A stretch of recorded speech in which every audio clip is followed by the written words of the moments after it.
So, can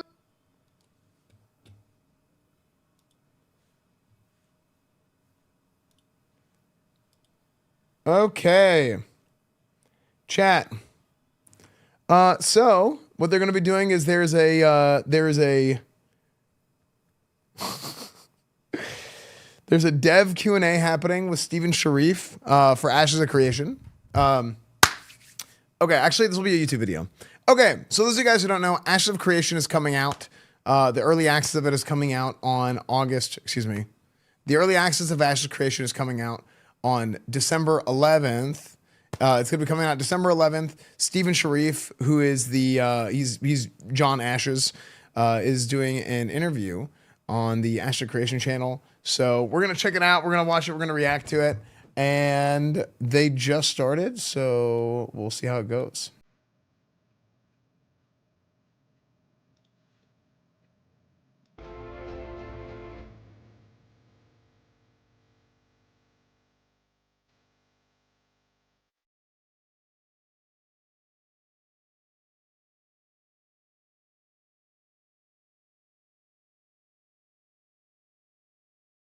Yeah, I can just pause and rewind. So we'll make sure everything's all good.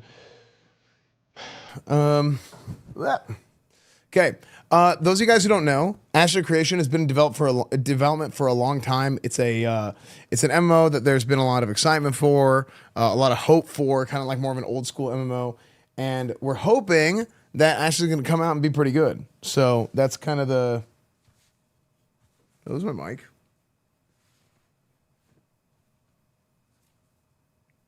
The heck? How's this on my hair? Yeah, we're hoping Ashley's gonna come out and be pretty good. I've thought about actually messaging Steven, and maybe we just message Steven. We get our own interview with Steven for the people that haven't been like super in tune with it, but they're fans of MMOs and they're maybe interested in trying something new. But anyway, let's get started.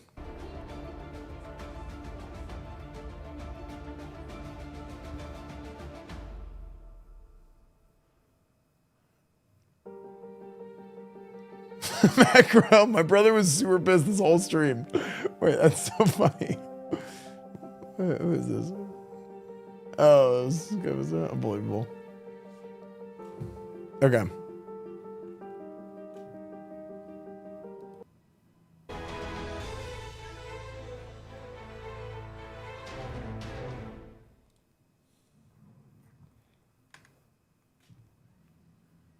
Welcome, ladies and gentlemen, to our glorious round table that we have planned tonight. I am joined by some of our awesome community content creators.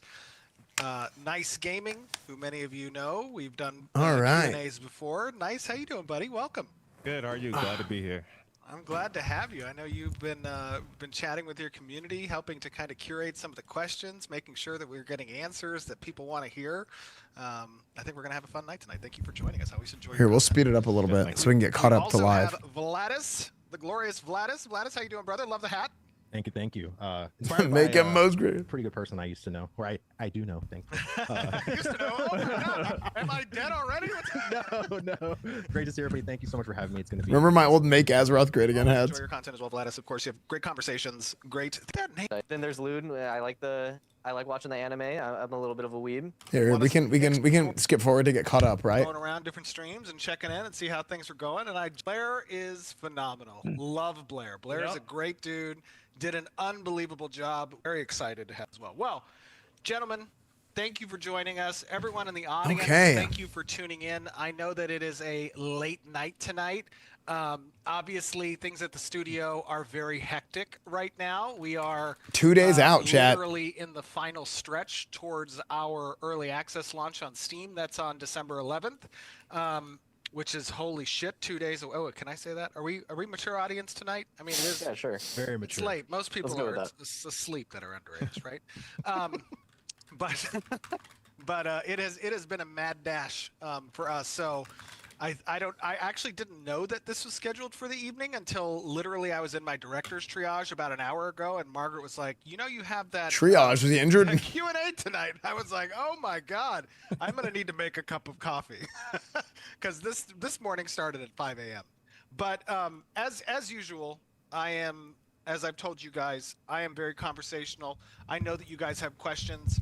I think it's great for the audience if we converse about some of those questions back and forth. Can you guys hear pretty good? Audio balance of good? course can be a Q&A pinata.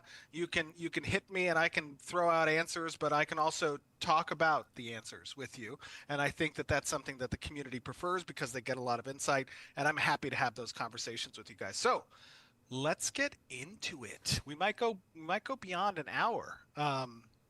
Which one of you has your first question ready? All right, I will start us off.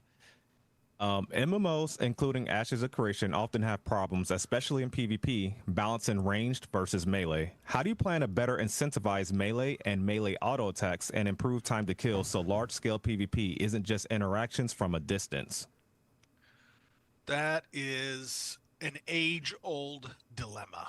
And Chat, if you guys want to ask questions, many of us have probably seen different games tackle this problem in different ways. As a matter of fact, those of you who have been around for several years may recall that back in the early Alpha 1, you guys can go to their Twitch implementation channel and days, ask questions. and I'll type some questions out for you guys too. Wasn't actually turned out to be a bright idea. Like, what do you But guys I had want me to the ask bright them? idea of setting a minimum distance on the ranged weapons. So if ever a target came within that threshold, you actually could not use your ranged weapon. And that actually had a more negative response from the community. You know, there are ways that we can address this that relate to like damage fall off, relate to accuracy fall off. You can have power scaling difference between, you know, ranged weapons and melee weapons. You can apply hit effects on melee weapons like, you know, disables or, you know, hamstringing your target to some degree. You also have cone of effects that apply to our melee weapons right now, which allow you to do more Hey guys, of a type what's of up? AoE, you know, style to it. Yo, How do we plan to better incentivize melee and ranged weapon going forward? I know that this is a topic on the combat team side.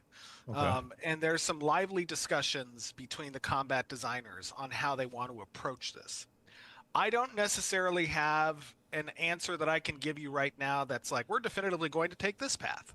But I can tell you that what we want to do is we want to try a number of ideas, likely on the PTR to begin with, Yes. get player feedback, see So the how question that, is- you know, how that the question is, how do you plan to better incentivize melee and melee auto attacks to improve time to kill so large scale PvP isn't just interactions from distance?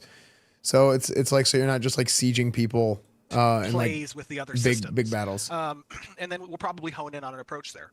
You know, but generally it's going to be within the vicinity of some of those things that I mentioned and how other games Yes. have dealt with this, right?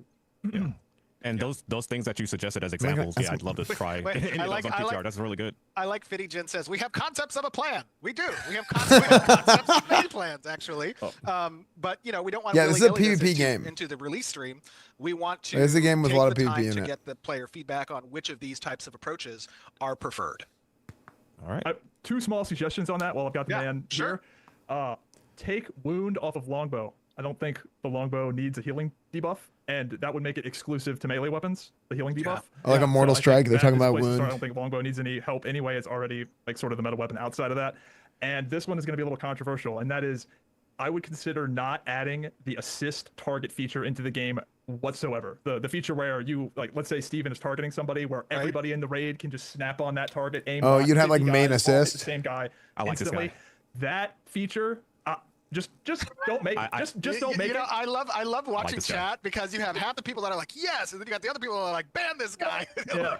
Dude, main now assi- you know having like a main not, assist you know was what like I a mean? really Like, you have big this deal concept in of this Dark not- Age of you're not Camelot. never gonna please Yeah, everyone. main assist is huge in Dark. The Yeah. assist target, I feel very strongly about, because I think there is a skill in having the battlefield awareness to be able to read that and find your target and have the people in your group do it, rather than just hitting target assist raid leader and having 50 people aimbot onto some poor bastard and he explodes. I Like, gotta Yeah, tell you, I mean, one of my having a main favorite assist things is like a during back in the Legion day. sieges I feel like it was a really was big coming deal. up against a rain. Sorry, let me not talk over them because I'm speeding it up so that we can stay caught up. I feel like back in the day, having like a main assist in Dark Age of Camelot was like it was like a barrier of like, it was like a knowledge thing. It was like a skill thing But nowadays, I don't really think that's as big of a deal because just it's such a small thing that's too easy, and like the baseline has gone up, so now everybody would just do it automatically, and it wouldn't even be a thing. And I feel like this is actually not a bad idea because whenever everybody can target one guy and they just explode, it's gonna get kind of lame because it's just basically who's next in line to die, and just there's one person that's the main assist just decides who dies coming next. up against a Hawkeye party or any archer party basically that was on the siege field, and they all had their macro set to aim assist off one dude, and they had their blade dancer, and they had their sword singer, and it literally was just switching targets. It was just tabbing between targets. It was a tab between dead. Yeah, dead. dude, literally, dude, Like, literally and exactly then what I it was just came down talking to a about. Priority. You were like, we need to take that archer team out, but they had max range, and probably a lot of us have experienced that. Yeah. Yeah, I was also sorry. I was also thinking along the lines of like melee versus ranged attacks having different power as well. Yes, Could that's be the- a Yeah, potential the melee's solution. already a little bit better, but it's not enough to for the consistency. I think it's a Yeah. problem in your game where melee characters are using their ranged weapons even when someone are right in front of them. It definitely is, and that's why I said, there is a lively debate amongst the combat designers on how to address the issue. We're aware of the issue. We see the issue. It's front and center in our minds, as a balance point between those two, itemization choices. And I think there are a lot of healthy ideas that once we get it into the hands of the PTR testers, we're going to get better direction on what is appropriate for the community and for the current design of the game. Sweet. Can I Thank just you. say this? Just it's not really regarding this, but just A and B testing and PTR. I really wish that you guys could label like, hey, we're going to try this thing. Because most of the time when there's a patch note, people think that this is just now the philosophy or this is now the thing. Yeah, that's a great idea. For sure. So just adding like, hey, we're gonna do some A&B testing with like ranged combat. Tell us what you like in this patch compared to the future patch that's gonna happen. Yeah, I think that's a great idea. I wish I had a producer present that could take this as an action item because that's a great point in how we facilitate the PTR testing. As you said, right now when you see something on a change list, a lot of people lose sight of the fact that could be temporary. That could be a test. That could be a balance point that's going to get rejiggered. We saw that with some of the TTK improvements, some of the combat stats. Like it's constantly an ebb and flow before we find the exact middle in the right place. That's pretty standard. But that's a very good point. And Adam's going to take notes for you. Oh, perfect. I like that he's saying they're willing to be mobile with stuff and just constantly be like, okay, let's change this, let's work on this, let's do this. Because that's one of my biggest problems with a lot of these like big games is that they're not mobile enough on frick, all my cans of Red Bull are empty. They're not mobile enough on how much they want to change. And what they need to change. Just change something and just test it and see if it works. Adam, it's super that's an action important. item. Go for it, buddy. Done. All right. All right. I guess I'll move on to my question. All right. With all 8 archetypes Called finally producer. launched, I think he was just how joking. He does proud have are a you of the producer. current He was status just of them? joking and has implying there that, been a hey, desire dig note on internally this to real quick. change or rework the archetypes at their base to synergize with the upcoming 64 class system? So has there been a desire to internally change or rework archetypes? Yes, there's actually a initiative that is scheduled for next milestone at the start of the new year. And what that initiative is taking into account is, you saw an early preview of the cleric skill tree rework, right? I think we showed that out back in like maybe July. October, September. Oh my God, where's the time? It was a little preview in July. Okay, perfect. It felt like literally yesterday. But in order to complete that across all the archetypes, 64 first classes action item is for so the team much. Is going to be completing the audit, and the audit is going to go through and identify mainly 3 axes. First and foremost is, what is the disposition of DPS skills per archetype versus utility skills versus defensive skills versus mobility skills? Now that we have the full 8 archetypes in place, we're going to go through each of them. They're and like it's like understanding how they play 8 right archetypes now, and then subclasses. What's the balance essentially from a group dynamic perspective? And then how do we want to inform either new skill creation to fill Is the that gaps right? that we identify as part of that audit? And then the second axis that we're going to be working on is balance, right? We're talking about numbers, specific damage values, cooldown values, mana cost requirements. That's going to be an important step of the archetype audit. And then the third is going to be effect synergy, right? So how do conditions promote off of each other? How do they interact with other archetypes? And all of that's going to be in order for us to best set up ourselves for what will then come likely in the following milestone after that, which is going to be going down the path of augmentation and developing out the classes. So we first want to establish the archetype base now that we have all 8 in place and we can get the proper testing. And then that's also going to include the rank systems that we're going to incorporate across the board for the archetypes within the skill tree. And and that's going to be our focus in the next milestone. Did that answer your question? Was that actually an answer to the question? That's how we're reworking. Reestablish skill tree gain. What are the I'm gonna skip forward a little bit just to be caught up. Sorry, just one last part. Okay. You're a fighter. It's overpowered. We're Someone just said that in chat. True. I actually know who that is. No, and the second part to that is the upcoming. Should I just message 64 Steven and be like, class "Are you system, we're expecting this?" Should I just to message Steven and synergize ask him these, if he's down to skill come on trees and stream tomorrow? everything to synergize with what is to come in the future, and that these base archetypes are being set up for success rather than failure, and rebalancing nightmare. Right. Totally. Yeah. I mean that would be what would be considered part of the success criteria, the acceptance criteria of the audit. You know, that we're essentially setting ourselves up for what will be the next milestone, which is the augmentation work, which is really the synergy. You got of the red classes phone? amongst themselves. So you know that's kind of how we operate. I know that the combat team has a lot of plans already in place for that, through both their own introspection but Pivotal also list? their inspection of the feedback that the community has garnered while playing these classes through phase 1, 2, and 3. Is it just a rebalancing, or will we potentially see any brand new abilities of these base classes? The brand new abilities is the first axis, right? So that's like, hey, this tank class is missing utility, right? Because when we stack it up against the other archetypes, and where the tank is supposed to, and I'm just using this as an example, where the tank is supposed to exist, is 3 out of 8 in the scale of the 8 archetypes with regards to utility numbers, but they're not meeting that because they don't have enough abilities that fit the utility criteria. So or for fighter, right? That might then result in either completely new abilities being made and introduced into the skill tree, or a rework of existing abilities to add additional effects to them, right? And then the second one was balance, and the third was effects, right? So that's kind of the approach of auditing the archetypes. All right. Well, I'm going to move on to my question. Sure. Okay.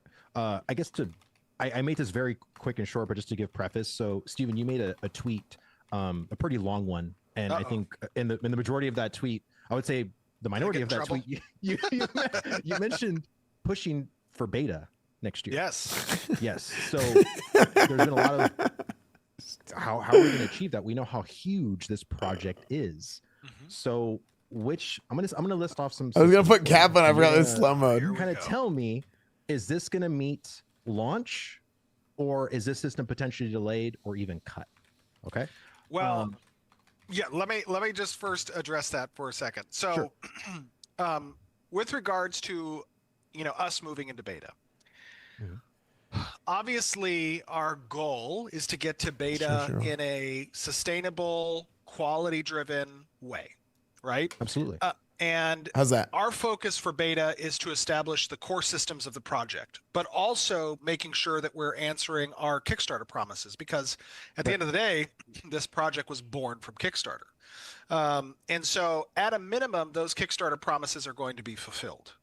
Now, to what degree that, content and features that we've, brought along the way might get deprecated for a post-release update, that's still outstanding conversation, right? And that changes literally on a month-to-month basis, right? Mm-hmm. As we inform both the resources that we have from a developer's perspective, how many developers we're onboarding, how many outsource houses we're onboarding, what our timeline facilitates as a need based off of our live testing. And now we're moving into a live testing environment that's going to have a lot more people through Steam. That's going to demand more of our developer resources to address the current issues as opposed to focusing on the future feature or content development, right? That's always the split that live service games have problems with, is maintaining the live service while also the forward perspective. That's a really good point. That could change on a month-to-month basis. Absolutely. So I can give you some answers here as it stands today, so long as every person listening understands that that is subject to change. And I know that I say this all the time, and I'm like a broken record, and everybody, nobody ever remembers it when they say, but Steven said this. Well, yes, Steven did say that, but Steven also said that that shit is subject to change. Let's not forget that, because that's a very important byproduct of every statement I But make. the devs said this right? 10 years ago. I'm sure the MMORPG subreddit, they'll understand. Yeah, I'm sure. They'll I'm understand. sure that the Sea of Salt will understand that. They're always so hopeful over there. Yes, I think it's that's right. just it's perspective, right? I think the people that, I think all the content creators here, a lot of people that have been deep in this community for a long time, want to be able to educate new people as to like, well, because a new person be like, oh, they're already pushing for beta. Isn't this game super massive? Like, so I just want to be able to give us the ammunition so we can educate people. That's For really sure. more my thing. So I'm going to list off some stuff, and All right. and if you want to discuss further after that, we can make a discussion, but just for context. Sure. So first item, second continent. So, I would say, Hold on, real quick, I want to mention this is something that is a big deal. Which systems features do you think make it in at launch? Which do you think could potentially be delayed? One of the big criticisms of Ashes right now is this game too is it trying too hard to do too much? Is the question that a lot of people are asking. Is it too what's the word I'm looking for?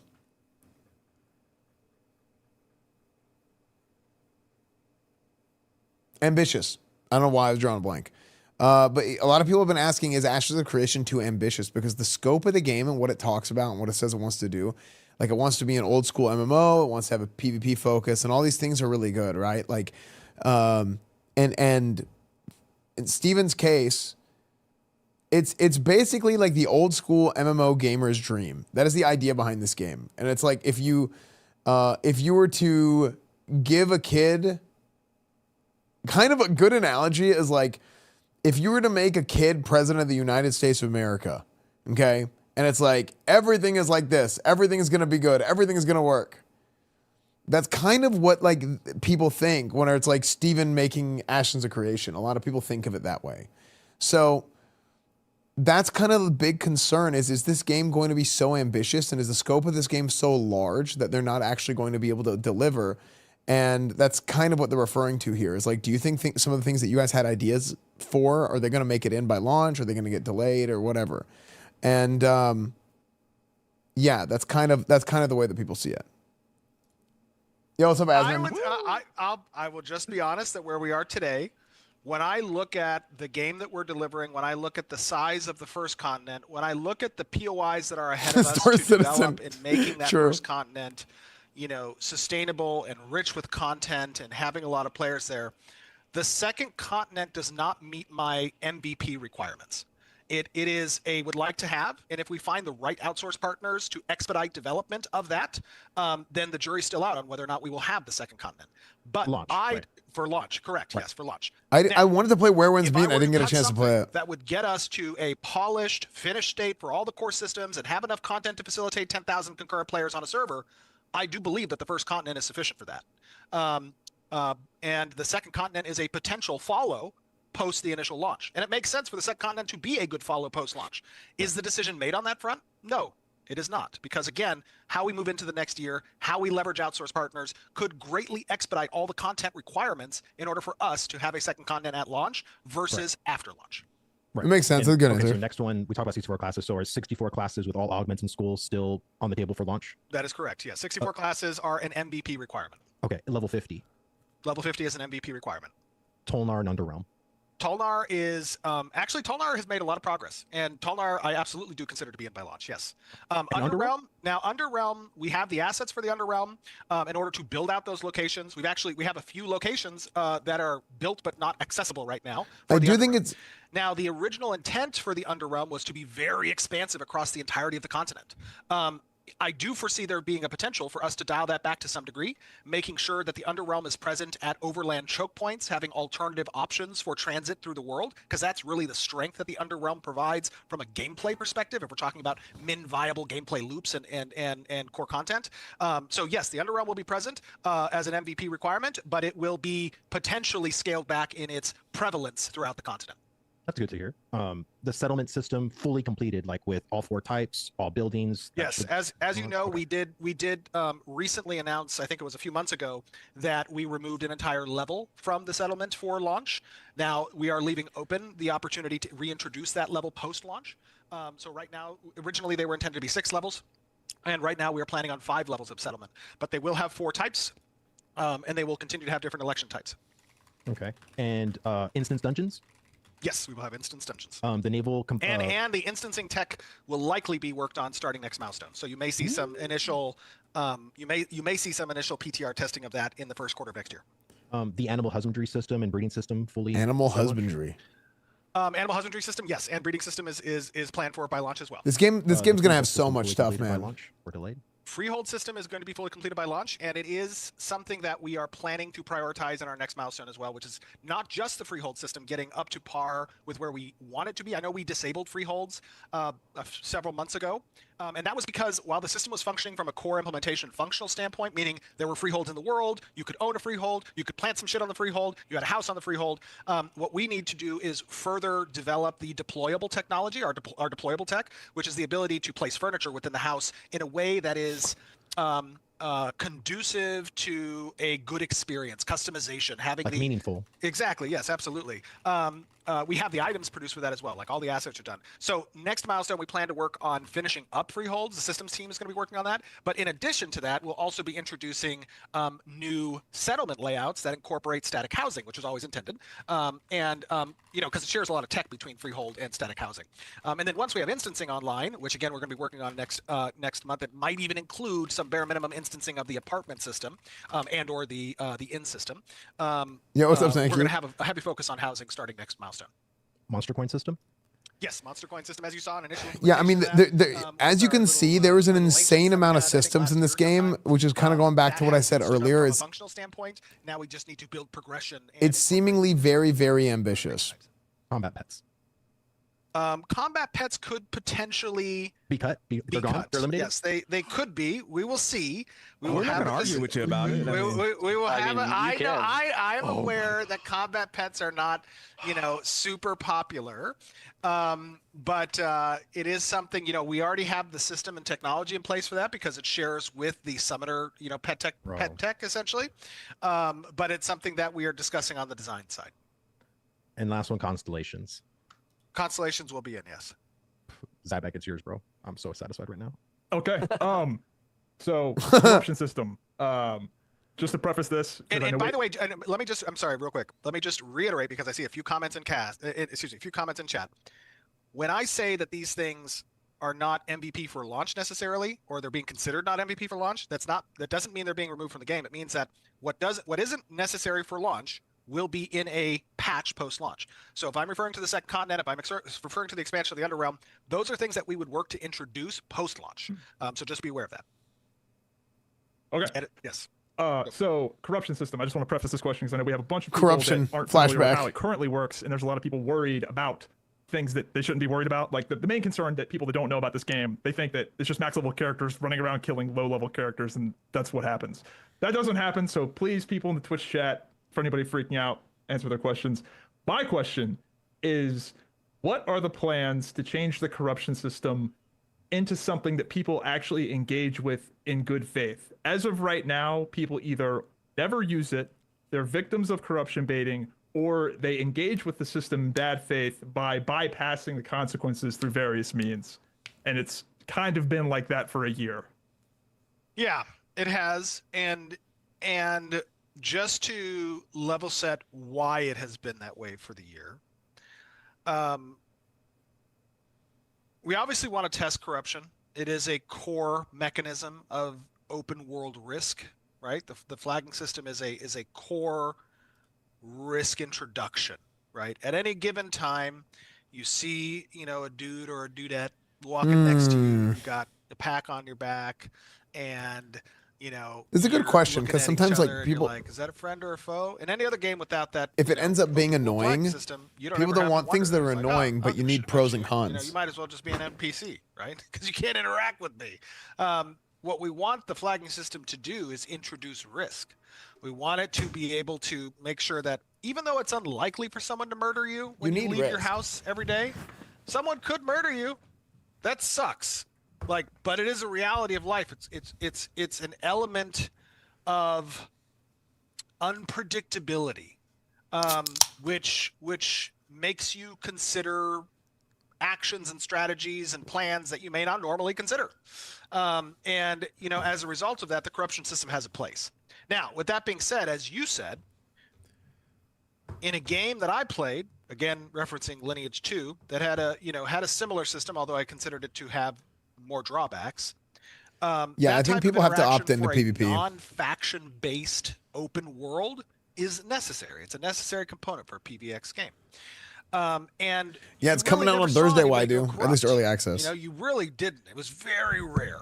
What's up, dude? And it was usually coinciding with either a super heightened level of emotion, like that person just hated your fucking guts or hated your guild's guts, or you did something wrong to them, or it was opportunistic, right? Where it's like, you have a thing that I want and you didn't take the necessary strategy to protect yourself.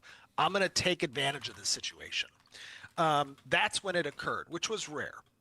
How are we going to Good choice, brother. Good choice. Why do? Current state. Well, a few things need to happen for that feature in order for it to be fully fledged. First and foremost, there's a complementary bounty hunter system, which is not introduced in the game yet. The bounty hunter system is the pull to the corruption's push, right? And that system is missing an entire half of it, which is meaning that, like, if somebody goes corrupt, they're red. And there are bounty hunters in the world who now should be notified of that person's location, where they are. They're going to pursue them. They'll be incentivized through quest rewards in order to do so. And there's a cat and mouse interaction between the corrupt player and the bounty hunter themselves, that allows for the corrupt player not to accrue additional corruption should they engage in combat with that bounty hunter. Whereas if you're not a bounty hunter, you give additional corruption for being murdered by that corrupt player. So it's like a never-ending, slippery slope that eventually takes you into irrelevance or loss of significant amount of gear, which just becomes untenable as a decision point for the player unless they're really quitting the game. I really like world PvP. I like PvP. I like world PvP. I like the danger of the world. I think all that's good stuff for a game, but it has to be done the right way. And like, I think it's important to be able to opt in to that opportunity, to that experience, but that usually happens at character creation. That's why you have like the age-old PvE, PvP server, transfer, don't transfer this. That's why years ago you couldn't transfer from PvE to PvP on Classic WoW, all that stuff. So there just has to be a way to do it. I don't know. So that's one element of change that needs to be introduced. Additionally, we're aware of the bypass that is incorporated in corruption when you have a friend next to you and they can just murder you and, grab anything that drops and make sure to give it back. We'll do some tuning around that. We'll think about, can gear be destroyed? Does corruption now have a minimum timer? When you die, I wonder if, like, spawn at your resurrection point, which is random and not on an ember use spring, like a potion that made you somewhere out in the world. Like not there's PvP flag ways or something. that I don't know. we can address that we just haven't spent the time yet to really design around and adjust. Now, once we are getting into probably not the next milestone, but the milestone thereafter, with corruption adjustments, we're going to be drilling in on the feedback. We're going to be drilling in on, commentary from the community. How does it satisfy certain intended systems? How are we bringing on the bounty hunter system to accompany it, and when? Those things will go into how we address it. Right now, I want to leave corruption overtuned. And the reason why is because it doesn't have the complementary systems that it's intending to have, and it shouldn't be a viable play path. There's a lot of now lawless territory and reasons to be in those lawless territories, which absolve the need for corruption amongst the PvP-focused communities, right? You have rare resources that can be located within these corrupted zones around the Harbingers that are incentivizing player interaction in order to acquire these wild card resources that are very valuable. You have fishing, deep sea fishing, which is literally a gold faucet within the economy that is acquired out in the open seas. That is, open flagging. So those types of systems, I think, are going to further reduce the lifting that corruption does for the more PvP-centric communities to a degree. And I think we'll tide those over until we get to it in the second milestone of next year. So So just to follow up on that. Yep. I feel have like you losing gear considered when you die maybe sucks. Not having item drop be the penalty, because right now I think a lot of people have a problem with the corruption system in that there's perverse incentives, and the system is intended to protect like the lesser experienced newer players, but in reality they're the biggest victims, because there are endless clips of people dropping their like legendary long sight bows because they fell victim to a corruption baiting bug or whatever, and generally the hardcore guilds are going to find out about that kind of stuff more quickly. So have you ever thought, okay. No, please, I'm sorry, finish your question. So rather than having item drops where you have this perverse incentive where you have like players just trying to screw each other over in all these little devious ways, why not lean into like more experienced debt and crazy stat damp, like make it suck, right? Like I understand it's got to be brutal, but like the item drop is a little problematic because now you've got this mini game of everybody just like, you know what I'm saying? Well, no, I don't know that I would agree with that. I think that the item drop is, so when we're talking about the phase in which players really are going to be using the corruption system, it's more likely going Dude, they're to calling be him a pussy, near the but end game I of think their losing your player gear progression, in PvP where sucks. the It makes biggest wheel it makes that they're PvP so traversing, bad. right? Is the itemization wheel, and what that means is the biggest risk that they have on their character is not necessarily. So sorry, Doc. RuneScape has an expensive scroll where you can protect Really 9 on the death. decision I just don't point like for being me able to go loot. Like that's too that I hardcore. could lose my gear, my most highly sought after thing, and it's random. I don't know if it's going to be my weapon. I don't know if it's going to be my shoes. I don't know if it's going to be an earring, right? There would is an simply RNG not element die. to the Based. risk. So when I roll the dice, I'm really rolling the dice, and that penalty should be severe. Yeah, but that's like a because core what you're element of doing is you're extraction taking games. away the opt-in PvP choice of the opponent, and you're murdering them, and you're giving them that experience debt, and they're losing their material in their inventory. So really, I want the risk to be extreme, and the most extreme is itemization. So I don't think we should take that away. But I do think that when you're talking about things like bugs, when you're talking about,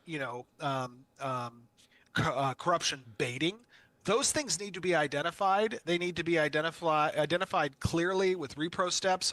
Our internal QA is constantly focusing on those things, and that shouldn't wait until the next milestone.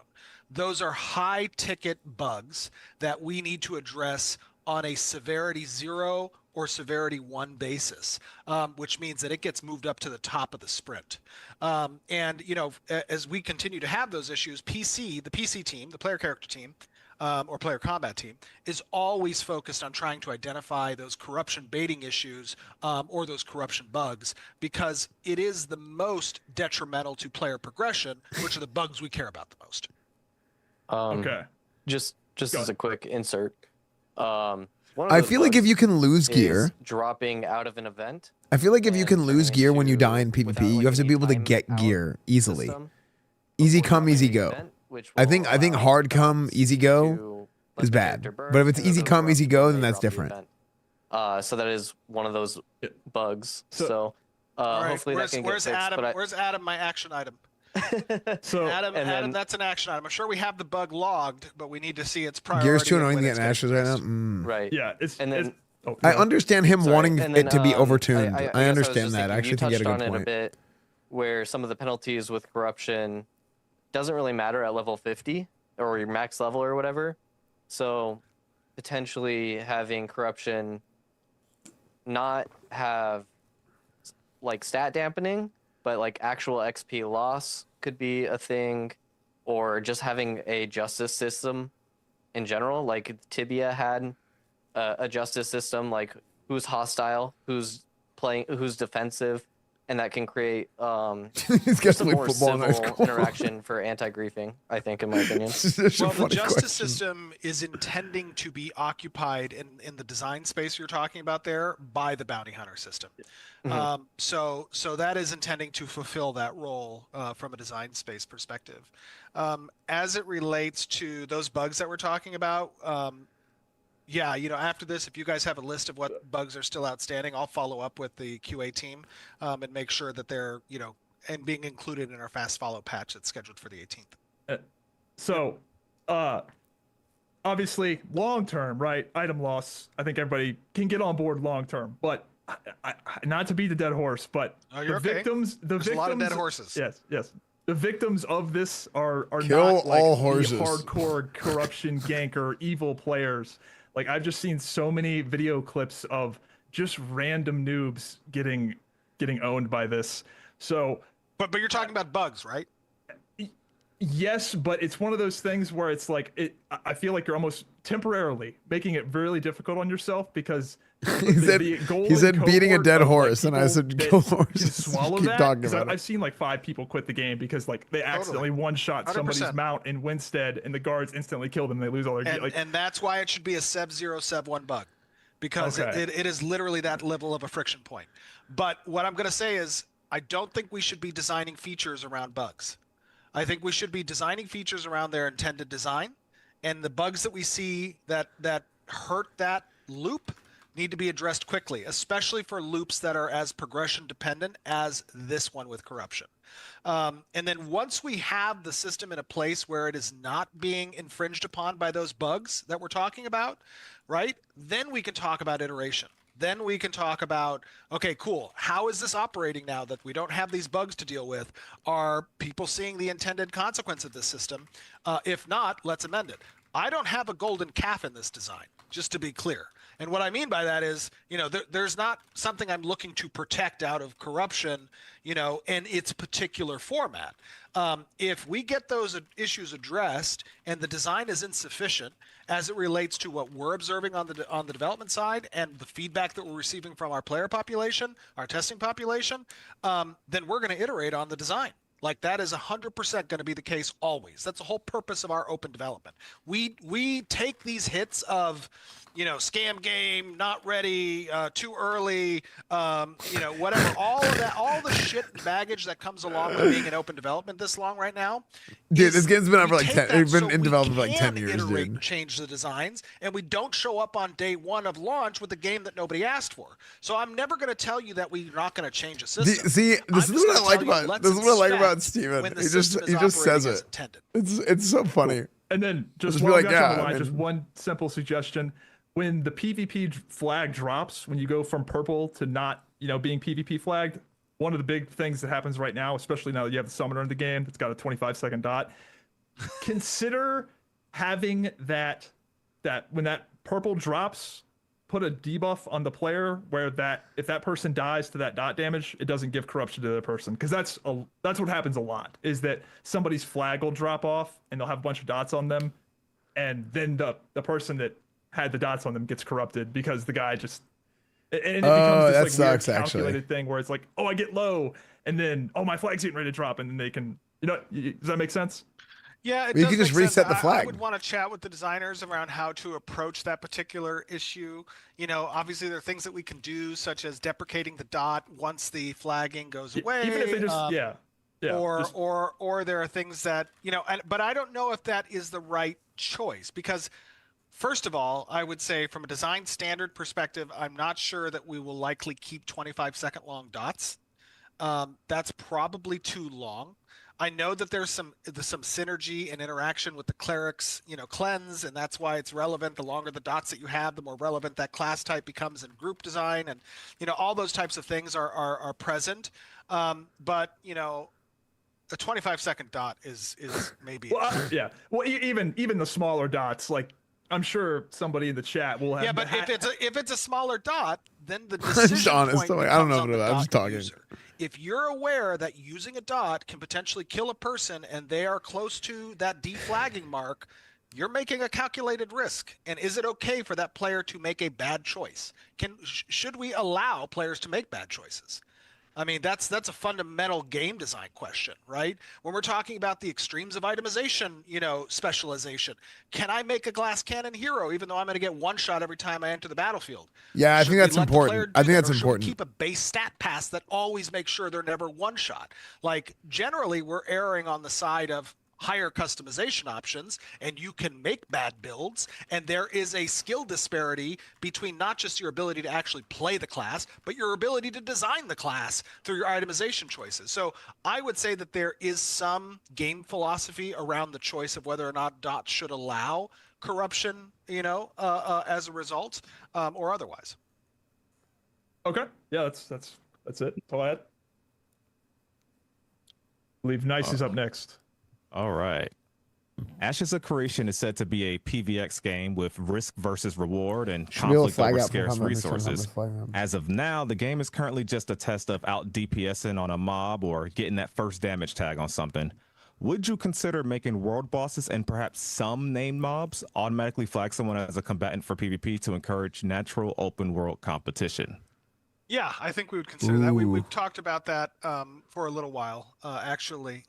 This person said exactly what I just said. You can Said, facilitate "Ooh." the He goes, PvP "Ooh." around a particular NPC.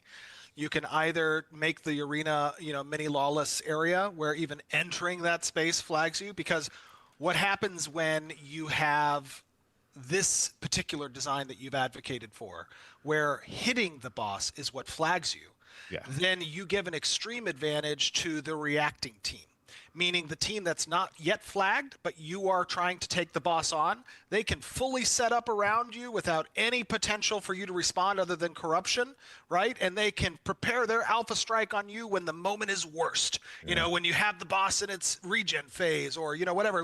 So I'm usually more inclined to consider volumes, right, as defining spaces for lawlessness than I would be on hit, just for that type of interaction. But the What's up, volumes, Dan? I just saw your absolutely. message. I like that. Yeah, good answer. Can you run No 4 follow-ups, Birds and I'm good to Ashes? go. Thank you. Absolutely, you can. That's all you can run, actually. Yeah. Can you expand on Intrepid's intentions on settlement currency and commissions to create a better gameplay loop, as there isn't a whole lot of incentive for players to do them at this moment, especially for post-level progression? Do you think creating a player-curated commission board for artisanship and other quests where players post jobs and bounties themselves to pay settlement currency or gold would be a more dynamic and immersive than the Question. current system? Settlement For currency example, and using commissions buy orders question. for They couldn't fit the artisanship, text in. Bounties, attack and defend quests, fetch quests, etc. Yeah, I think that's actually some discussion that we've had on the system side for that potential. I'm not sure that it would be through directly players, right? Just any player can come in and do it. No, it's probably too long to What we fit. want to do is reserve that space for organizations within the node. That's social organizations that we've talked about, or that's patron guilds that might have a guild hall within the space, or that's the religion within the node, the temple that's been identified there. Those types of institutions within the node that also have player ranking, player ladder. Look, I'm gonna send Steven a message. I'm gonna ask him if he's down to come on tomorrow. The power to incorporate more player-centric buy orders and commissions as potentials, and that's part of the existing design. In addition to that, I would say that there are correlating systems that are predicated on successful adoption and completion of the player base. So when a commission comes up or when a buy order is there, right now those systems are not fully in place. Those things include things like the node-to-node trading system.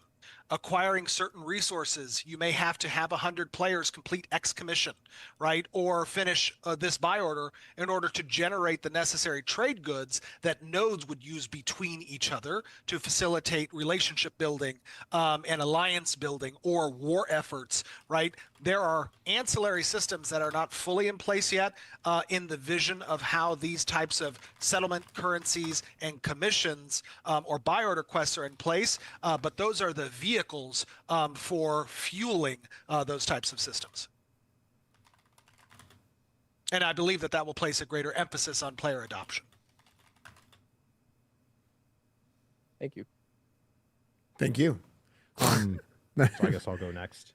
So many MMOs I feel like live or die by their end game, and within I want to pause for a second. Of course, of late 2020. I want to pause for a second. I feel like these types of streams they're good like generally, but they also have a lot of info for the people that are really in like deep cut into Ashes of Creation. Like they've been playing the alphas, they've been doing all that like a bunch, right? Which is something that I have not done. I've played a little bit, but not a whole lot.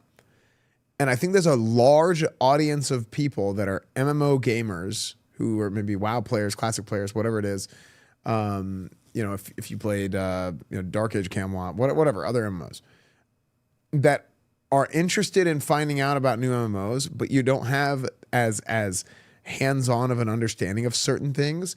So a lot of the answers to some of these questions kind of you lose the context on some of these questions. So I think it would be really good to have Steven on, if he'll come on tomorrow.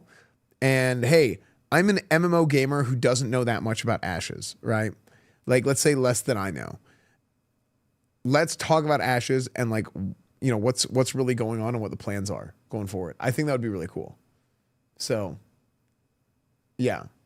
Anyway. PvP events, castle wars, endgame story arcs, instance dungeons, or even anything new that would be fully implemented, balanced, and ready for mass testing at beta. As an Ashes player, I think it's a great idea. Are going to be ready for testing by beta? Yes. All of them. In order for us to enter beta, all of those systems must be complete and testable. So by definition, that's what I would consider the word beta to mean. Now, if we're thinking about the things that I didn't watch the video. I'll watch it after most this. excited for, obviously we've done a lot of work on node sieges. There's still a lot of work left to do for node sieges, but the destruction phase of node sieges is probably going to be the one that I'm most interested in seeing. And it's not for probably the reasons you would think. It's not because I think that particular system is going to be a lot of fun. I do think it will be, but I'm not interested because I think it's going to be a lot of fun. I'm interested because I think it's going to be the greatest friction point we have with players. And I am going to be really keen on inspecting how players react to that friction point, how we onboard players to the expectation that their settlement is not a forever thing. Because right now their expectation is, cool, I need to choose where I'm going to lay my roots down, and that's going to be my tree forever. You know, for back of a letter terminology, given that we have trees in the center of our settlements. But really, the concept's going to be, where do I want to invest? Because I could lose that investment, right? And when I lose that investment, what's going to be my reaction? My resources that I might lose, my house that I might lose and invest in, my position within the, citizenship taxation. Like, those types of things are scary when I think about them, because they're kind of hardcore. It's a hardcore concept. But, you know, I'm sorry to go on and on about a part of the question that you didn't necessarily ask, but the answer to the question was easy. The beta is, we're going to have everything in it. Yeah, go ahead. The broader philosophy is, like, again, like, so many MMOs come out with this, like, grand design, and with combat, y'all, I feel like you guys nailed it. Like, this alpha combat wise, like, everybody that's been, even though they may not like how fleshed out the game is yet, combat's always a huge staple for the last time I played Ashes, I had a lot of fun with the combat. Is what literally, I was playing a bard, I believe. First 30 days goes from 1 million players down to 0. Totally. So I would rather you guys actually delay content off of the initial plan, so that we can have more fleshed out content instead of just one system to do at endgame kind of thing. Yeah, same Bearded Texan. Wait, Bearded Texan, you're I would rather you Bearded Texan? delay the second Or are you a continent different person? to focus on this continent and flesh this continent out with. Oh, I see what you mean. So, first, it depends on the type of content we're talking about, right? Because not all verticals are assumed by the same team, right? We have a large team. We have over 250 developers now that are focused on the game, and that's not including our outsource and contractors that we currently have. If we were to include all those, dude, that's so funny. There used to be probably somebody who used to watch my stream all the time named Bearded 320 or Texan. 330 people that are working on the project. With that Back in the being classic WoW days. said, you know, we have the ability to divide that up, and as we bring in outsource studios next year, and we that's cool, incorporate them into our pipelines. And what a pipeline is, you know, how does a thing get made from concept to, you know, QA? How does a feature or piece of content make it into the game? Those pipelines need to be strong enough to support outside assistance, outside adoption, you know, to come in and into our development environment. So if we're talking about the second continent, like, yes, I think most people would rather have one continent filled with great content that had a lot of time to bake and is, you know, well made. And we agree with that 100%. Yeah, good call. But with that being said, there are ways that, again, we can leverage those outsourced studios to ensure that we're developing great content for both continents, because much of our content pipelines are built with systems that make it very repeatable. And, you know, we're building an MMO. We're not building a single player game. Not everything is bespoke that we move through in the world. A lot of the, I forgot about that. There's a thing about bespoke. Yeah. A lot of stuff we reuse. We have to. In order for us to build an MMORPG, we must reuse. Any MMO that's been built has been built off of that philosophy. So the effort to stand up the second continent is not going to be as great as the effort to stand up the first. That's just a fact. But with that being said, again, we're not talking about removing the second continent. We're talking about whether or not the second continent gets moved to a post launch. Yeah, and then it's a big expansion moment. It's like, oh my God, an entire second realm, is being released. Like that is actually an appealing factor of moving the second continent to post launch. Go ahead, Cyback. All right, so just to let the Twitch chat know, I appreciate the bravery of Steven. We were not told we had to ask certain questions or get these questions approved. So I'm asking this question on behalf of the PvPers. This question is definitely a little nasty, but can I expand? I'm not going to answer something. So yeah, and yes, it was crazy when I said that we should. I appreciate the bravery. Yes, thank you. When I said that we should do this panel, I didn't even think until after we had scheduled it. I was like, boy, this is going to be a tough panel. We've got all walks of life in our interviewers, asking across the board. How am I going to, especially after a long day? So dude, it's true though. Like PvP lobby, so they've got most studios, most companies won't do this. Ashes of Creation is said to be a PvX game. However, the last few phases have included many changes that were very much anti-PvP, and many joke the game turned into a farming simulator. Many MMORPG players have severe trauma from PvP features being watered down, made irrelevant, or entirely removed over time. While this upcoming patch does seem to be PvP friendly on its surface, many are concerned that the PvP features will inevitably be watered down or trivialized over time. How much PvP in general, relative to what we've seen thus far in the game, do you expect moving forward? More, less, or about the same as we've seen in the past? So, let me contain the rage that you cannot see above the surface from that question. It's a nasty one. I know. It's okay. No, I'm just kidding. I don't have any rage. Listen, the reality of it is that anybody who's heard me speak about the design philosophy of Ashes understands that PvX is equal parts PvP and PvE. That is just that's the simple truth of the game's philosophical tenets. I've talked about this before. A designer can curate an experience up the wazoo, and it will never have the volatility that a human mind has between what is possible and what a state tree can derive. So at the end of the day, when we're talking about the types of risk you can experience, PvP risk is the most spontaneous, it's the most unpredictable, it's the most emotionally involved. All of those things are good in a PvX design. We want those things, right? At the same time, when you're talking about how do I build value, how do I build up the world, what is the importance in order to perform in PvP on the PvE player? There is a synergy and a symbiosis there between the population that likes to be sharks and the population that is, for lack of a better term, a minnow. And you need to separate those play spaces to a degree. A lot of our designs are opt-in. PvX is when they mean PvE and PvP. Elements to it are you choosing to go to that area, you choosing to be a part of that event, you opting into this particular guild. Those are choices that you as a player, PvX is a woke game. Choices. But at the like Latin X against the entire world is that open world flagging system, which again is not predominant in how you might experience, corruption from people who are just going to murder you outright. That's very, very, very rare. So to some degree, there has to be, again, harmony between those two systems. Going forward, more or less or about the same. To answer that question, we are going to have equal parts PvP and PvE. And the statement, the preface, the context that you gave to this question, you say that to a PvP player, they're going to say, yeah, Zybek's right, this is true, that happened. You say it to a PvE player, they're going to say, that's bullshit, there's so much PvP in this game, it's unbelievable, right? Like, how do I know the decisions I'm making are right? Both the PvP players and the PvE players are bitching. If that's true, it's likely we found the sweet spot right in the middle. That's funny. If everybody agrees with one another, then we probably have done something wrong. It's time to look around and say, have you ever played a game of Secret Hitler? It's like everybody voted in favor of this policy. Oh shit! True. There's a fascist in the group. Wait a minute. True. Doesn't that mean you've achieved enlightenment? Both PvE and PvE, or PvP and PvE are hitting that PvX?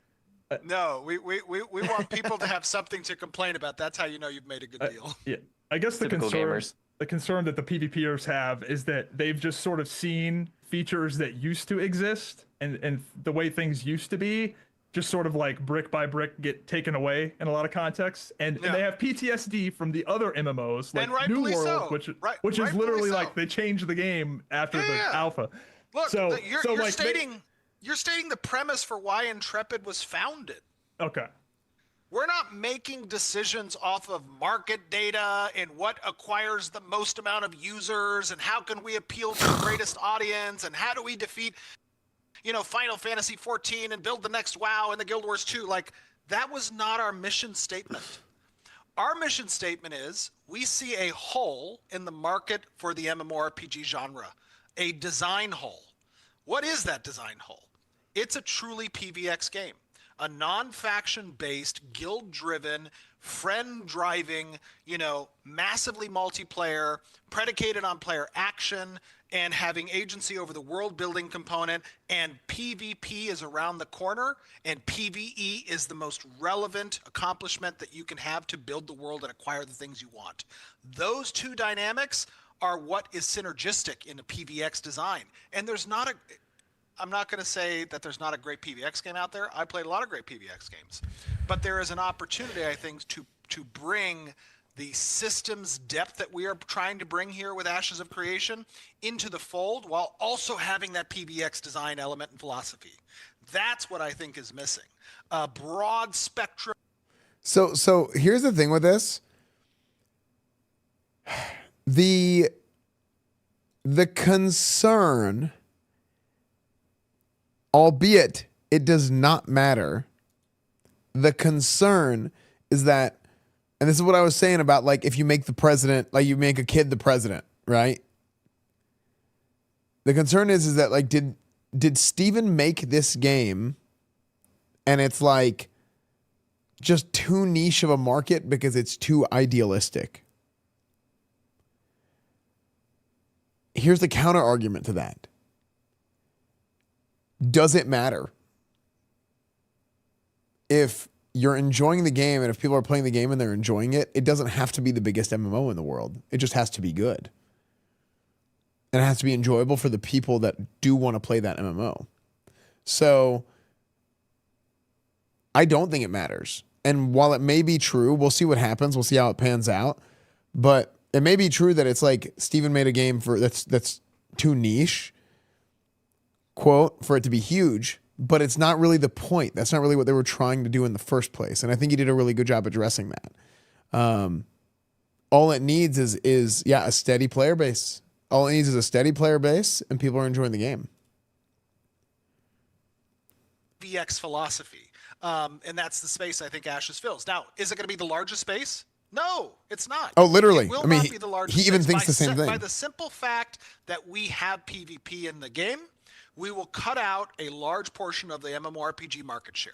That is just a truth. I think they're going to have okay more people from the PvP. Because we believe that the market share that's interested in our PvX I don't want to play an is MMO large without enough PvP. to It's so sustain boring. the project, right? Obviously, to sustain the project and be very profitable, I think. So, at the end of the day, that's our mission statement. And so long as I retain 100% creative control of the product, that is going to be the case. Okay. right. Yeah. Or nice. All right. Some players don't feel much connection to their Did you speed it up? No, but I will. They're feeling that settlement attachment is missing. I'm going to speed it up to get caught up because I Large paused. enough to sustain the project, right? Feel more connected to / invested in their settlement and its success.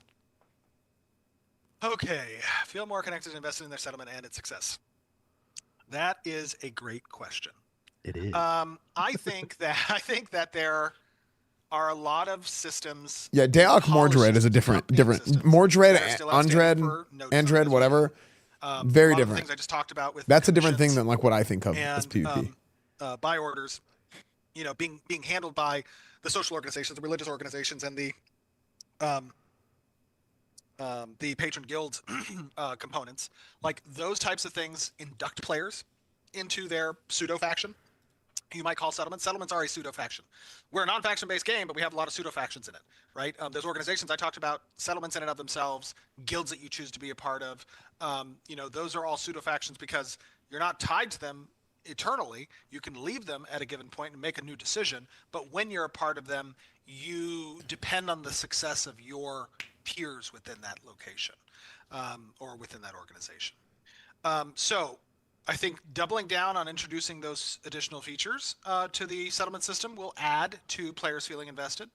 I think having the threat of loss and just having investment, right? And investment intrinsically contains the opportunity for loss. Right now, there is no opportunity for loss, so it's not an investment. By making it an investment and knowing you can lose that thing and that the investment required your time and your effort and your resources to benefit you in the long run, you now become more interested in its success because its success is not a sure thing. That's a central philosophical tenet. So by making it an investment, you will curry more interest and dedication and commitment because players ultimately pursue power. And so long as that investment can return power, or there are players that pursue immersion, that pursue, influence, exactly. Thank you. And again, the settlement system is intended to be a vehicle for all of those things. Oh, that was weird. And so long as that vehicle then becomes Flashbang, not a sure sorry. thing, you're going to be interested in its survival and success. Nice. So, kind of building off the settlementary focus for Intrepid, or has player our castle? Do we have that question updated? Okay, mitigating guilds from controlling multiple. Yes. Okay. Mitigating guilds from controlling multiple settlements still a primary focus for Intrepid, or has player behavior changed design intention? Are castles intended to be the main driver for top guilds to fight over freeing the settlements of their control slightly? So to answer the first part of the question, is it a focus for us to mitigate guilds exerting control over multiple settlements? The answer is yes. Now, will we be successful in fully mitigating that? The answer is no. What mitigation means is we want to make it difficult, right? So that, it's not impossible, but it is very difficult to do, and especially the larger the settlement is. That, I think, is a key component. Because the larger the settlement is, the more influence and power it contains. So that's a scaling problem. And we want to make sure that all the mitigation factors that make it more difficult for guilds to exert this multi-settlement pressure scales with that power and influence. So if a guild were to focus on, let's say, controlling potentially 2 smaller, less influential, less trafficked settlements, that is more achievable, but still very difficult to do. So to answer your second part of your question, has player behavior changed design intention? No, they have not. So that is still our intention. Our castle is intended to be the main... I'm sorry, give me one second. The main driver for top guilds. Okay, give me 1 sec. Wait, so the game launches at noon, December 11th? Got it. Okay, sorry about that. So, our castle is intended to be the main driver for the top guilds to fight over, bring settlements of their controls. To chat with you and your community, brother. Dude, I can't wait for that one. Wait, what? Oh, he responded. Let's go. Oh, wait, hold on. DM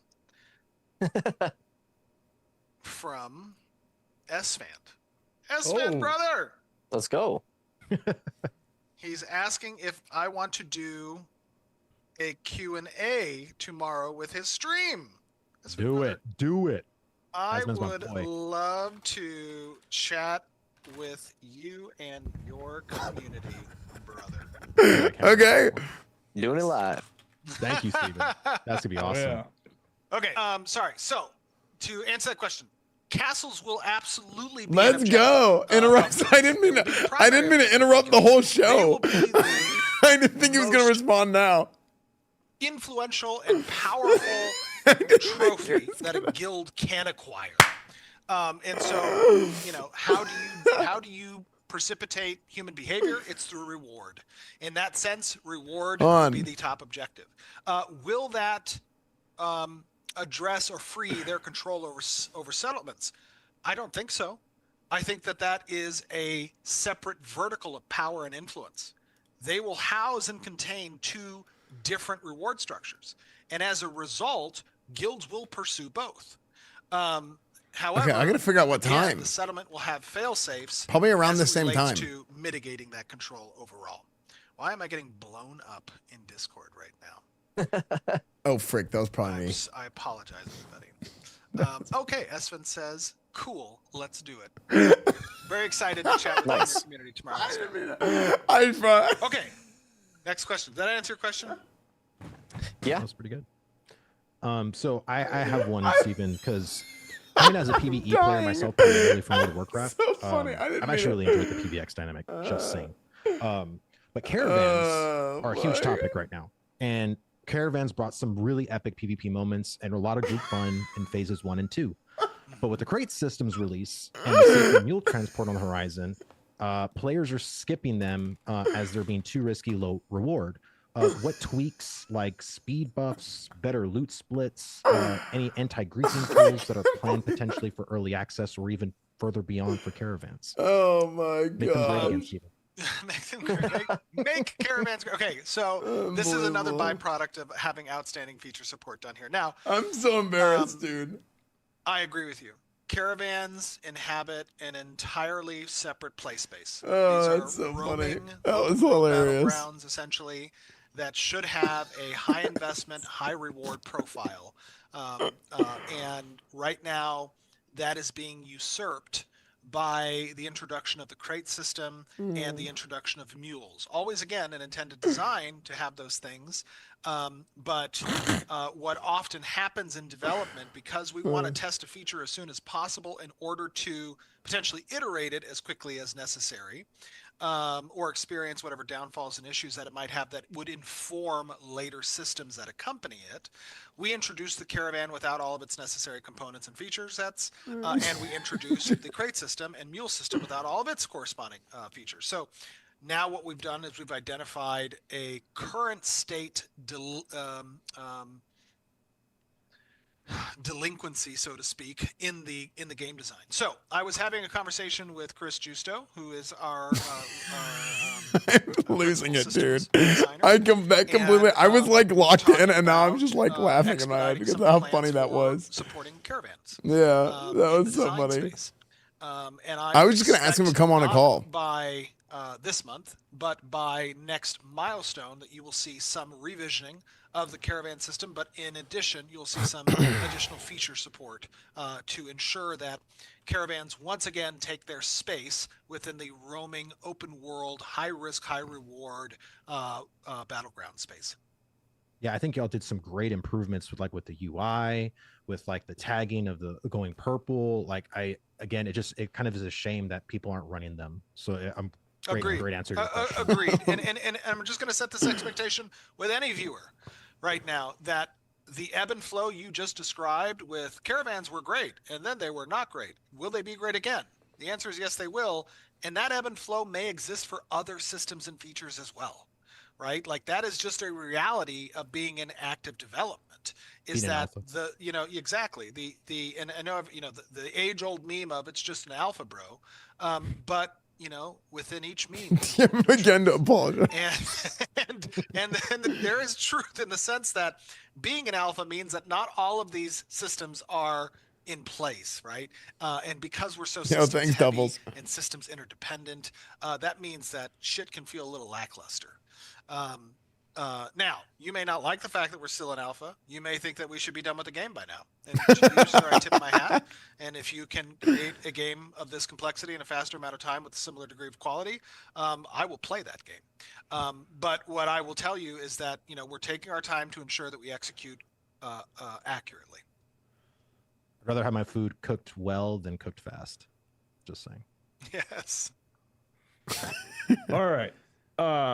Time to kill is very controversial on the PTR. A lot of people think it's too I'm typing in my fast, while Discord. others say it's fine. What do you guys? I'm not intend sending him a to message. rough I'm typing time my to kill Discord. to be in PvP, but more importantly, what scale of PvP gets priority when it comes to combat pacing? So TTK and balancing stats will likely be a thing we do until literally the week before commercial launch. That is just a reality. because we're going to get feedback constantly. We're going to find locations, builds, equipment combinations that need to be revised. And we're building a very complex, highly customizable, player character progression system that is going to be difficult to balance. Now, because of that, our balance objective is group v group. We've talked about that in the past. We are not intending to have a 1v1 balance situation. I know that we recently did a 1v1 competition on the PTR with some of the balance revisions. Don't let that be indicative to you of what we're trying to balance against. What we are trying to do is mitigate the width of the spectrum, right, between what TTK is in PvE environments, what it is in raid v raid, what it is in group v group, and what it is in 1v1. And while our target objective in balance is group v group, we do take into consideration the extremes of 1v1 and raid v raid. They are important as well, because we want to make sure that while we find the average being group, that those two extremes aren't too far apart. Earlier I had told you that how do I judge reception from the community? I was asked this question by Jacob, who's our director of production, about a month ago. Once I had come back from my second surgery, and I was out for about 2 weeks, and that was during the time where the stat balance pass was happening, and I wasn't able to be a part of those discussions. And when I came back, I had given some revisions that needed to be made. And Jacob said, "What's your metric for success, in the stat balance approach?" And we were talking about surveys that we were conducting and polls that we were holding for, TTK being too fast or too slow. And I said, if I see a survey come back from our testers that has, 25% think it's way too slow, 25% think it's way too fast, and 40% feel it's just right, with the rest being in between, I would consider it successful. So if I have half the people telling me that it's way too fast and the other half of the people telling me that it's way too slow, I consider us having hit a good balance mark to some degree. And I think that the latest iteration of stat passing with TTK is actually in a pretty good spot. Probably, now I know this is subjective, and again, half the people are going to say I agree with you, half the people are going to say I disagree with you, but I would say it's probably in the best spot that we've had so far. But we will continue to refine it and continue to adjust it, as I said, even into beta. Okay. I agree. It is currently in the best spot. I think been so far. I just want to say this one small thing. Inner Fire and Ward has been a huge topic of contention as far as people being that problematic. I don't know if you want to say anything about that, but which one? I'm sorry, I was reading something. The Inner Fire passive in the weapon skill tree and Ward in the weapon skill tree. Okay. Those have been pretty problematic for players.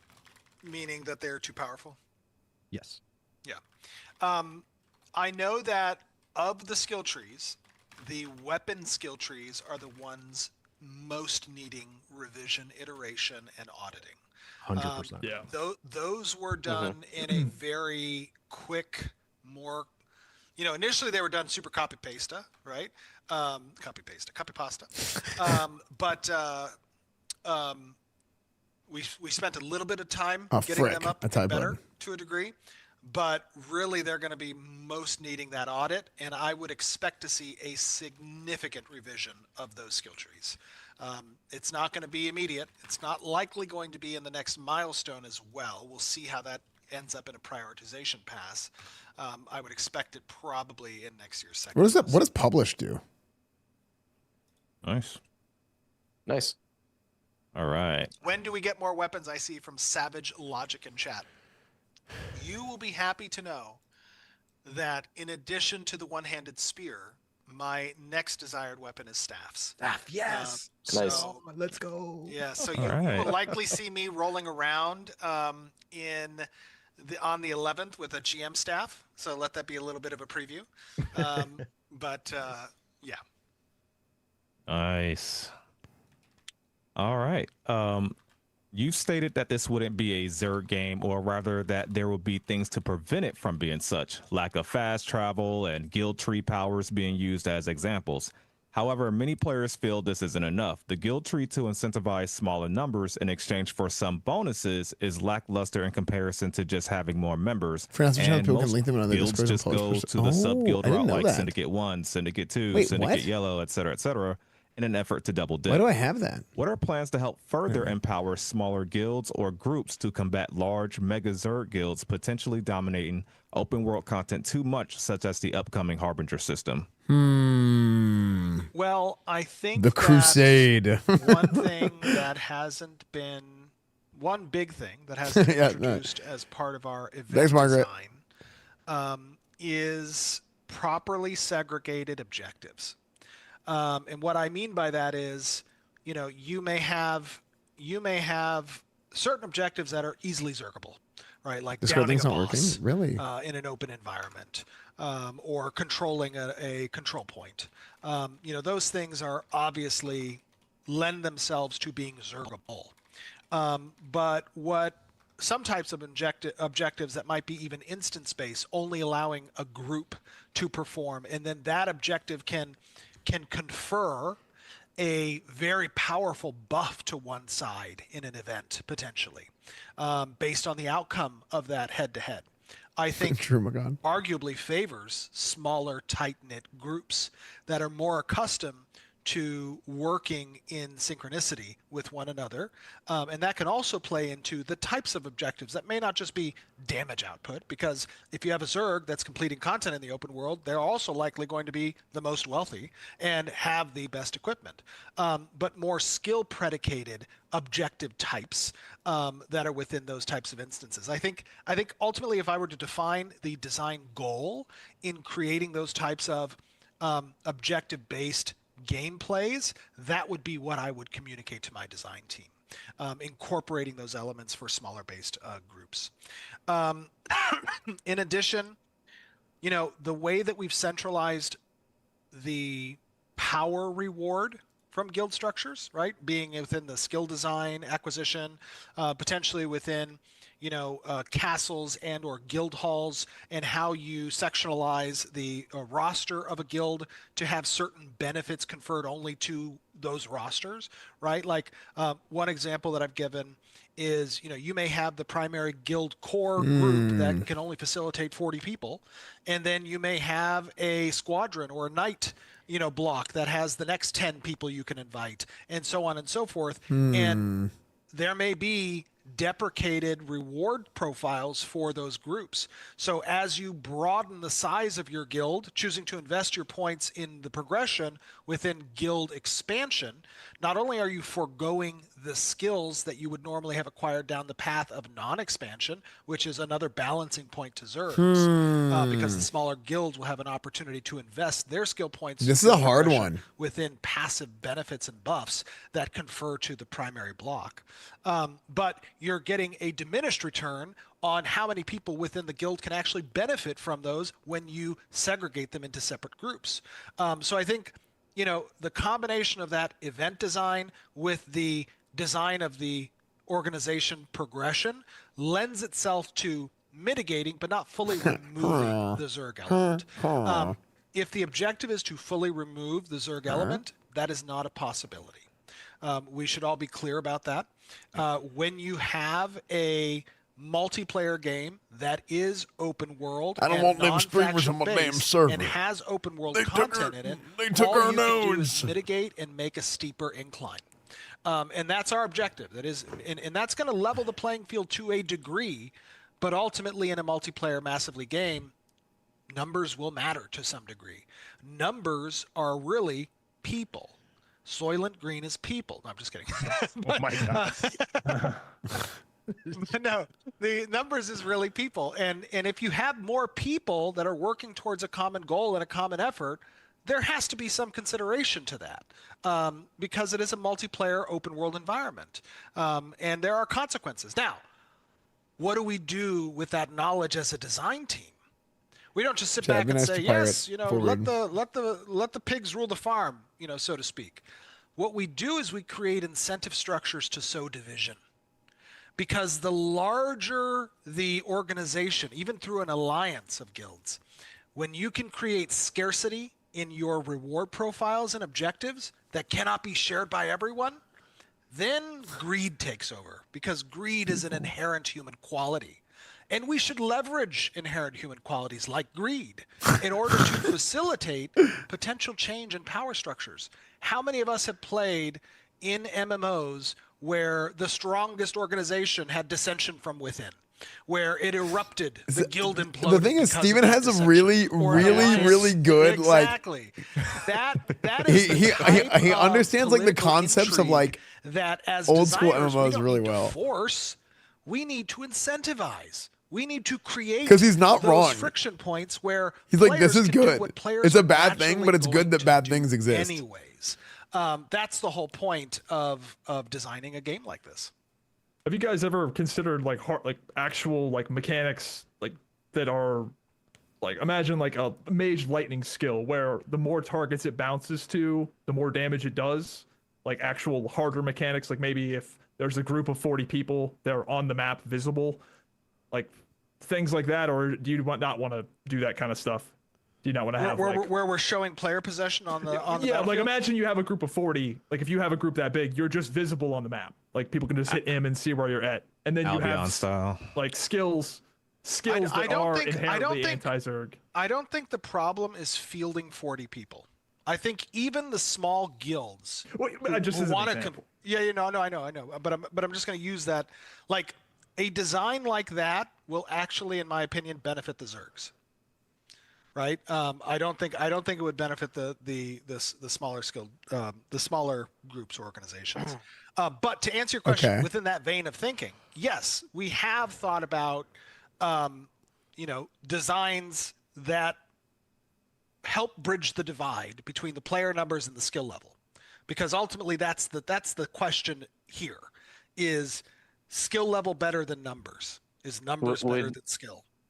Would that be something like giving the fighter or tank an ability to clump a group in order to create like more of like a bomb squad against the Zerg or something like that? From an ability design, yes. From an ability design perspective, sort of, I'll be honest. People say numbers always win, but like that's not the ability to 100% true.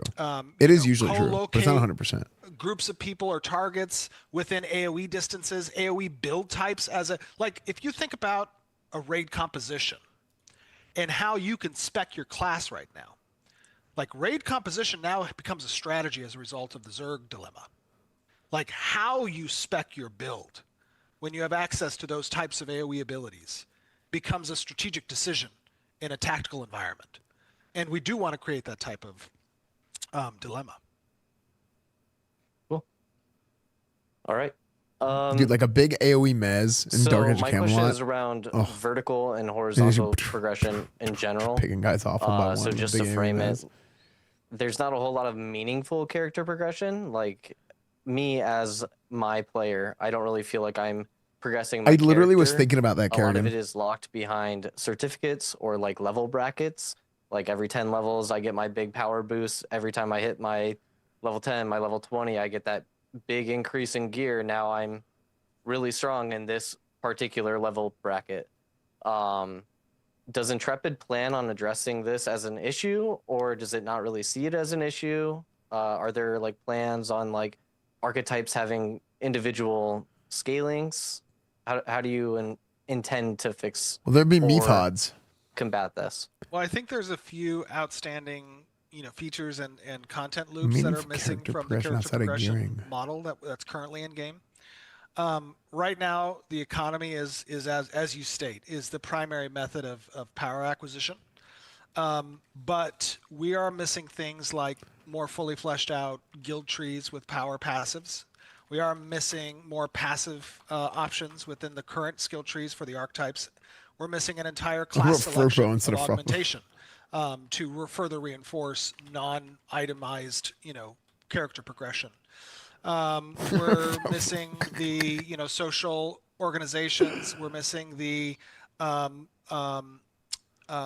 of the intended relics that are in the world and confer power and benefits to players. Some of the policies for nodes and the benefits that come from your housing progression. Like there are non-itemization based, non-gearing based progression paths that are still outstanding. And I think that when we have the full picture of that design in place, your character progression is going to feel perhaps the opposite that it does now, which is that I must pay attention to too many systems in order to optimize my power progression curve. Like that is the flip side of this problem. Right now, it's all centrally focused on gear, and the question of the design is going to be, does having 6 different vertical paths that need to be focused on too much to onboard players? Oh my gosh. And so we'll dude, see. We'll see when those things make it in, how we need to tune it. So just like philosophically speaking about vertical power progression, at the high, like what's your curve looking like on the high end? Because one of the complaints I've seen is that like the epic and the legendary, you just get a huge return on just general power, and a lot of people are like, maybe that bump going from heroic to epic to legendary should be much lower than it is, because people are sort of concerned that the people say it's too exponential, blowing all the other people out of the water, like because there's just so much power in those. Wait, Margaret, you work for is there an Ashes? intention for there to be a drop off, like a strong return on that? So let me answer the first part of that question. Yes. Again, we're going to be tuning. Wait, the first question or the second repeatedly.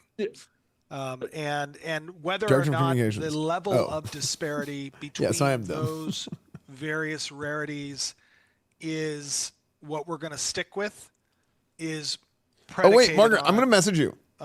Player feedback and the data that we collect right now in time to kill, power acquisition snowball, like all of those things, inform decisions we make around this stuff.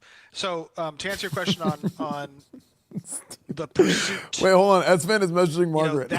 That division, which is, how strong is too strong, but how strong is necessary to elicit interest, right? To elicit, like, if I have to invest $1 million gold and getting 1%, how many players are really going to do that? And how impactful is that $1 million gold now becoming?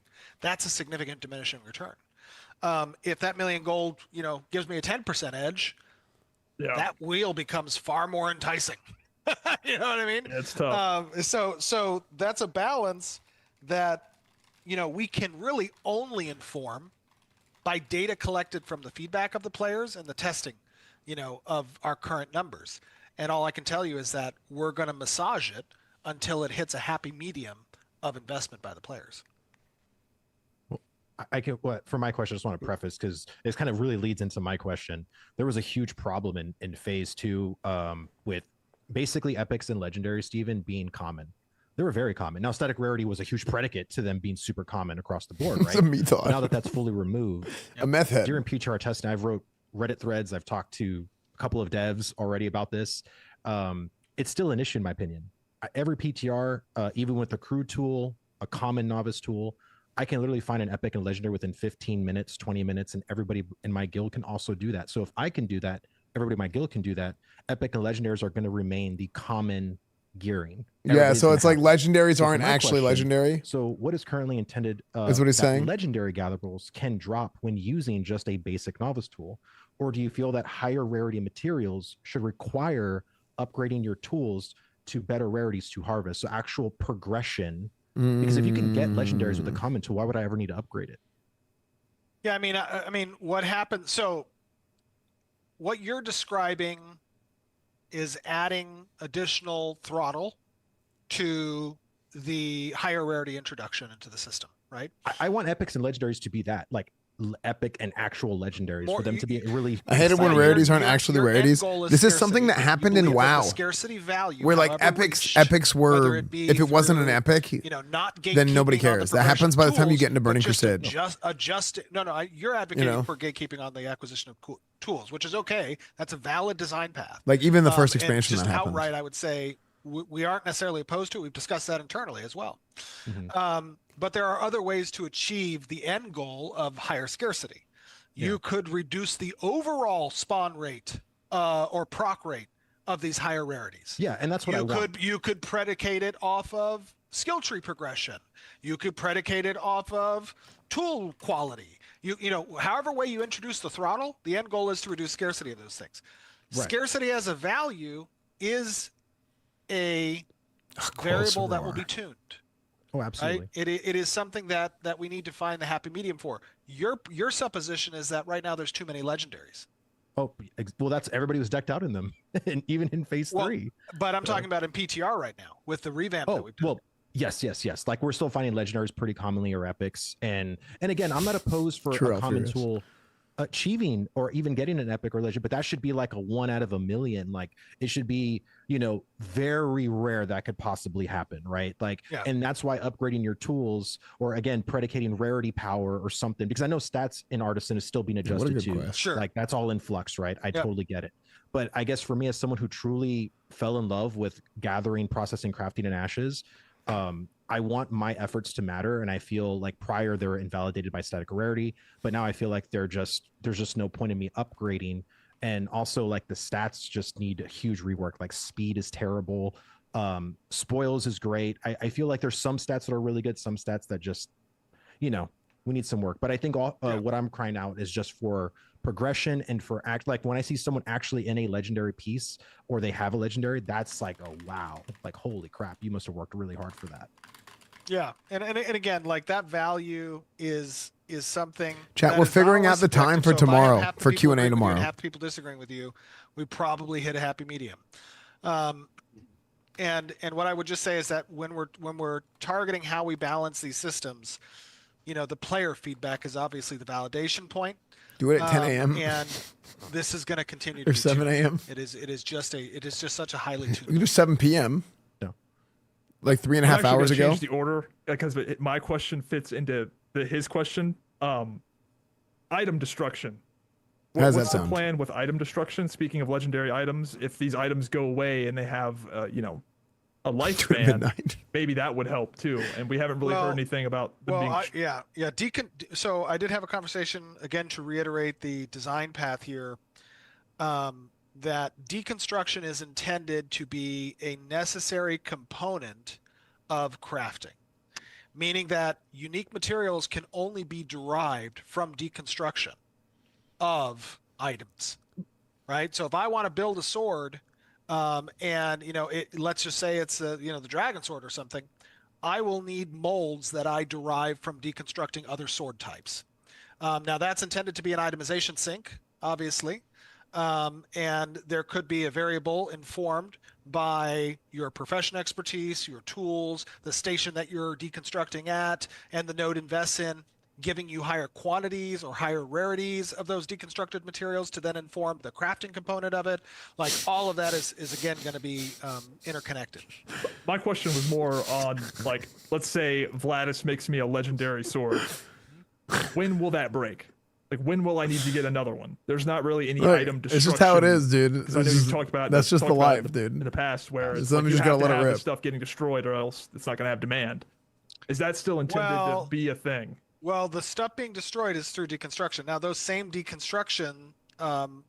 So originally durability, when I discussed as a system, I guess that's my question. Yeah. Durability, which is separate from deconstruction. Durability is the life force of the item. When originally I had the design where if the item reached half durability, it would be considered a broken state, and that would have diminished stats. And if it goes down to 0, it cannot be equipped. Right? You don't lose the item, but it cannot be equipped. To repair the item, you must have original resources used in the item's creation, right? And that would include deconstructed elements, deconstructed components that come from other swords. So there is a sink in the economy for Wait.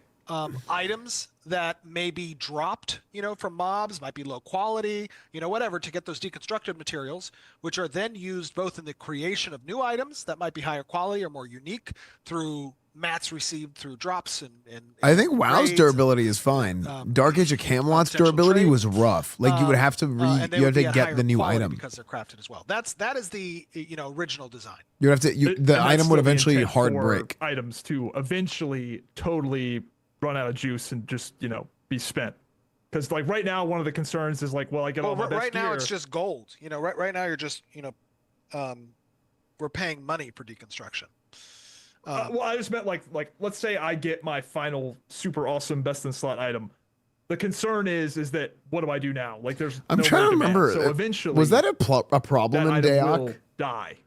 Because like eventually your long-term? armor could No. break No, I don't think we completely. would ever have the item die. Okay. Okay, they're not gonna do that. I think the item can be repaired through the efforts that Okay. Yeah. And that will be enough. And to fuel the durability is not a crafting fun of- gold sink, but it's an easy think? gold sink. I guess. Absolutely. Okay, Yeah, okay. yeah. I that think- was the I- concern, I guess, the crafters had is that like once No, everybody gets no. all their best stuff, what do I do now? No, because again, repairing is the avenue for the sink. Tempering also is derived from deconstruction components, as is the crafting. The item doesn't ever need to be destroyed. If you allow it to get to 0 durability without repairing it, and we don't know necessarily if we're going to require material component cost to repair the item unless it's at 0. So it might just continue to be gold when it's above 0. But if you ever let the item get to 0 and break, then it could require the material components. See, that would be fun in from an order to- RP in order to standpoint, repair. because But like that the should item never will happen. actually It should never get to 0. Okay. I heckin' love Esfand. Frick, All dude. right. Thanks, man. Intrepid has sold a lot of pre-order cosmetics over the years, some of which has already been delivered to players and will continue to be delivered in batches.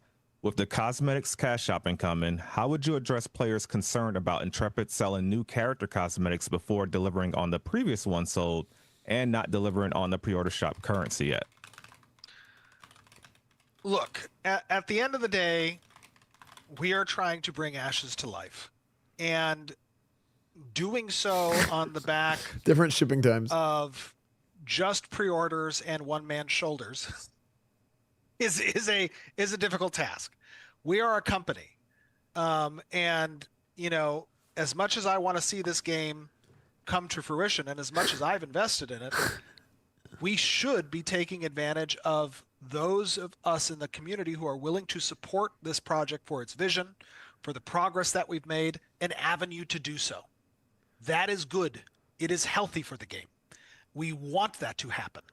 The question about completing the earlier cosmetics, a lot of those are going to be. Am I an entitled, ass? I don't think when it's the a. game I don't think that's a enters problem. early access. We have a lot of the costumes ready to go. Like, from it's an annoying. entitlement It's not a perspective. problem. Players who purchase those costumes will have access to those costumes as well as to some of the mount skins.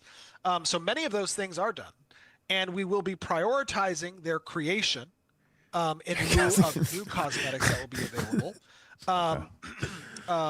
when we enter into early access. So our priority is to complete those. Okay. We will Wait, be that's doing so that. good, Buffy. But we will have a small selection of available cosmetics That's actually for the so new good. players who can Tell choose us, to thanks, support the game and the project by participating in those cosmetics.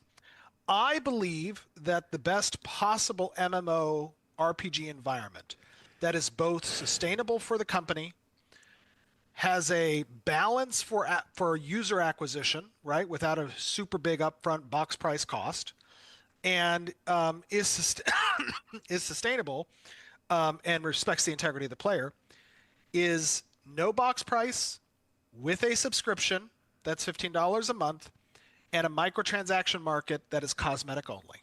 Yeah. That is my philosophy. There is no right or wrong to this philosophy. I'm just going to be honest with you. There is none.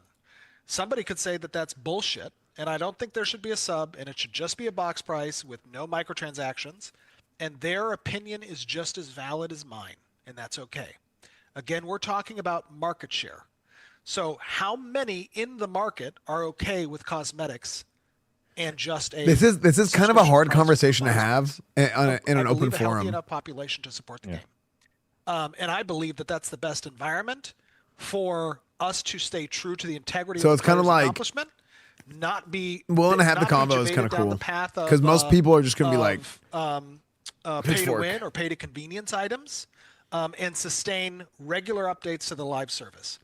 Now that is from my knowledge as a developer and the owner of the company. So that is up to each of their own to make their own opinion. Yeah, and I think that's fair. I think that's what most of the community concern was seeing those new Mad cosmetics Mushroom come. get cosmetics. But you know, you Maybe. guys are delivering on Depends those on the game. pre-order cosmetics sold years ago. So, yeah, okay, it's good. I was actually thinking about it yesterday. I was like, it actually is pretty rare for an MMO to not have any sort of pay to win, like buying currency from Or the a developer. market in general. You can't even. I can't even There's really no think of MMO one. that doesn't have a cash shop. Or- Every MMO. Well, pay to win and having a cash shop like, is it's two not different pay to win, things. it's just more convenient. Like it's very Right. rare to see like what Ashes is Well, doing, where there's none, except you have to look pretty. Like I that's agree. it. I It's a think different that- game, Oppen. and to be fair, if I were to verbalize the Yeah, like I mean, dude, criticisms I have that no I've problem with seen people buying from people who cosmetics as long take as the cosmetics are like odds- the right who take odds cosmetics. with the fact that there is a cosmetic shop. It's not so much that they're saying we don't care about having the cosmetic shop. It's that they don't like seeing the cosmetic shop in alpha. And the reality of it Yeah, is that- that we are that's not fair. a traditionally built MMORPG. We are, to some degree, a crowdsourced MMORPG. There is support that you are giving to the company to fulfill the obligations of the. You know what I'll say? People don't want. Yeah, I mean, it's kind of how it is. It feels less like PR talk and much more like good, honest dev talk. I like it. Yeah, I want to say like, I'm like one of those people that like I don't care at all about a cosmetic shop. Just I could care less. You know, for me, I couldn't care less. Actually, I could care less because there's one thing that I care about, right? There's one thing that I care about in a cosmetic shop, and it's something that Blizzard is doing with Classic WoW that is actually kind of pissing me off. In Burning Crusade, you can buy like the whatever pack. You get a boost, you get this, whatever, right? So you can get caught up if you didn't play vanilla. Within that, they're giving you a mount. Okay. But the mount they're giving you is an armored nether drake, which an armored nether drake is like the highest. Now it's a different color. It's not a season 1, 2, 3, 4 color. It's the specific color for the cash shop. But like I think stuff like that is really bad. Like specifically an armored nether drake. I know it's not the same one, but like they all kind of look the same. They all kind of run together. So when you see somebody flying around on their gladiator mount, you're like, that guy's a badass in Burning Crusade. And you're taking that away because it's rare to see that, you know? It's rare to see an armored nether drake. Now I'm talking about Classic WoW now, but I'm using that as an example to say, hey, like if you're going to have a cash shop in Ashes, I would hope that it's not something that is like a recolor of something that's like a really prestigious, you know, to where it's like you can barely tell the difference. The project. And to Yeah, help even bring a standard in the project to drake life. required a lot of work. But That I think is if it was also a standard, it'd be fact, one and thing. it is totally valid not That to makes like sense. them. We're trying to avoid it. Yeah, You can yeah. go on believing And I think it's that good. The It's best good to avoid products that are stuff. made by multi-billion-dollar corporations or publishers who have historically produced these games in a non-crowdsourced fashioned way. And that is a valid thing to do. Some of the best games that I played are developed that way. But if we're talking about innovation and we're talking about risk-taking, the crowdsource path, albeit one fraught with danger for projects that don't come to fruition, and we recognize that stigma, requires the support of a community in order to see some of these wilder ideas get the light of day, be actually greenlit. You know, most boardrooms of these multi-billion-dollar publishers or development studios go where the market data says to go. And that means making either a WoW clone or a Guild Wars 2 clone or a Final Fantasy clone. And I have no problem playing those games. I love those games. I would play those games every day. I historically have. But if we want to do something different, it takes some adoption by a community. And that is the truth. You don't need to be part of that audience. That's totally cool. But don't shit on the people who want to be a part of that audience. That's their right and choice. And if they believe that that's the best way to bring a product like this to life, and they're along for that journey, cool. We'll have you. We want you. Join us. Cosmetics are the end game. You kind of already answered this question a little bit ago. It was regarding weapon skill trees. They're kind of copy pasta, and so it kind of creates like an illusion of choice with those. So I was wondering if that was a balancing issue or a design issue, but it seems like it's more so that it's just not fully developed. So instead of Correct, asking that question, there's been a lot of discussion around what a hardcore player and a casual player can do, and that Ashes is straying away from being a casual-friendly game. Are there any gameplay loops or systems that are being designed or introduced I think people with don't the know what casual casual player in friendly mind? is a lot of For times. example, sport fishing and arenas are good form of like short-term content, Yep. but not all encompassing of like all different types of play styles. Are there more designs with shorter game time casualness involved? So I think that from a design perspective, in an MMORPG, when you are thinking of introducing a feature or a piece of content, you ask yourself two questions. What do I do with this piece of content when I have an hour to play? And what do I do with this piece of content when I have 10? Right? And we're talking about play sessions here. We're talking about play sessions specifically. And as a design team, if you can answer that question in a way that feels satisfying in both scenarios, you've succeeded. Chat, what should I get for food? So when we're talking about the systems you mentioned, like fishing, right? Or we're talking about gathering, or, you know, we're talking about crafting and componentizing those systems so that you can make slow progress. You know, those are things that whether I log in for the hour or not, like I have the ability to either make progress that ends in the culmination of a completion event within that hour, right? You know, it could be a completion of a step along a grand reveal, but it has to feel like I'm completing something, right, within that play session. That's how we try to architect all of our features. Now, the flip side of that coin is not just the feeling of the gameplay, but it is the power acquisition, because ultimately, at the end of the day, power, influence, those are the reasons we play these games in a social system. We want to achieve those things. Immersion, role play, that's along the way, right? And they can play into that to some degree. But you know, that is the ultimate pursuit. How do we balance the 10-hour day against the 1-hour day? And again, this is another point where I would say mitigation is the objective, elimination is not the point. You cannot do that in a progressive game. It is not possible to do that and still respect the time of the player. Because when you have people who are dedicating 16 hours a day to this game, Respecting people's time is like to a feel like those 16 hours were spent Pandora's box meaningfully type of against thing. the person who spends the hour. And that No, Pandora's requires box is the wrong progression word. along a vertical path in some cases, but horizontally as well, right? Some of that power I think when you talk about respecting players' time, there's a few different like facets to this that might be people like kind of only think about it in one way. Like ask yourself when somebody says, "Hey, like you want to have think about this. When you want to have your time respected, what does that make you think of?" Some people might think, okay, I want my time to be respected by it doesn't take me a long time to get from point A to point B, from the place where I'm starting to where I want to get to. That's one way of thinking about respecting the player's time. The other way of talking about respecting the player's time is if somebody is investing a lot of time into something, then they're rewarded in a proportional way to the amount of time that is being invested, whether that is a linear reward or it's an exponential reward, or maybe it's like a logarithmic reward, right? Maybe not exponential, but it could be, right? Whatever it is, right? It might be logarithmic as well, where at a certain point you could invest like 10 hours into something and be like 90% as good as you can be, and then you invest 100 hours into something in order to be 100% as good as you can be, right? So you're giving an extra 90 hours for that little extra thing that takes you from like really good to elite. So when you talk about respecting players' time, I think it's important to kind of juggle those two things because they're two completely separate ways of looking at that concept.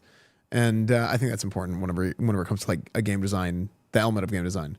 So dad gamers cry more about this subject than anyone. Yeah. progression doesn't have to feel always vertical. it can be options. It can be a breadth of responses. It can be my reaction capabilities. That is an important design philosophy. So we try to lean in there as well. In the way that we confer power. It's not just about the vertical outgoing, system. It is also about how you have the capability to respond. As a dad, as a person that has 3 kids. And Oh, here we games go. 2 to That's 3 so hours, funny. that's The fact that majority we're of my talking about Ashes dad. gameplay per day. I like that. I do. Like, I don't care that the person that's playing 16 hours a day is way ahead of me, because I still feel like what I'm doing in my little small time matters to me.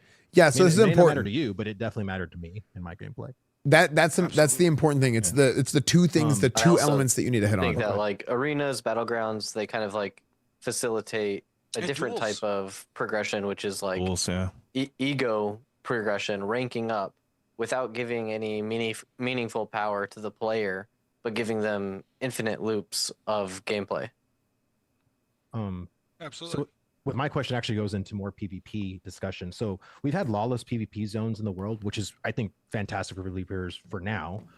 But does the team still intend to have more dynamic PvX like world events, like maybe something like Capture the Flag, Oddball, King of the Hill, or even something to accommodate different player sizes? Yeah, it does benefit like me, for real. 8v8, 16v16, 20 versus 20, or even like the first guild to sign up versus the other first guild to sign up, like something like that. Do we intend to have those types of events? Yeah, like This sounds more like this. It sounds more like battleground stuff. Players of both PvX and PvP can enjoy.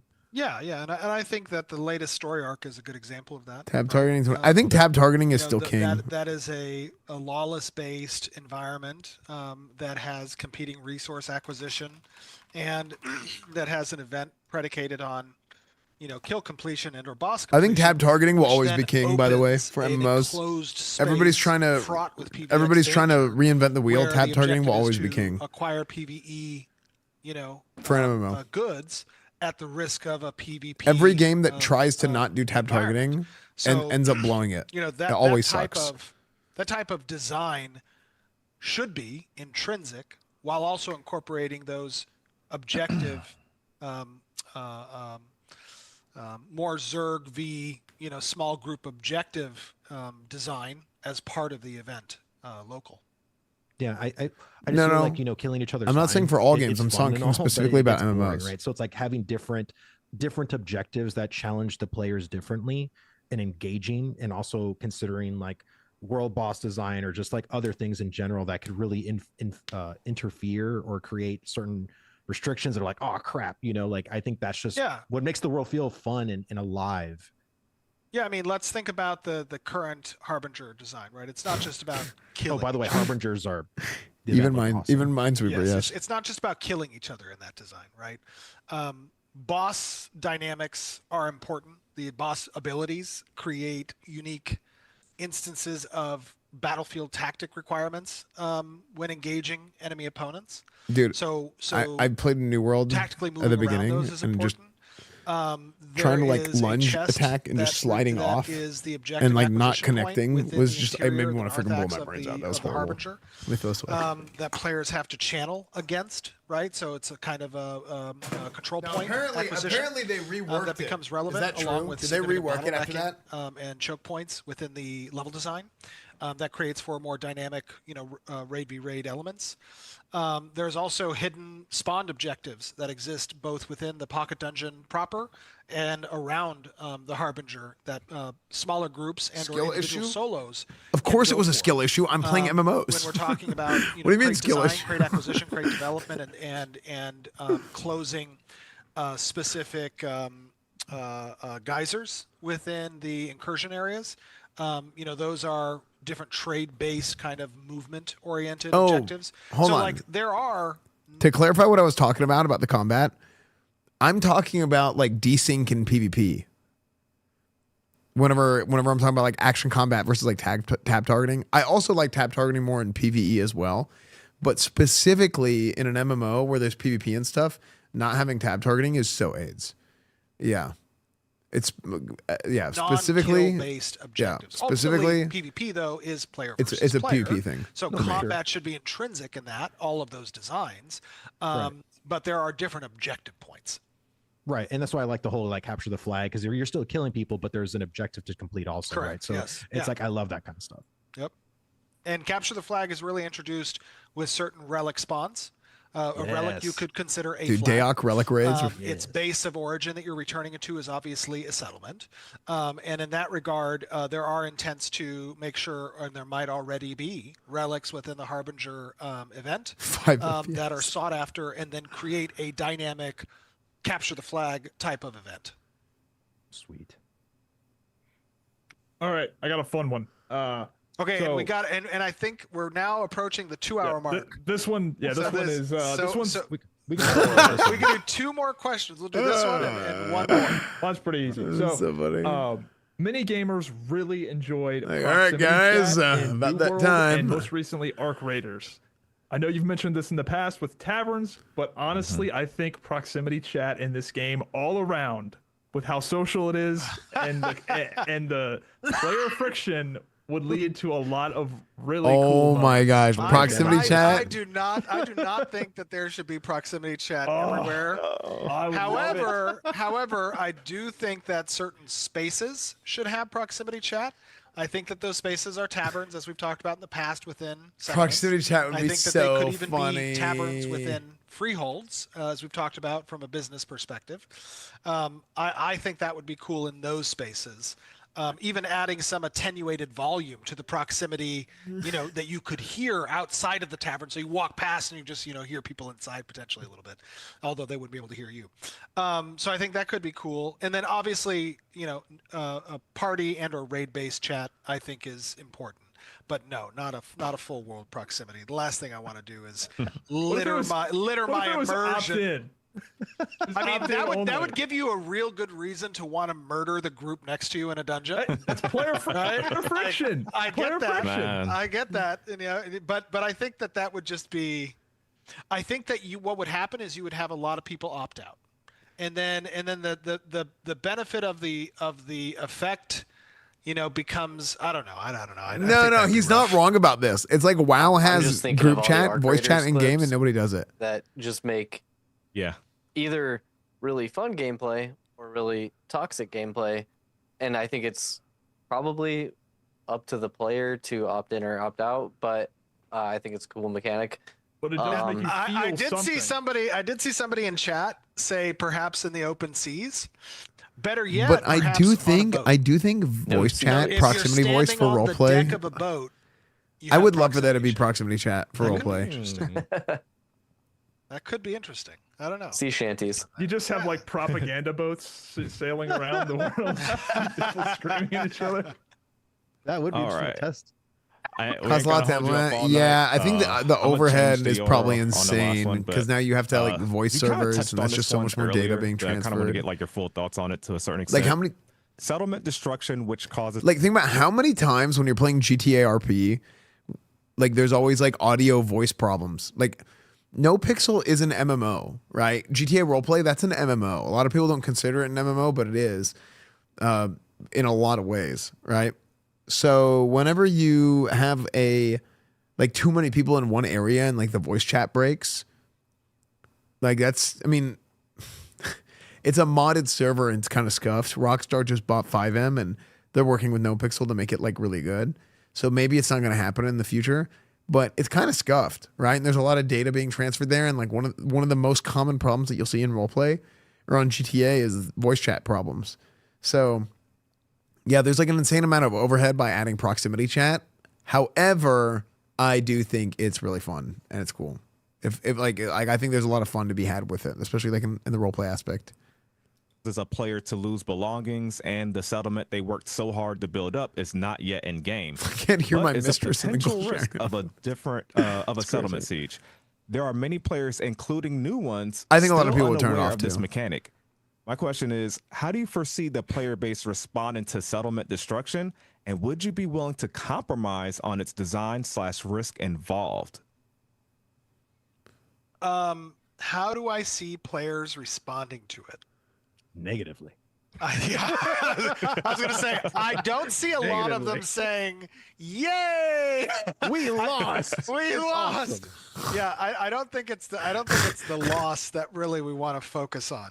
I think that the loss is something we need to I think build easy come, easy recovery go. systems around. I Yeah, think recovery that we need systems. to Easy come, build easy go. Incentive systems around. I think that there are opportunities that can be found in loss that can soften the blow. I think that, you know, we lean into that path. Yeah. Am I willing to compromise on node destruction?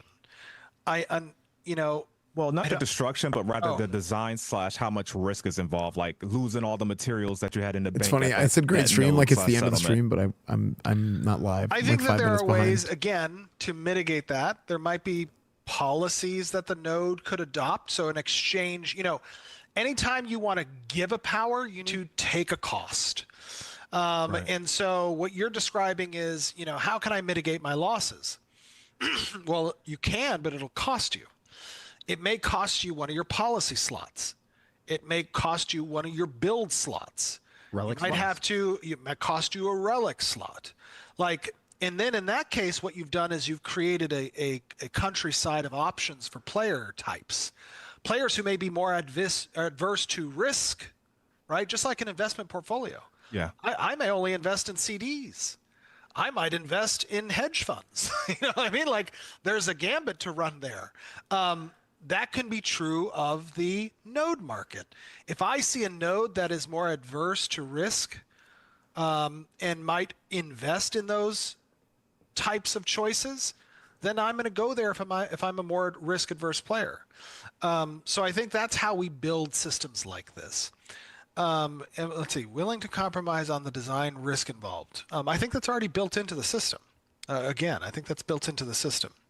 Could there ever be like a relic that like this node is now like instead of losing 100% of your stuff, it only loses potentially like 80 to 60%, like, and there's like a range percentage. So it's like by having this relic equipped to this node or this settlement, sorry.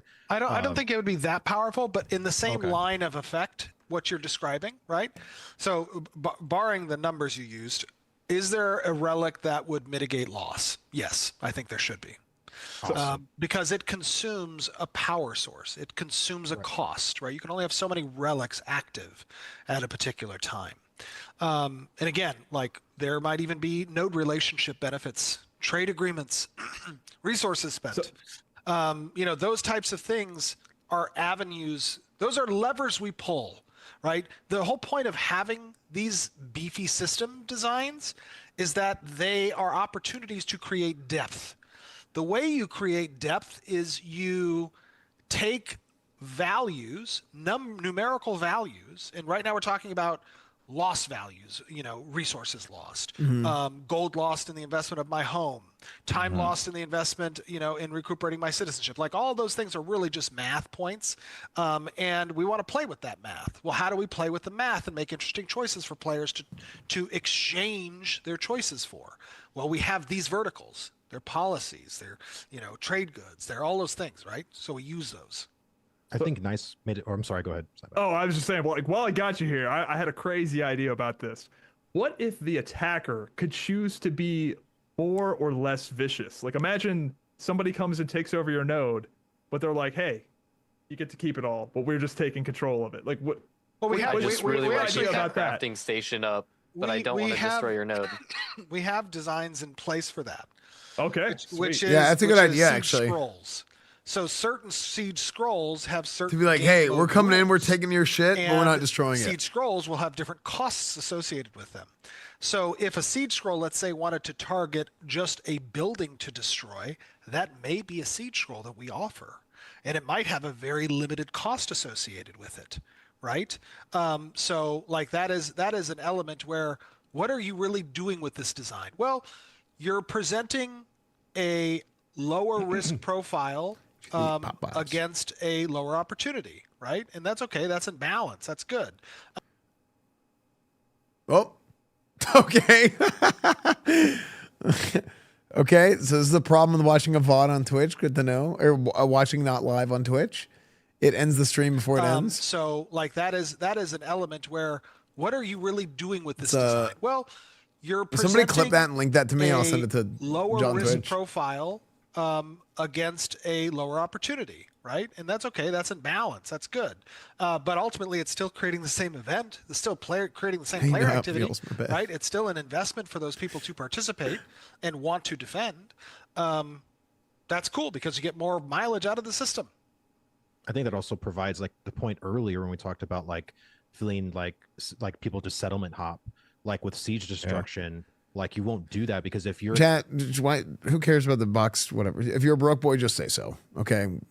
We learned that a long time ago, and these are principles that I live by now. Thank you. in a seat, or if you're in a settlement that has like guilds or people that aren't good at PvP, or maybe they don't care about it, like you may not want to be a part of that settlement because they can get siege and there's not really gonna be much of a battle there. They're gonna lose. Just buy the it's like cookies, actually dude. paying attention to the politics and what guilds are where will be very determinant, especially when sieging is going to be in place. For sure. Well, guys, I have got to say, I had a lot of fun. This is actually good. This This was is a a really great good one. panel. I just want to say kudos to you guys for coming at me with questions that were well thought of. And I think that the community enjoyed hearing, obviously, not just our philosophy, but our intentions, what's in the game now, how we're going to address these issues. Because ultimately, at the end of the day, any interested person in what we're trying to create with Ashes of Creation wants to hear from the person who has creative control over the vision. And I can give you, with all honesty, our intentions. How we're going to execute may be a different story. As I said, some of these things are subject to change. But what I can guarantee is that you, as an audience, have an opportunity to be with us every step of the way when we introduce, balance, and change and iterate on these systems. And that ultimately is what we're trying to achieve with this development and with the game, because we want to build something that people want. And the only way to really do that is to listen to those people and invite them along the path. So for you guys, Nice, Vladis, Zyback, Lloyd, joining me on this panel and giving a voice to that community to get the questions answered that they want to hear, and for cultivating your communities within the content creation that you do, thank you guys. You're doing a service to us all. Yeah, and real quick, just for the people that maybe didn't hear originally, I just had a we were funny. not I just limited had on a what we funny. could ask. We could ask anything we wanted to. We went more than twice the duration we were supposed to go. It was only supposed to be an hour. We're over 2 hours. I just had a funny like epiphany. Steven is kind of like if you put me and Tips together. If you combined me and Tips, you'd get Steven. And so I genuinely appreciate the bravery because it's very uncommon for these things Steven. not to be like PR, very actually controlled so media funny. kind of things. And we hit you with some vicious stuff. So I appreciate that. Yeah. I enjoyed You're not every just- minute. Yeah, I also appreciate that you're just hitting every variance of content creator as well. Like, I'm not a very big content creator, so I'm privileged to be here. So thank you for giving us the platform to talk and shape around the game. It's been really fun the last 5 years that I've been following. So appreciate you and Intrepid and everybody there. It's been our pleasure to have you guys. I mean, obviously, at the end of the day, the reason we do what we do is because we do it for people like you guys and the communities you represent. Because we are that community. I've watched many of you and all of what you guys produce, not just because I'm building the game, but because I want to see a game like this be played. I would want to play this game. And the only real way to stay informed about these things is through being part of these types of communities. So kudos to you guys for building them, and thank you for joining us on this journey. And thank everybody in the audience for staying with us tonight. I know it's 9 o'clock here on the West Coast, which means it's midnight on the East Coast, and God knows what time it is in Europe. I apologize for those of you who decided to stay up this late. It's super early in the morning for them. Yeah, gosh. So appreciate you joining us. We had a lot of fun with you, and I hope you guys did too. Hope you enjoyed the answers, and we will see you all next time on Thursday. Holy smokes. We'll see you guys on Thursday. Man. Nice. It's going to there be you go. scary. Everybody buckle up. I put a brace for impact GIF in the Discord. There is a brace for Picard and impact. Riker. That is what it's It's going probably to gonna be like. crash and literally all at the studio in day Warden. one So issues. Be prepared. It's going to be We're gonna be crazy. sitting here reacting to guys, videos Esfand for stream. hours. Tomorrow. Going to be on SFAM streams tomorrow. That's right. Oh, I forgot yeah, about that Thank you too. for that. I don't know what I'm excited time. for Oh, that. nice. That was nice We're to gonna shout see. that out. We'll see Check what it out kind of for questions he Nice. has. All right, guys. Have a good night. Later. See ya. Thank you. Yeah, chat. What time should we do the thing tomorrow? I think that was super good, man. I think that was super good. I think they did a great job with that panel.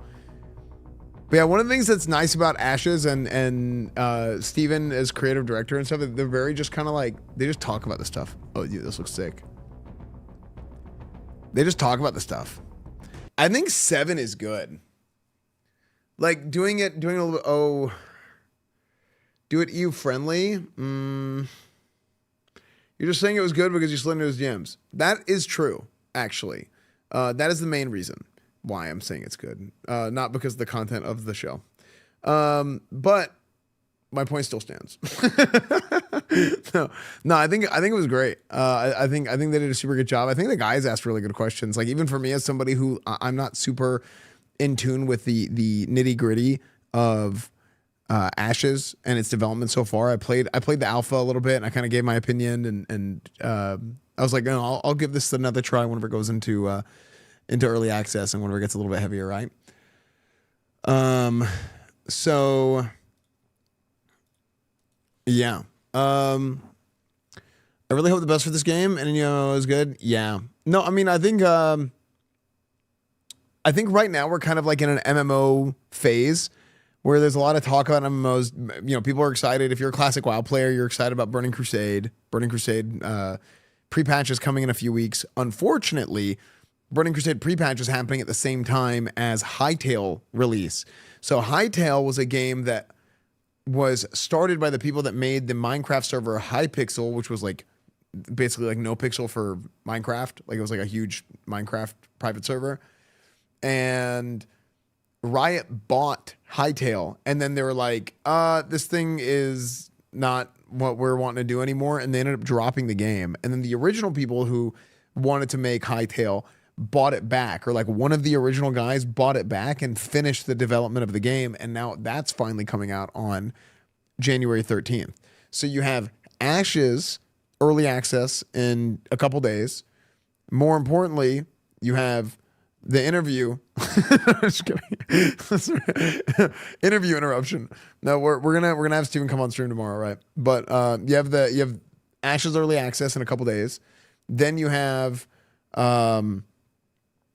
Hytale on January 13th, and then you probably have Burning Crusade the first week of February, and then you have Midnight for Retail WoW, the next Retail WoW expansion, the first week of March. And you currently have housing in Retail WoW. So there's just boom, boom, boom. There's a big chunk.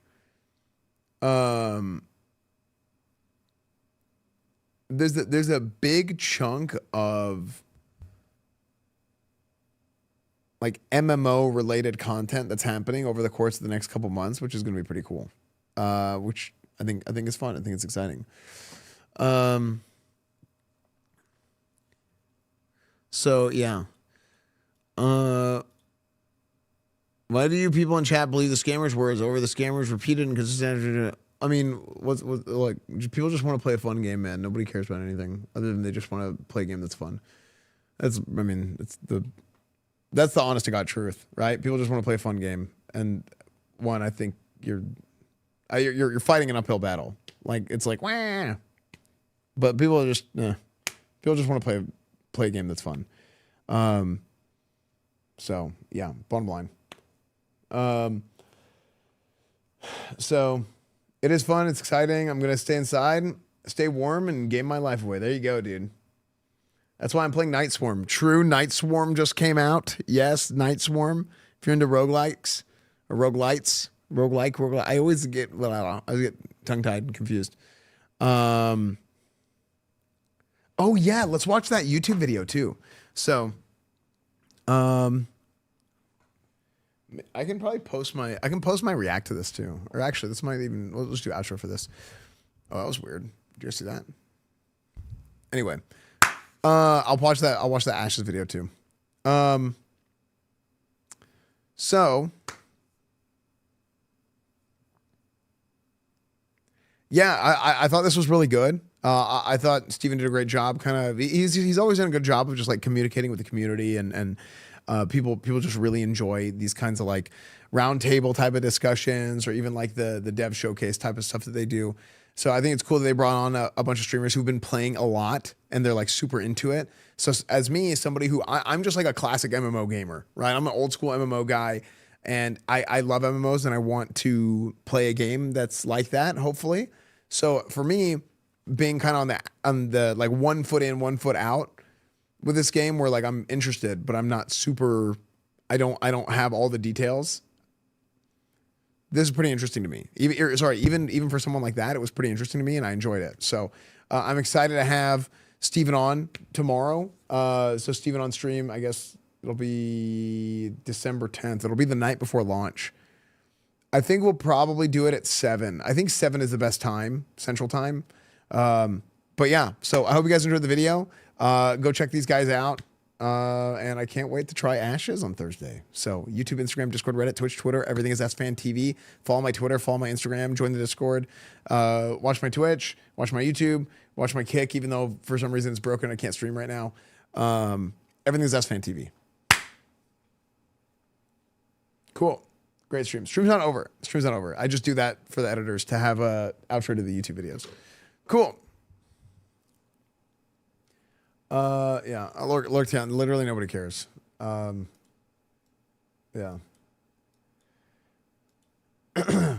Yeah. Just nobody. Great stream. Stream's not over. Yeah. Okay. I watched the Hightail video. Have you seen the new one? Well, let's watch the Ashes video first. Can somebody link me the Ashes video?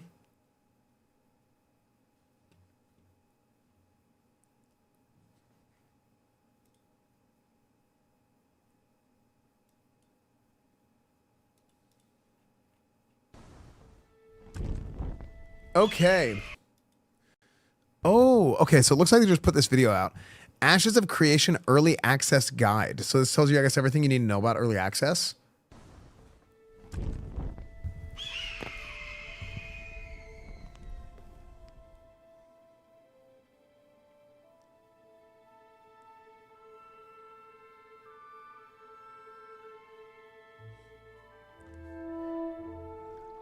Welcome to Vera.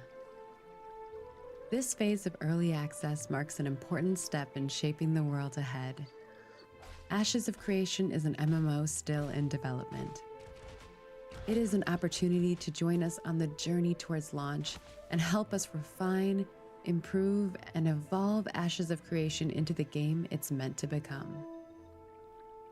During this testing period, your discoveries, bug reports, and feedback will help us refine systems, enhance gameplay, and bring Vera closer to the vision we share.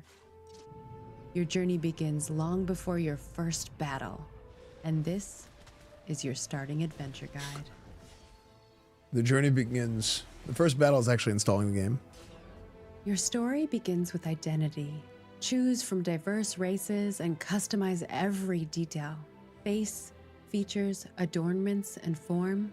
Craft a proud Kalar tank, a You see his eyebrows? Just this. cleric, or a They're relentless like speeding through it. Renkai fighter. Your character isn't They're all just an jacked. That is how avatar. humans look like in It's real the life. All first humans look like spark that. of the legend you'll become.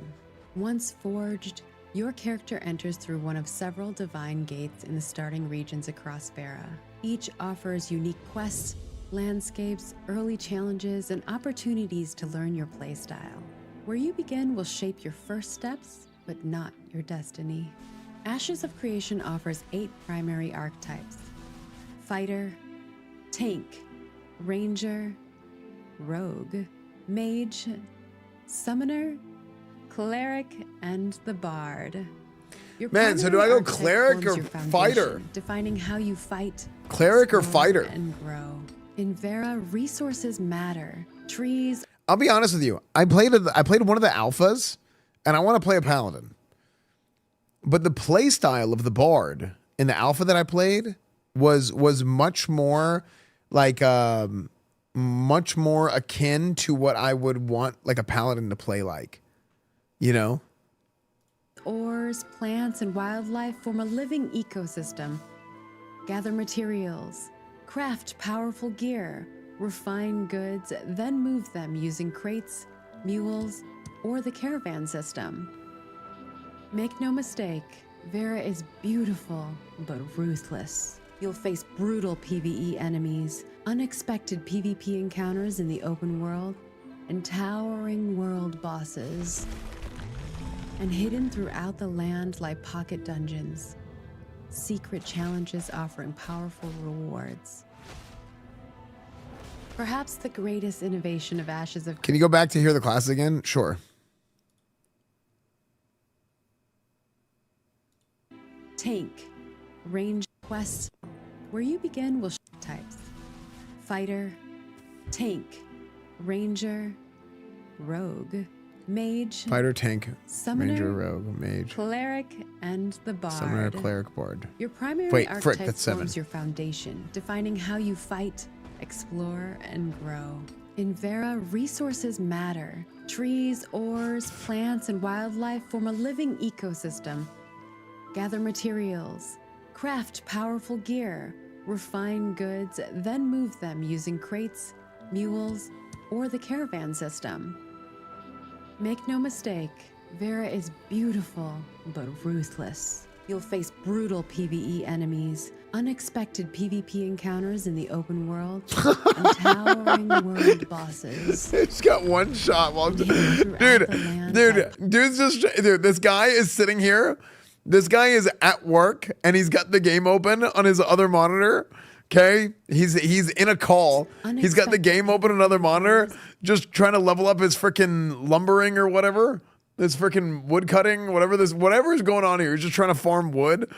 He just gets one shot by a rogue. He's like, in the open world, and towering world bosses. And hidden throughout the land lie pocket dungeons. Crazy. Secret challenges offering powerful rewards. Perhaps the greatest innovation of Ashes of Creation is the settlement system. As players explore, fight, craft, and gather, settlements grow dramatically around them. What begins as a small camp can evolve into a village, a town, or even a sprawling city. Your actions unlock content, politics, merchants, quests, and even open the path for players to lead as mayors, shaping the city's laws and direction. Conflict is woven into Vera's history. Guild wars erupt for power and influence. So is it guild? Is being a guild leader versus being a town mayor two separate things? Will the interview with Steven include tomorrow? Well, I gotta figure that out.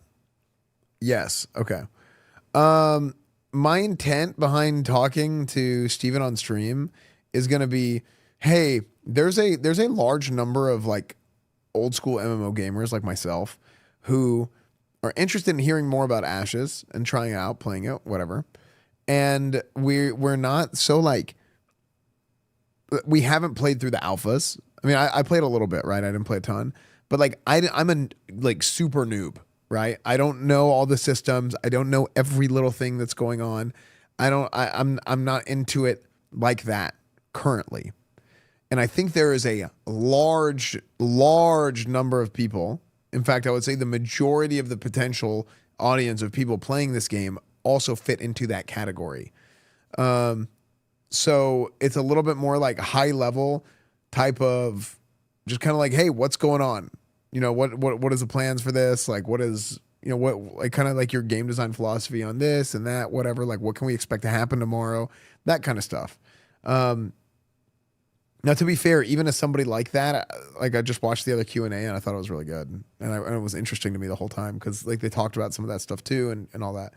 But I just think it's more something for like my community of people that kind of play games this way and are kind of in the same sort of demographic that I'm in. I think it's really good for that. So, yeah. That's kind of what my plan is. So I also put in my Discord, if you guys have questions that you want me to ask, you can help me kind of brainstorm. I put it in the announcements channel and then in the suggestions. So anyway. Influence, massive sieges determine control of regions and economies, and when honor must be tested, duels allow adventurers to settle matters. Wait, let me go back a little bit so I can remember where I was at. Lead as mayors, shaping the city's laws and direction. Conflict is woven into Vera's history. Guild wars erupt for power and influence, massive sieges determine control of regions and economies, and when honor must be tested, duels allow adventurers to settle matters one-on-one. Victory brings prestige and sometimes entire territories. But the greatest threat comes from corruption. When it seeps into the lands, monsters grow stronger, zones twist, and darkness spreads. Players must rally to push corruption back or risk watching regions fall into the claws of the ancients. you will lose gear when you die. Beyond Vera's If you get corrupted, you shores lose gear when you lies die? an ocean of opportunity. Build That's the only way ships, that- that's the only way you explore can get- open seas, discover gear, right? distant islands, and face powerful naval threats. Fishing lets you cast a simple line into rivers, lakes, or coastal waters for resources and relaxation.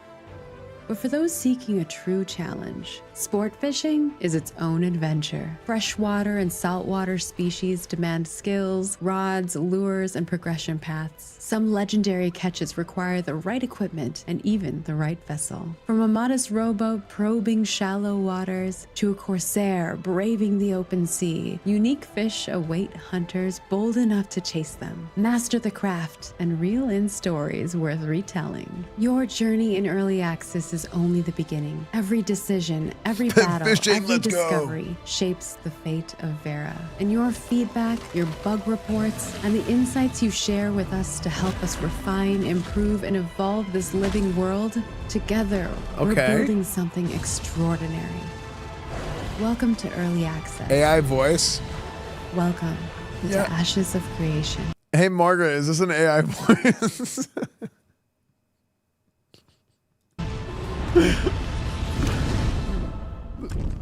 She's literally in chat.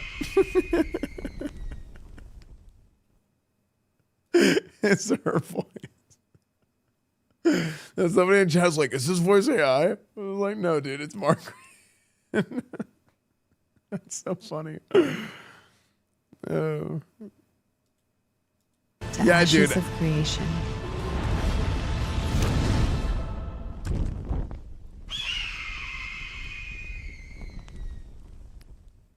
They think I sound like I'm AI. Oh, okay. Dude, you know who else does a really good who does a really good no, your voice does not sound like AI. That's laughing. You know, Bonnie does a crazy good AI voice.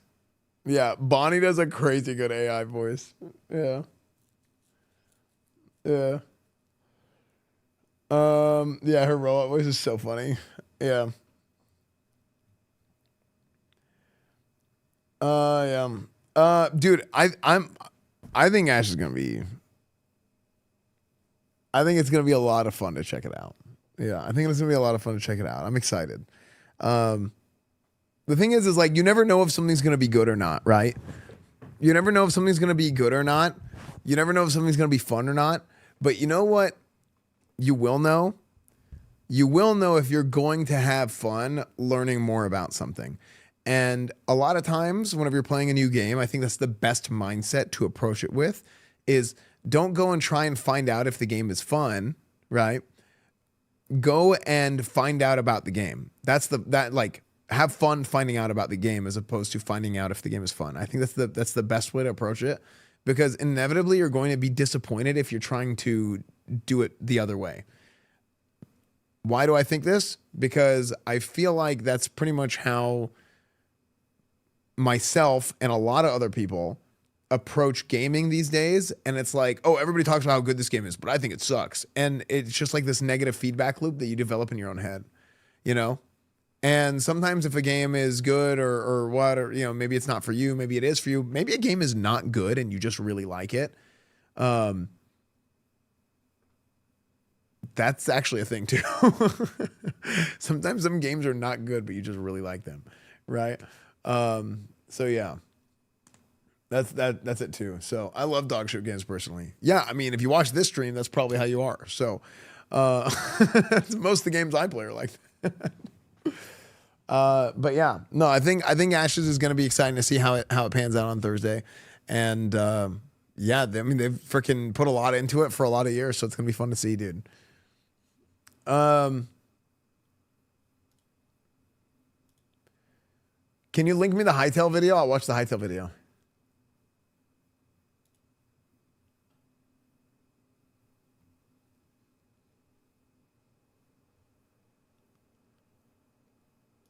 I'm out of unhinged tokens for the year. I can't say anything negative until 2026. Let's see.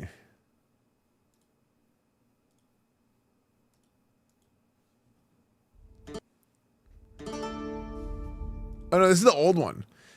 Yeah, this is the original announcement trailer for Hytale.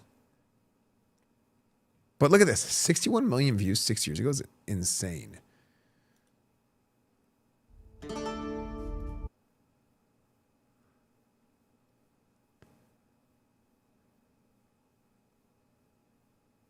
This is the new Hytale video. I didn't see it on the channel. No, I hate that. Why did that happen? Okay.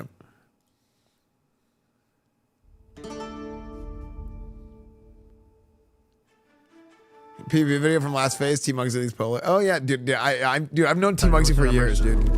T Muggsy is the OG private server WoW guy from back in the day. Here, watch this. I'm gonna go to the bathroom.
Dude, I ran into the TV, dude.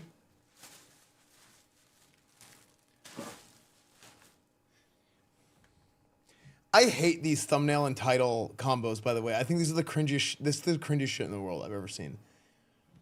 Like these thumbnails that look like this, I hate them. I immediately hate it. I will never watch one of those videos.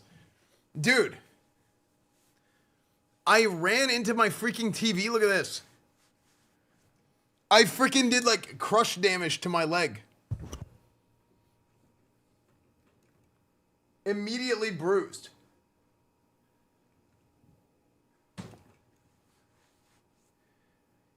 Through the pants.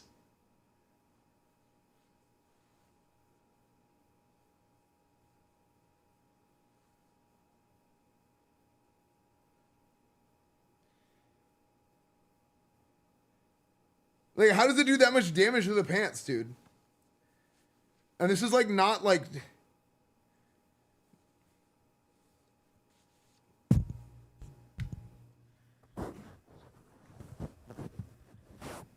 You're not Amaranth?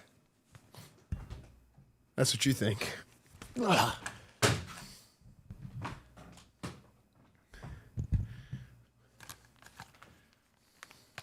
It's cloth armor? Freaking wet tissue paper armor, dude. Frank's headphones. Okay. Quit showing off your buff legs. You're getting old. We get it, Esfand. We all can't have legs like you, bro, Angie. Dude, I freaking did so much damage to my leg there. What the hell? I usually don't run through the house at max speed is how I avoid crush damage. Okay.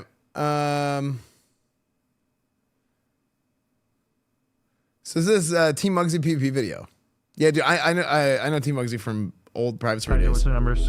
They have 120 in voice, bro. Okay, we have 40. We need to meet Winstead. We're going to the north gate, and we're just gonna hold that fucking choke. East, let's go, mount. On your flying mount, we're gonna play front to back. Legends never die. Is this the League of Legends music? Is this I haven't watched Arcane. Is this the Arcane music? When the world is calling you, can you hear them screaming? Wait, is it DMCA? Oh, it's the World song. It's the World song. That's what it is.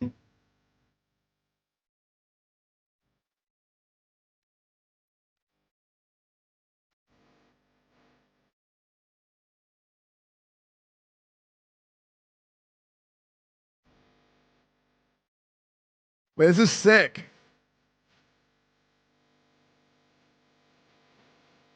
Dude, this reminds me of freaking like hitting people at a choke point, like in the valley between the Badlands and Searing Gorge. And like everybody runs in there and just blow everything up. Like these big, like large scale fights.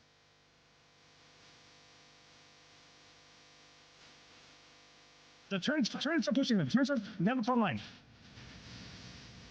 What is this? Is this a bard? Don't let the choke. I root the choke. What class is that? It looks like bardish. All right, Margaret. Thank you for joining us. Yeah, I'm excited for tomorrow. Reach now. Center.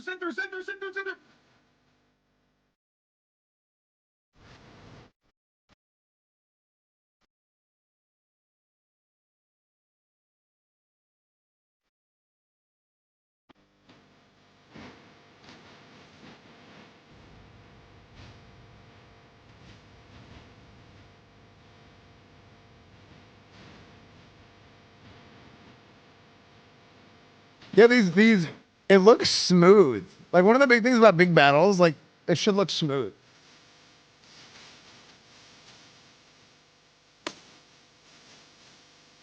Yeah, it is. It is hard if you don't know what's going on. How embarrassing. Classic.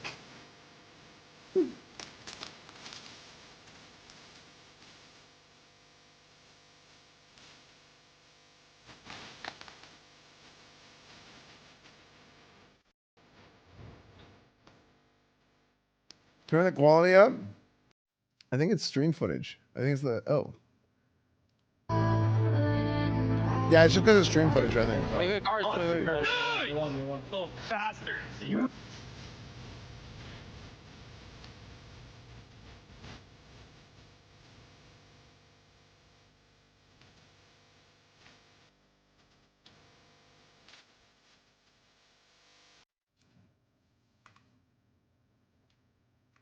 Am I an idiot? I'm trying to see who I know. That was North.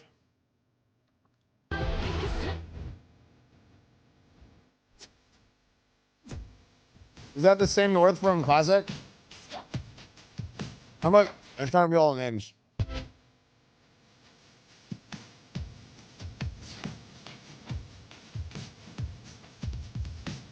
Oh,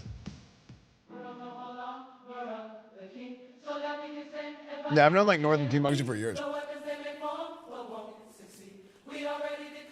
That's cool. Like, good like hype video.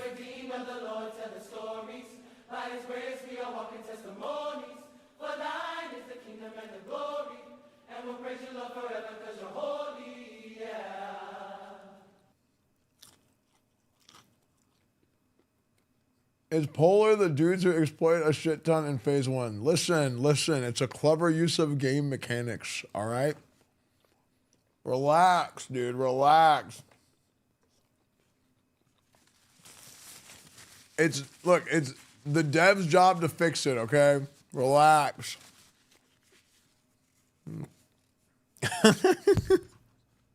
What are you eating? French fries?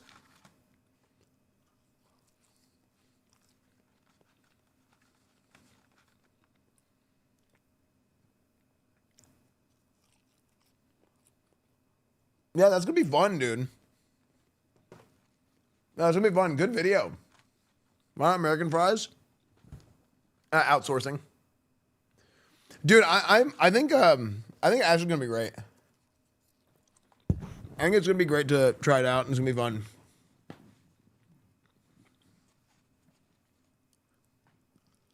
Wait, this is kind of funny. So some people are like haters. It's always funny how that happens. Like in any game with like any degree of PvP, people will just end up hating people just because they're in the other guild. It's not funny. But also, people, dude, when people start doing rat stuff, that's really where it comes from. I think it always comes from people doing rat stuff. And like people will do that kind of stuff against each other. It happens a lot in Eve. Dude, in Classic WoW, when we had like Crusade and like the war effort, like it was so like there's so much like diplomacy that has to happen, and like the politics, guild politics it's so fun. Like cross guild politics. It's so fun. I've been Ashes maybe mystically. Yeah.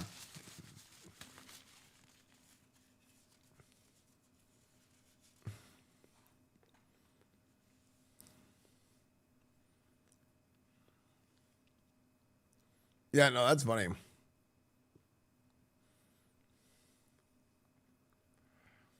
Can you do a review of the AOC stream reviews on Saturday? Yeah, but I think more than likely early on it's going to get brigaded. Yeah, early on it's probably going to get brigaded, I think. Yeah. But yeah, no, that's cool. No, I'm glad Team Muggsy is doing well.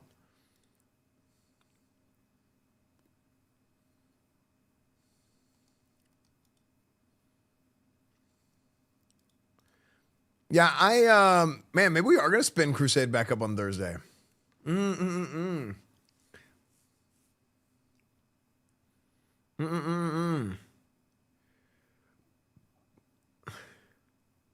my 100% high and volume quit tags or something like that. Unbelievable. Yeah. Maybe we do spin Crusade back up. Yeah, it'd be fun. But I don't know how many people from the like OG Crusade are going to be interested in playing Ashes. But I mean, either way, like I would just start my guild. Yeah, you need to watch this.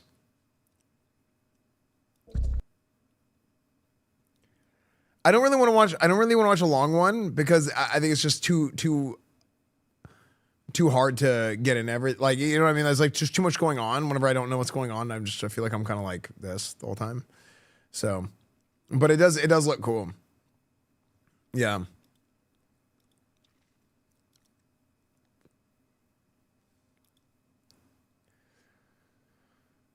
Let me see.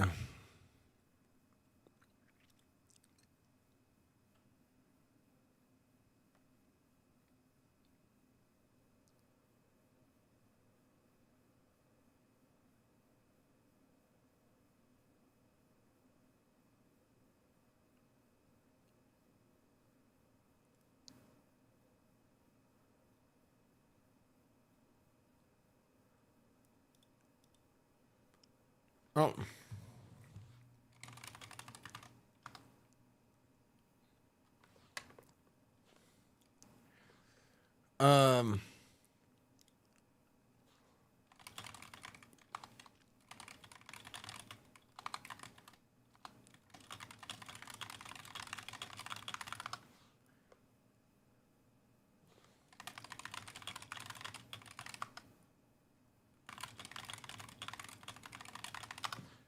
Cool.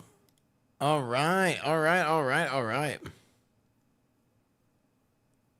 A game with a built-in civilization election war system introduced to a bunch of people whose purpose is to get views. I mean, yeah, true. Yeah, I think it's gonna be fun. Yeah, I think it's gonna be fun. Yeah, I think it's gonna be fun, and I think my food is gonna be tasty. Yeah, man, I'm excited. Oh, that was loud. Sorry. Speaking of going hard, you have to watch this. Okay, the wire.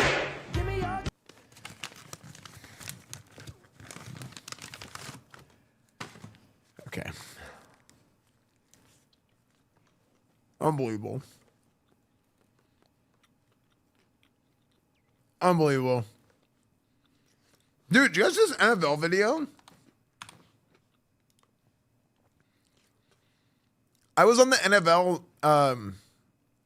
this video on the NFL channel. Where am I? Oh my gosh, dude. They put out so many videos on Sundays because they have to. They just constantly are putting out all the highlights.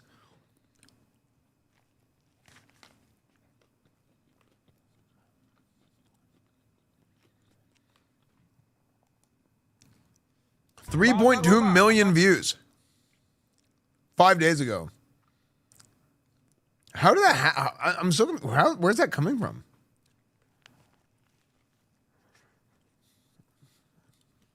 In the comments, everybody's saying I farted. I did not fart. Here we go. Hey, this is my mouth. 300 pounds, man, but I'm a couple hundred, so okay, well, let's get to it. A couple hundred's all I need. It's good. 10 yards, man. Okay. Here we go. There we go. That's my mouth.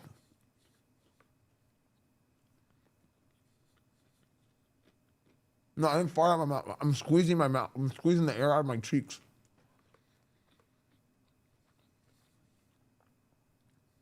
Same outfit as AI videos. You know what's funny? I dressed like this on purpose to match my Sora.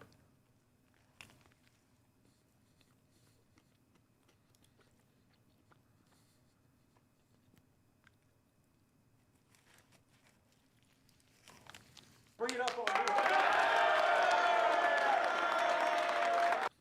But I'm not gonna lie. I'm not gonna overthrow you this time. Best believe. Okay. It's gonna get right on your body. Come on, you got this. Don't be scared of it. You got this. This video is actually so good. All right, ready? Yes, sir. Fake rage. He always sings for rent money. I don't want to watch the whole video. You know what? Whatever. I'll just watch it. Yeah, you know what? My life is fucking miserable. I hate my fucking life. I hate it. Yeah, I stream for rent money. I don't like streaming. I don't like any of the games I play. I'm fucking depressed and fucking miserable. I don't sleep. I was watching my this. I'm eating. I have no friends, no social life, and I'm fucking miserable. There it is. Early this morning, when you knocked on my door, I streamed for They did a good job of this. and I didn't make it. early this morning, I have fucking nothing. when you knocked on my door, I hate my life. There it is. I hate my fucking I life. say, Tanaris. Satan, I believe it is time to go. I used to fucking have passion for this shit, and I got fucking shafted. Me and the devil, I got fucking shafted. walking side by side. Fuck all of you. I'm fucking done. Me and the devil, I'm fucking done. walking side by side.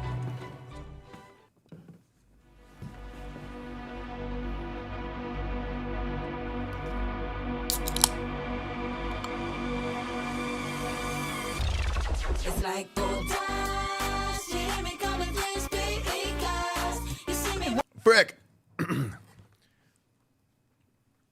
It's DMCA.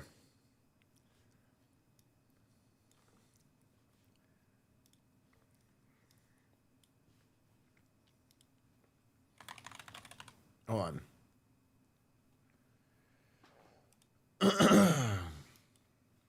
Dude, DMCA YouTube shit is so annoying.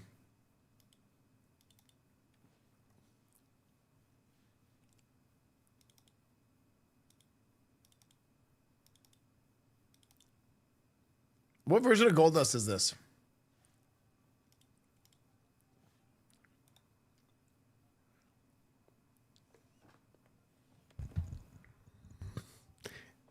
It's your guild, Junior Lobster. Junior, it's literally your guild. Look, I know what you're doing.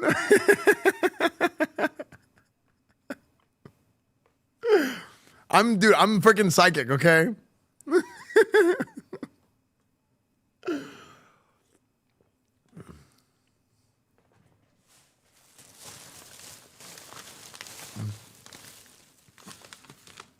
Wait, 2 sandwich? I got 1.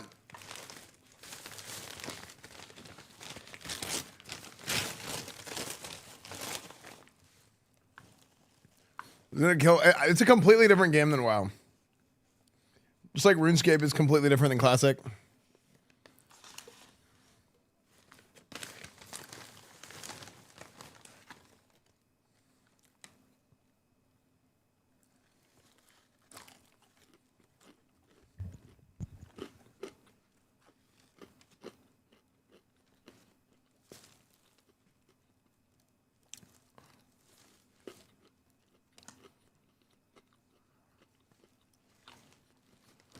So you can jump on their boat?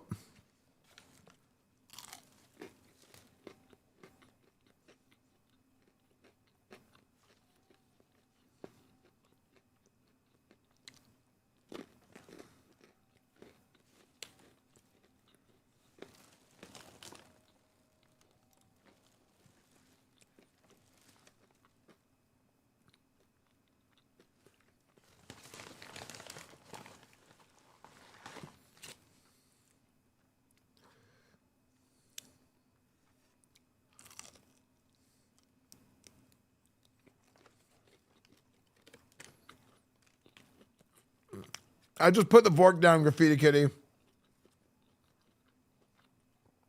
then I picked the fork back up and I gained another 30 pounds. I went like minus 80 plus 30.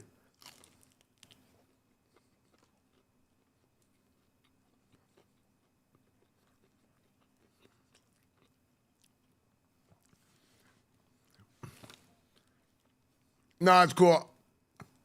I gained 30 pounds and I wasn't depressed anymore. It was sick.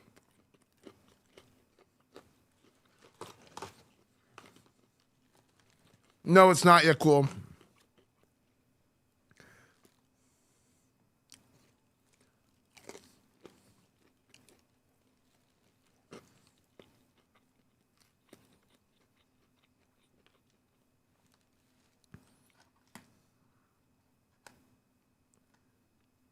Yeah, I've tried to get rid of that thing for ages.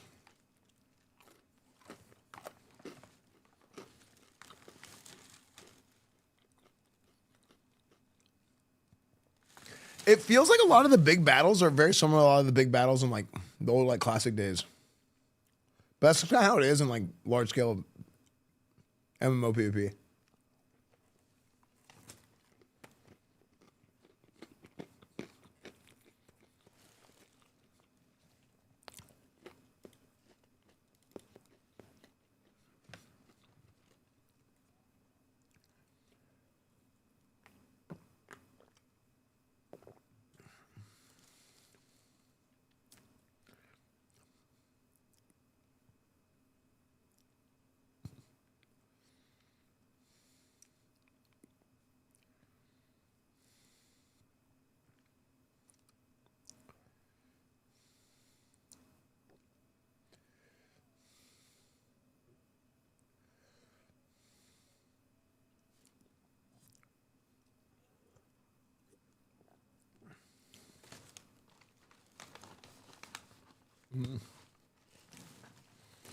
It's all who can get AoE off first based off intel from spies in Discord.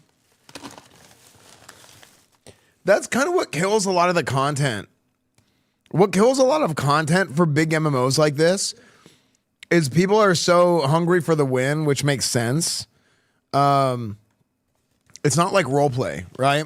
They're so hungry, and even then, if people in roleplay get hungry for the win and are cringe lords, then this is gonna happen in a game like this. So like, you end up having to mute comms. You're having to like, you know what I mean?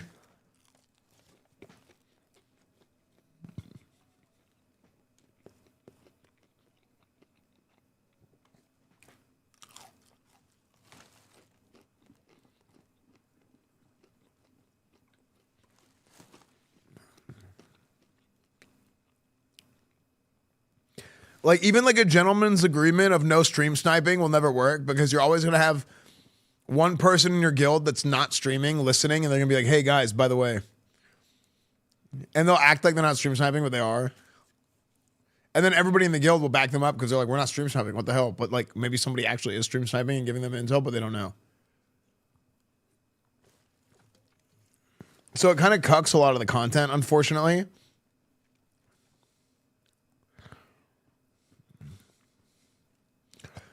But what if you just never muted anything and just said, I'm just gonna deal with the consequences? Because it's gonna be hard to keep people like who want to play in a guild environment like that, where it's like, yeah, you're just constantly like missing out. Dude, Crusade still with this comms. That was so funny.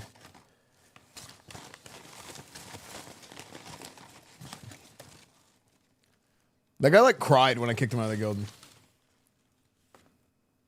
I'm like, look, I wasn't trying to. I didn't want to have to do that. I'm like, I can't believe that happened. I was so mad, but I'm like, what are you doing? Like, it's just such a slap in the face to like all the other people in this guild. And I thought there was no way I was going to find out. I one by one kept server deafening people until all of a sudden he got server deafened, and then the stream stopped playing the sound. I was like, okay, I know who it is now. There was a guy in our guild. Okay, this is actually a great story. So when oh wow, that was weird.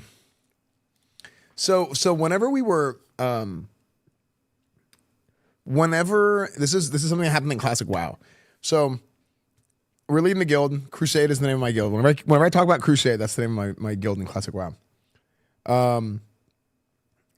We're doing this AQ40 gate opening event. So, oh my gosh, hold on. Sorry. If you're not familiar with the AQ40 gate opening event, it's this big thing where everybody has to give a bunch of resources, and on the Horde side, on the Alliance side, Horde side, Alliance side, everybody gives a bunch of resources, all this different stuff. And you open the gates of AQ40, which is the newest raid tier. It ends up being like a PvE, PvP sort of crazy event. And part of that is each guild has to do not has to. One person on the server has to do this crazy quest chain to open the gates. Within was it a 6-hour or a 12-hour time frame?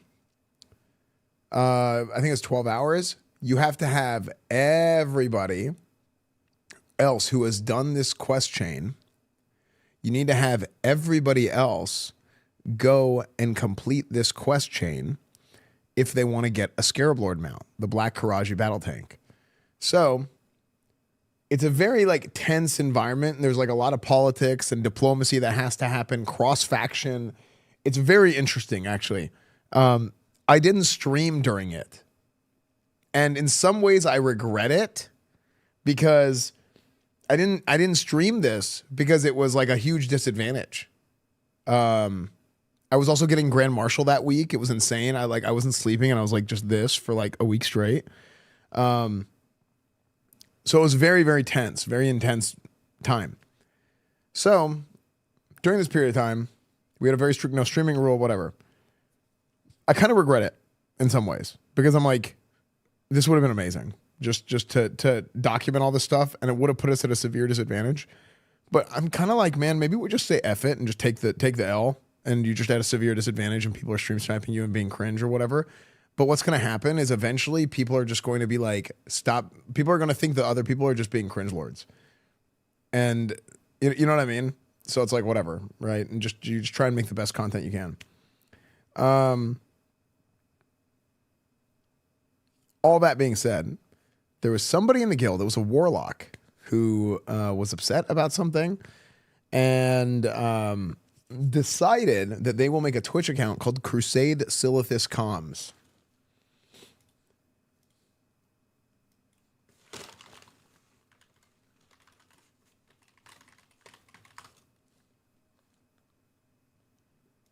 They make this Twitch channel, right? And with this Twitch channel, any clips? No clips. In this Twitch channel, Esfandito, how you doing? I don't know how somebody found this and sent it to me. It might have been Zoob. Who found it? Somehow or another, Crusade sold this comms, and it has like 2 or 3 viewers, right? It's not huge. But somebody is in our Discord. It wasn't Zoob? Okay. So somebody is in our Discord and is broadcasting our comms while we're talking about like movement and PvP stuff. And like there's this whole plan happening. We're trying to farm like 40,000 of these different little things so that we can get a Scarab Lord mount, all this stuff. By the way, Esquire, I just saw you. What's up, dude? Good to see you, man. And Jonah, thank you for the raid. Thank you. I was sorry. I was like, I was in freaking storytelling mode. Thank you, Jonah, for the raid. Crypt Menace, thank you for the 23 months. Thank you, guys. So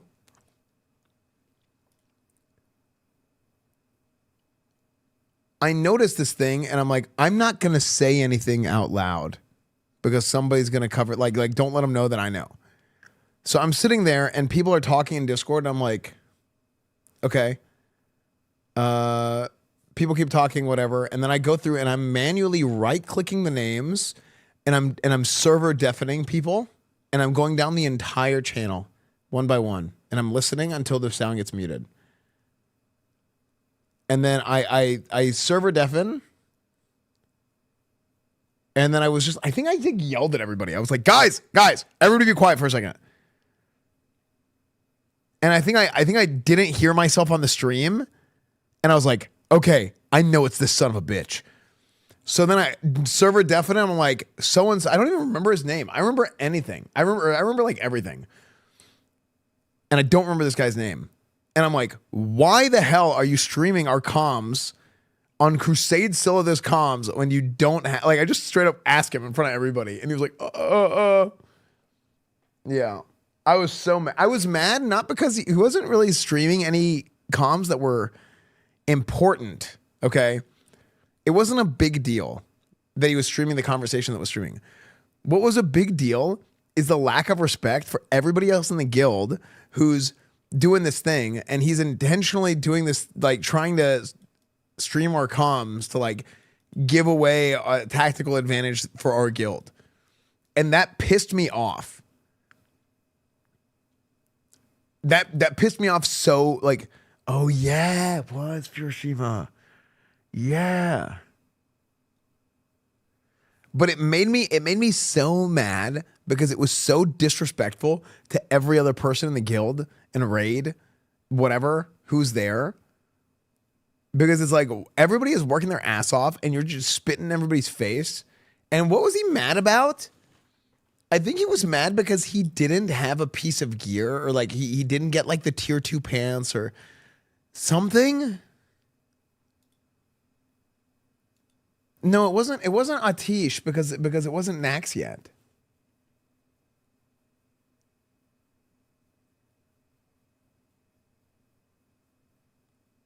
Old Bear, thank you for the tier 1.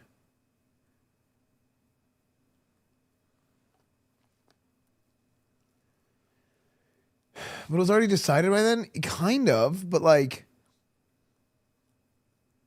No, it was because of a trinket in BRD. Is that what it was? There's no way it was a trinket in BRD. He was mad about some random stupid piece of loot. I don't. It wasn't Atish, because he wasn't. He was like, yeah. I don't think he was even on. It was an item from BRD. Oh, it was tier. I think it was the trinket off of Nefarian. I think it was the I think it was the 2%. What's up, Windsor? The 2% spell hit trinket. Yeah, that's what it was. Yep. Exactly, Bruiser. Yep. Yeah, it was tier of Neltharion or whatever. So he was upset he didn't get that, and which led him to do this. And I was like, dude, I remember talking to him and I'd be like, you're gonna get this eventually. I don't even remember if he was next up or like the one after that. I'm like, it wasn't in my raid group either, but like and I'm like, what is wrong with you? Crazy. Remember that guy who was in the Discord channel? There was a ton of us. Yeah, it was crazy. Yeah. Crazy time. But anyway, yeah, super funny. Anyway, continue.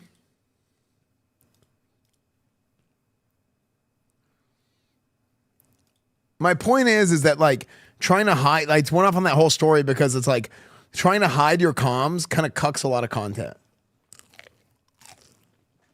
Oh my gosh, sorry.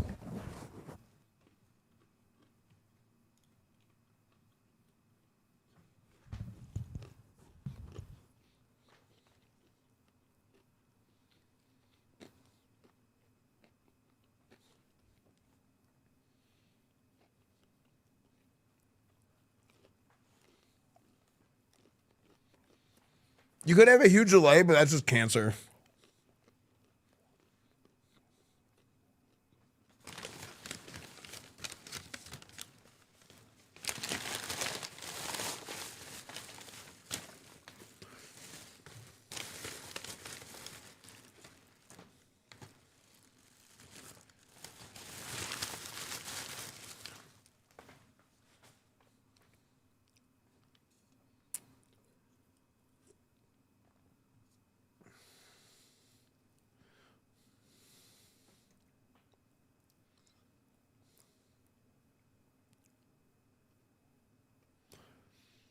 Every player shown is one type, old guys.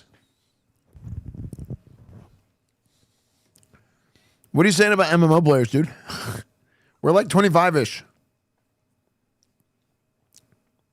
Yeah, Aladar, what's up, dude? We're going to play tomorrow. Or Thursday, I mean.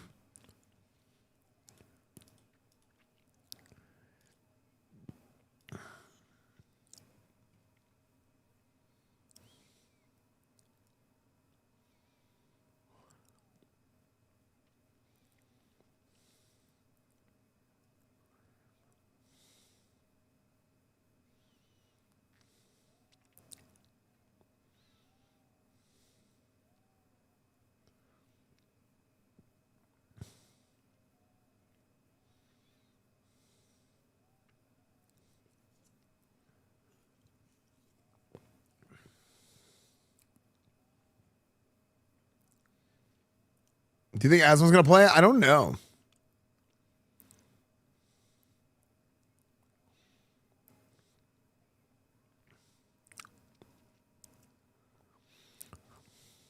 It's so hard to tell what's going on whenever you don't play the game.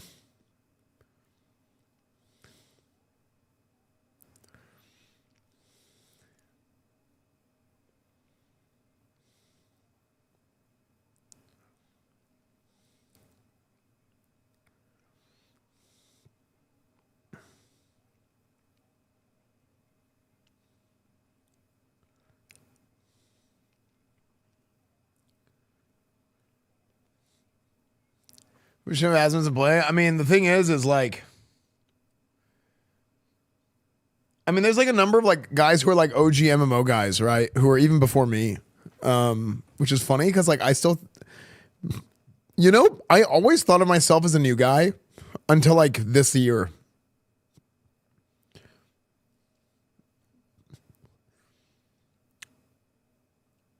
Really, it wasn't until this year. Damn. I don't even know what just happened, but that was a ton of damage.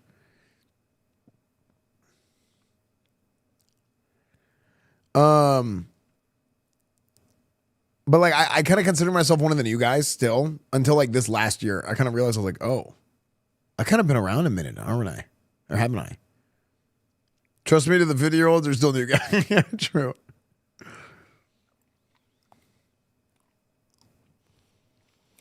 I think it might be cancer for Asmund to play. I think it might just be super AIDS, which is like worse than normal AIDS. And a lot of people don't know that. But super AIDS is bad. Like any like open world PvP game like that for Asmund is like kind of sucks. Dude, I remember Asmund having like 7-8K viewers whenever I just started streaming on Twitch. And even with only like 8K viewers, this guy always had just a horde of people just always harassing him or following him around. It was like the strangest thing.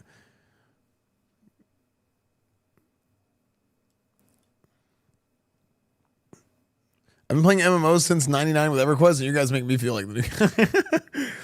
It's not even for streamers. It's great for VOD content, but streaming this game would be AIDS. I don't know. It might be. Yeah. Yeah. Isn't 8K a fair amount? Oh, hold on. Sorry. 8K is an insane amount of viewers. Don't get me wrong.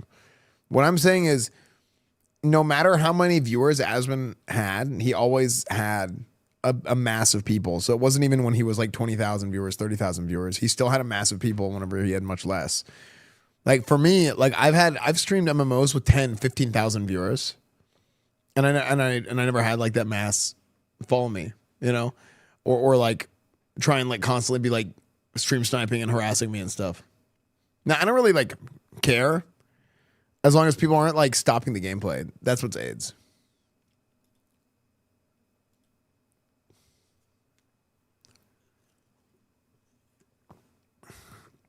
That's when viewers don't play games anymore. It's okay. Are you gonna play it on Thursday? Yeah.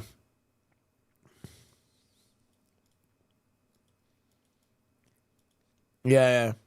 No, I think actually I don't know if he's gonna. I'm gonna message him. I'm gonna ask him.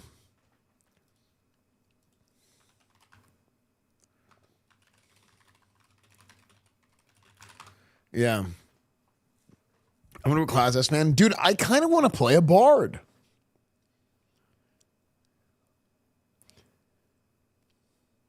But I feel like I want to play paladin, but I want to play paladin. But I played the bard and I had a lot of fun playing bard in the alpha for a little bit.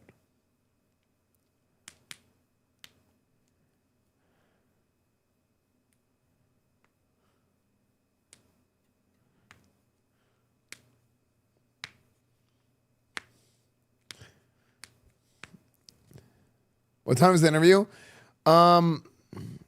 I think we're going to do 7 Central. Yeah, I think we're going to do 7 o'clock Central. Yeah.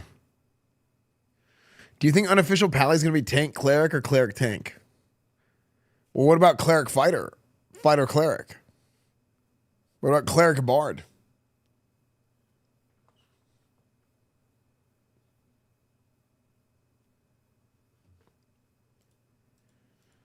I played bard in the alpha and I had so much fun with it. I'm like, damn, maybe I should be a bard.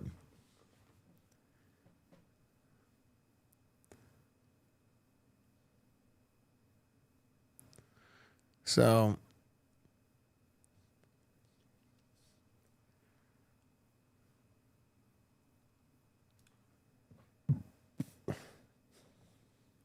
freaking I got crumbs in my crotch. All over my I got crumbs on my chair.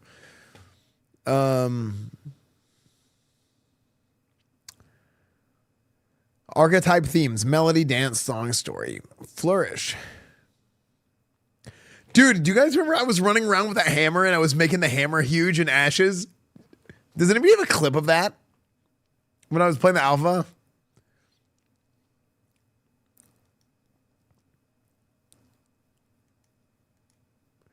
Bard, cleric, fighter tank.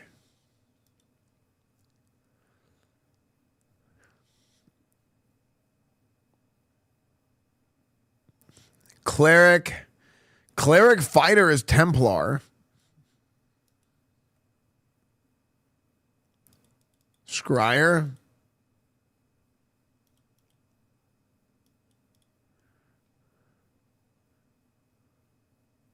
Oh, you can also double down and go like cleric. Do tank. Wait, tank cleric is a paladin. Oh. I feel like a tank cleric will do no damage. Blade dancer. High sword.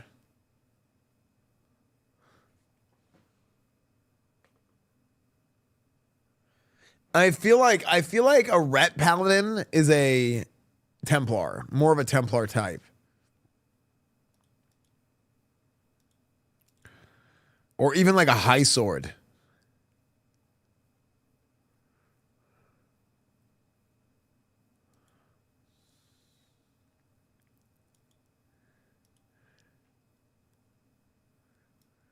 I feel like Templar or high sword is more what I would play.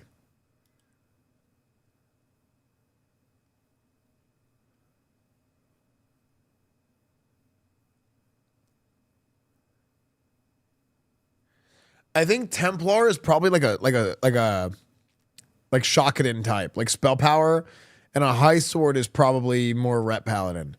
Is high sword any good though? Dude, I just feel like a bard would fit my playstyle so hard.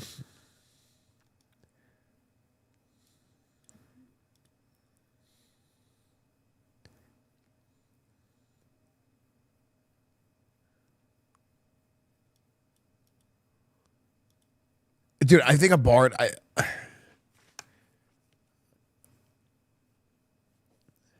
think a bard would fit my playstyle so hard.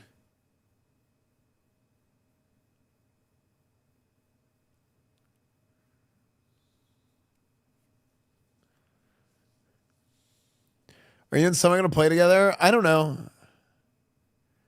I haven't talked to him about it at all. Dual class isn't really dual class. It's more like main class and they add a flavor. Yeah. Soul Weaver. Tellsword.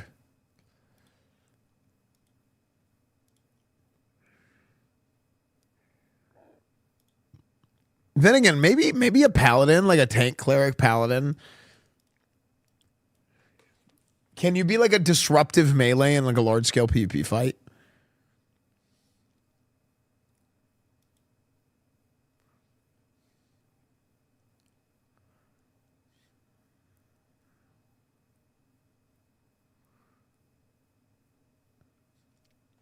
So that's what a paladin would be doing, yeah.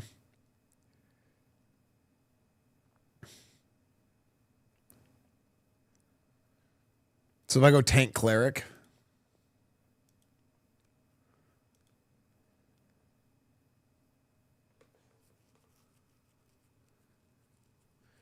Yeah, I don't know. I'm not really gonna plan around anybody else whenever I play MMOs. I'll do whatever I want to do, and then if other people happen to want to do something similar, then we'll figure that out there. But I don't want to go into any MMOs planning around other people because it's just like too hard to coordinate.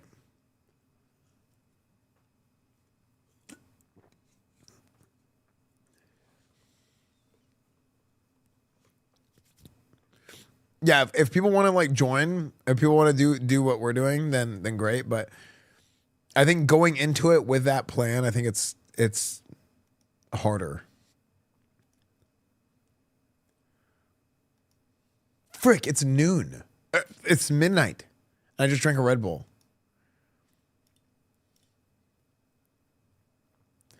Did you see the EVO 2026 games? I did, in a shades. I did. Sorry, I saw this earlier and I forgot to. I was like on one train of thought and I forgot to respond. When do we else trying to play? Oh yeah, I saw that earlier. Yeah.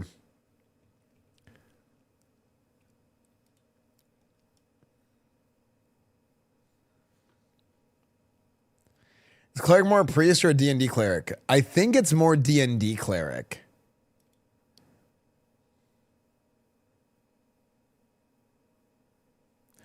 Fred in the house? What the heck?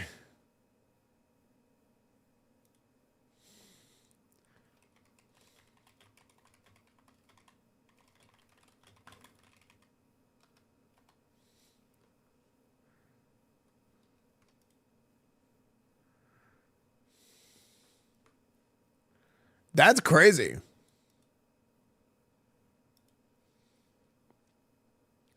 I would like to see Esfand play D&D. Yeah.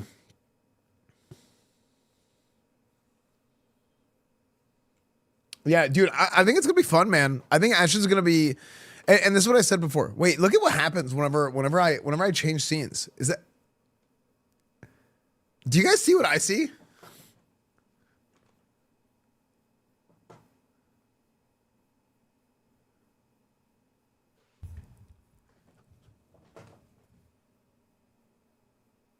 Chat. If I'm camera, I don't know what's happening. Why is it doing that? That's so weird.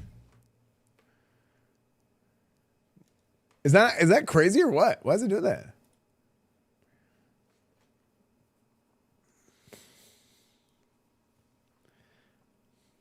Yeah, weird one. Dude, look how fast my hands are. Ready? On on.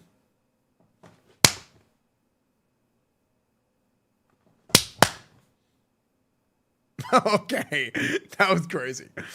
Okay, are you AI? I am. Yeah, I am. Yeah, dude, Ashes is it's gonna be fun checking Ashes out tomorrow, man. It looks like, by the way, the time is gonna be 7 o'clock tomorrow CST. Yeah.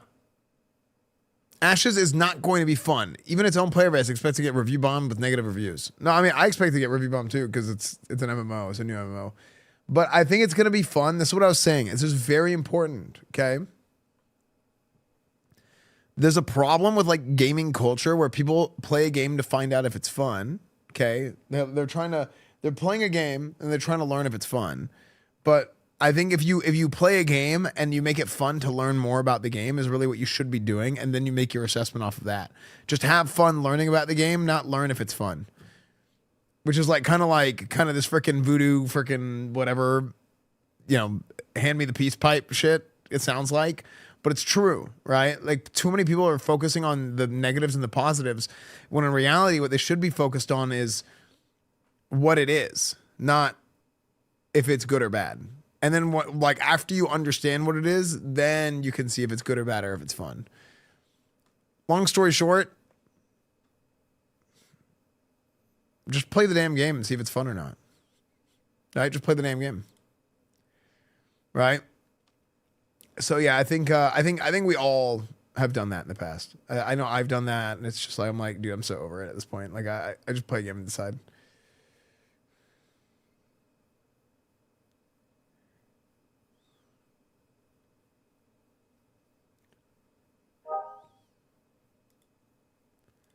Yeah.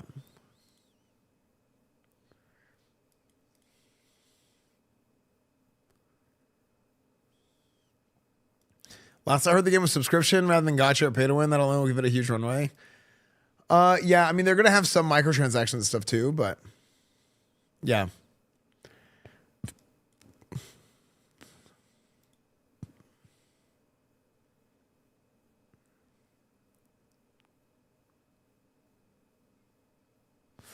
Do you have a good group of 8 to play with? You need a good static to level with? Solo play is rough. I don't. Yeah. Mm-hmm. Is there any other upcoming MMOs you're looking forward to? I want to try Hightail, see how that is. Yeah, I want to try Hightail and see how that is.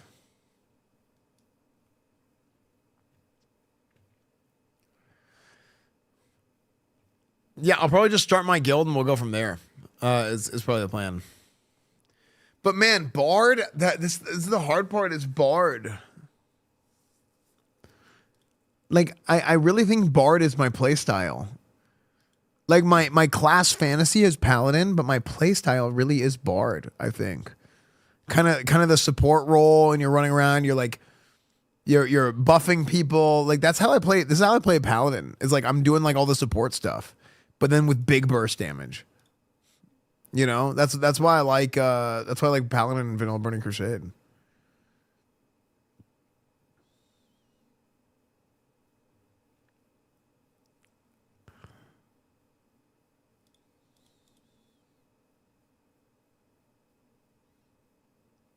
Bard does decent damage too.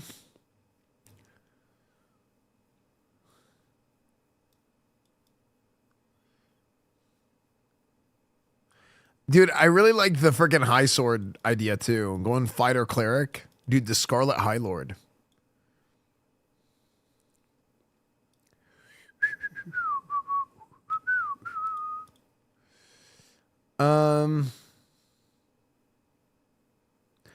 Wait, multi-classing is not coming for years? Wait, really? I didn't know that.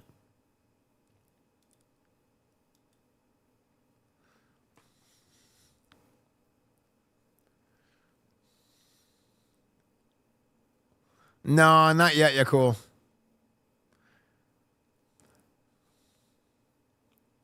It'll be in beta.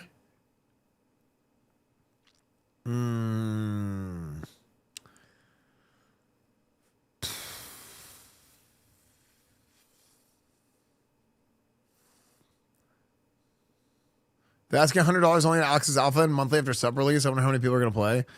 I mean, the MMO players are like 30, and so they have jobs. And their MMO players are desperate, and they're 30. So if you're desperate and 30, then they're going to pay for it. That's just the reality of it. Okay, minimum, 30 minimum, I should say. They were 30 whenever we were talking about Classic WoW. Now they're 40. Yeah.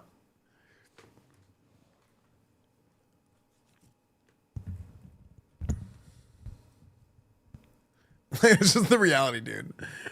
Yeah. Well, if man, maybe I'll do cleric then. What are the first ones? Fighter and cleric? Man, then maybe I should do cleric or fighter. And go either high sword eventually or Templar. But I feel like Templar is going to be like... Can I use a two-hander as a cleric?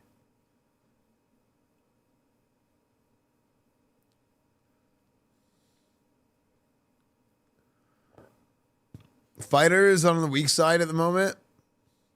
Wait, hold on. I'll go fighter so I have a reason that I'm losing whenever I die. That's great. Bard is for weenies. I'm not a weenie. All gears available for all classes. Ooh.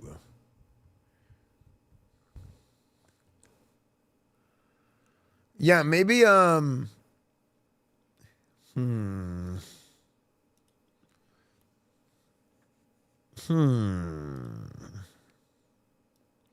Consecrating Wave. Wings of Salvation. Bard.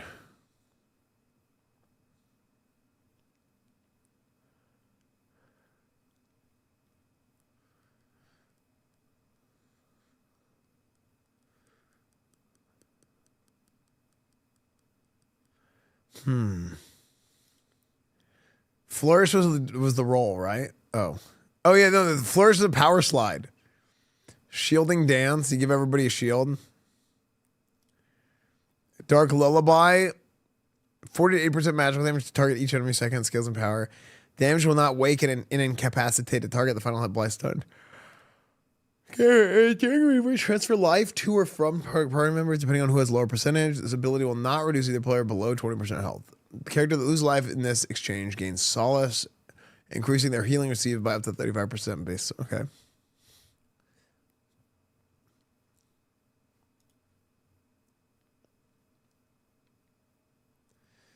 I heard High Sword is similar to Ret Paladin. Yeah. Let me see this, Coomsy. Welcome to the stream, dude. The hell?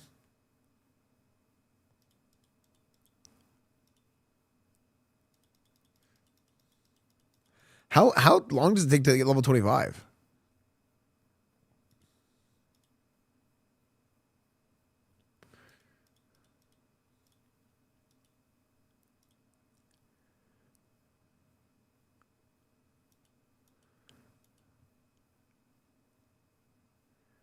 Few days, 100 hours, 50 hours, 3 days.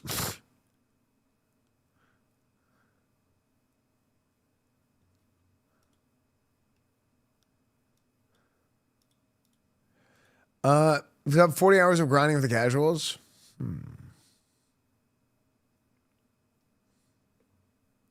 Skill tree. Oh. Okay. Unyielding Wings of Salvation.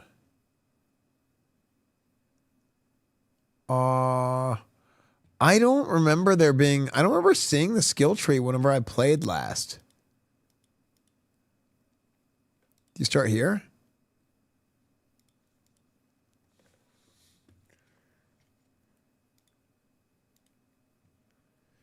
Blitz. Charge directly toward target enemy. Okay, so that's your charge. Generates 20 combat momentum. Can I go here? Lethal blow. Deal damage to target enemy. So we don't know how the secondary skill tree is going to pan out, right? Have they talked about it at all?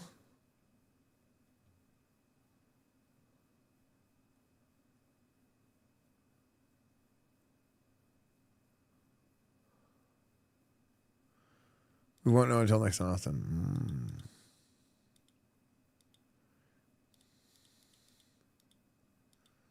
Dude, I feel like I should be a paladin, but at the same time, like... Sorry. Bard... Okay, it was just spit. All right. I thought I had snot on my face, but it was just spit. Thank you. Dance game. Instrument fiddle. Instrument drum. Choose a player melodies of flute. Okay. So you choose Beat Me Like a Drum. Menacing melody. Nearby party members get strong cathartic. Your attacks have 25% to heal yourself. Okay, I don't know what that does. Healing bonus received. Restore mana. So you want to hit all... I mean, really? You want all these, don't you? Wait, this is like a Dark Age of Camelot bard. Where you had all the different songs for like mana, speed, whatever. So if you go like bard cleric, that's like a Deok bard. Get off the stage. Knock back enemies in front of you with your instrument, dealing bludgeon damage and applying 3 stacks of snare that tapers off at the course of 6 seconds. That's cool. It's like a big knockback. I actually hate knockback in general. Like, I hate movement displacement effects in PvP because they're so irritating. But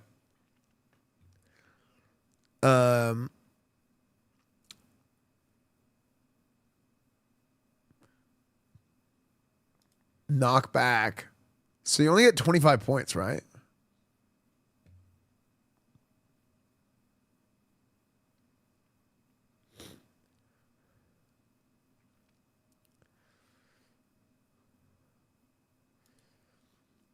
Mighty Step. Okay. Lovely Serenade. Target ally is healed. Jest. Just a target ally healing for applying Glee. Glee. You're amused by the wit of a bard. Gain percentage defense and heal for 50% health every 2 seconds. Okay. Ridicule target enemy, damaging them for bludgeon damage and applying demoralized.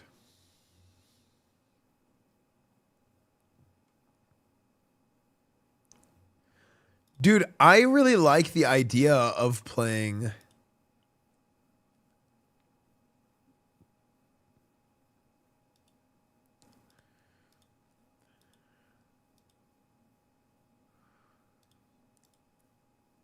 Man, I really like the idea. Oh my gosh, there's like too many good abilities.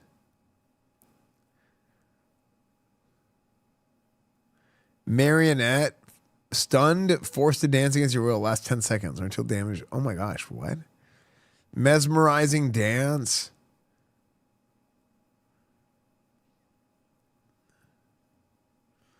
The Saga Tooltip.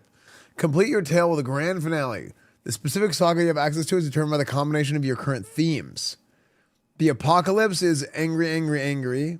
Conjure a scene at your location that depicts this fabled event. Enemies in front of you will be hit for burning damage and afflicted with a volatile.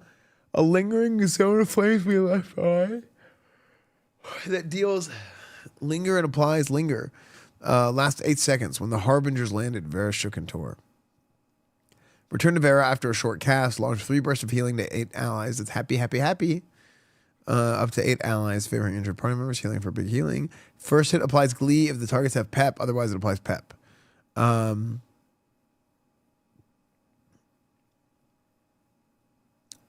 Oh, if they have pep, they get glee. But if they don't have pep, then they get pep. But we return triumphant on metro. Okay. The Silent Pantheon. Up to 8 nearby allies gain Nuzlocke text. Blessing of the Pantheon. Favors yourself and party members. Are they still watching or have they departed? Departed. Departed. The myth of creation. Angry, happy, sad. Apply status effects related to your target's primary archetypes to all nearby enemies around your target. Also grants the bard undefined damage. Okay. Weapon combo attacks regenerate mana equal to 100% of damage dealt. Interesting.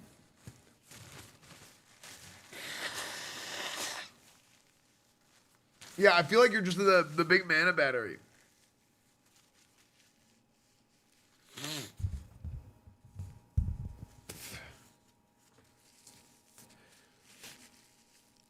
Yeah, but that's the kind of class I deploy. Like whenever we're doing Burning Crusade arenas, where it's like I'm sitting there and I'm like cleansing, freedom, bop, boom, boom, boom. Like that's like the gameplay that I really like.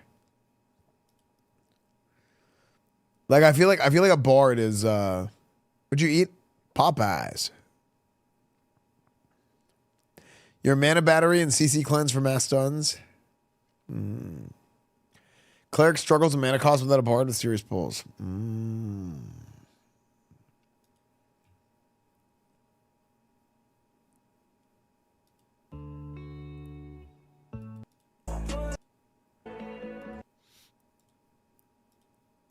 I just don't want to watch another video right now because we've been watching a lot of videos.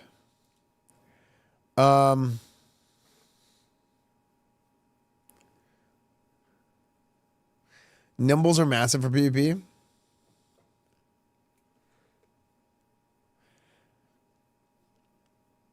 Yeah. Oh, the site was data mining stuff, so not everything's updated. Okay. Dude, I think it looks exciting, man. I think Ashes looks exciting. And I've been doing a little bit of WoW stuff, a little bit of MMO stuff again lately. I think it's gonna be really good. Thanks for streaming, yeah.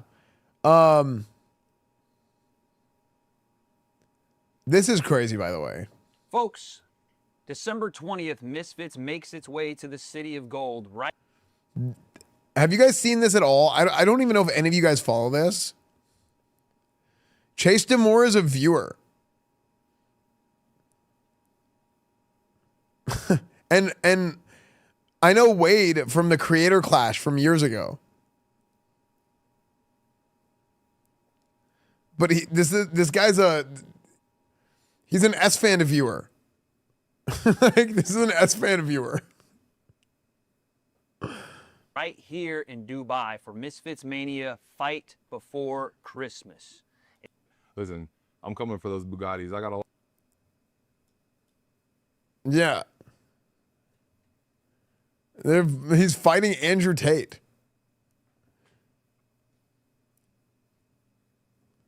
In a boxing match.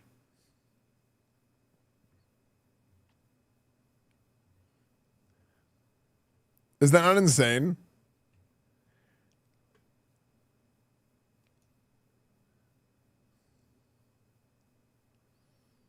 Bro, what the hell? I'm so confused by... Okay, so this video... But I'm not gonna lie. I'm not gonna over... has 3. It's still just farming views.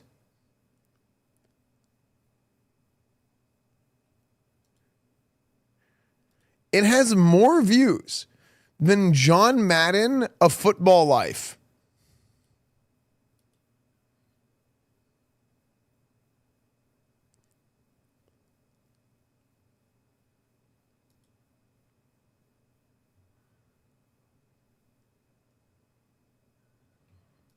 I mean, it's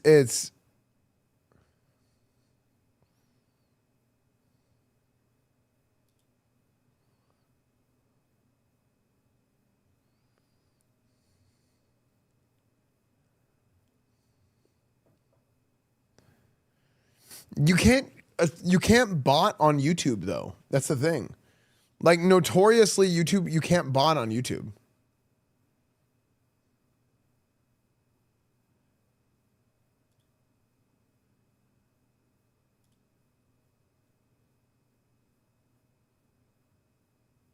Hold on, F word's not back. Hold on now.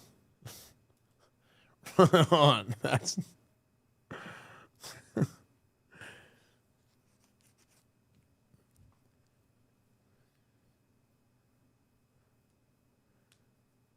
I'm a bot and I'm on your YouTube channel right now. Frick. Now the R word is our word. Okay, that's what we always say. Uh-huh.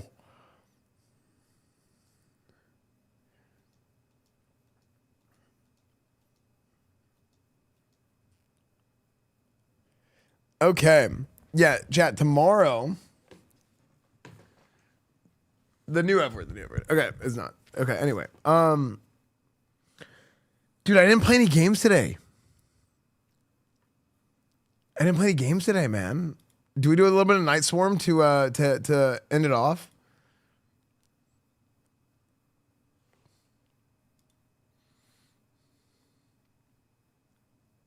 We know Weird Champ. Guys, I will play games, okay?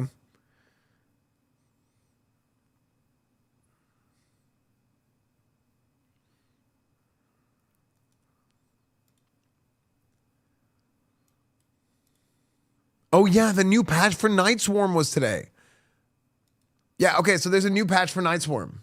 Okay, so if you're new here, if you guys came in from Ashes of Creation, I own a publishing company, a video game publishing company called Mad Mushroom, and we actually just launched a new game, and it's going very well. Actually, it's going like right on par with what we projected, and it is a roguelike or roguelite. Excuse me, I'm bad with that word. It's a roguelite, and it's super cheap right now. It's only $8.50, but it's a survivor style game with like persistent progression elements. And it's going super well. Our last 2 games have done really well, and this one is now doing really well. So it's very exciting. Yeah. Exclamation point Night Swarm. And there was a new patch today. Already the devs put out a new patch, and it came out last week. I heard it's good. I've not had a chance to play it yet. It looks fun. Yeah. It's super, super good so far, man. But yeah, we'll do a little bit of Night Swarm before I go to bed. Because I love these games, man. Yeah, if you guys want to check it out, if you guys can, just do me a favor, just click that link in chat. If you guys just click that link in chat and wishlist it, even if you're not going to buy the game, just wishlisting the game is good for us because it helps like push the game in the algorithm. Or you can, just look at the trailer and, oh my gosh, that was loud. You can look at the trailer and just kind of like learn more about the game. But yeah, just clicking that link in chat goes a super, super long way. And I would really, really appreciate it. Already bought it. There you go. Yeah. So like just wishlisting the game. Hey, if you want to buy the game, right? But, even if you're not going to buy it, just wishlisting goes a long way. Yeah. So, yeah, Coke Carnage is one of the owners of Mad Mushroom too. Tilly, thank you for the prime. Thank you guys for the new subs. Oh, Batango. Thank you for the 8 months. Is it Z-Bit Tango? Or Batango? Thank you for the 8 months, dude.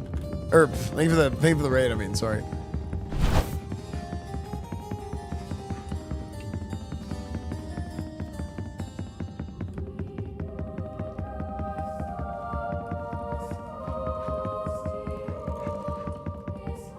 have any more of those echoes? Oh, okay. So this is the new patch. There's a new patch, and I have not played I didn't even play this in testing. The devs just freaking already put out a new patch. Let me help you. But I think they increased. Oh, I thought they. I know about some things, but I don't know if some of the things that they said they were gonna do. Like I heard that they were gonna make bloodstones more valuable. Like a higher upgrade chance, whatever. Maybe I'm wrong.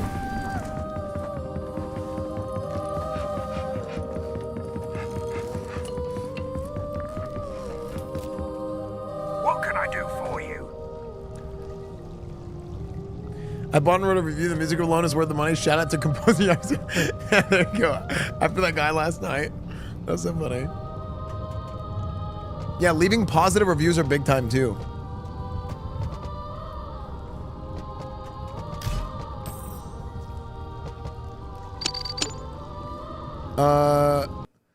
No, I don't know. I don't know anything about that, Urgenty.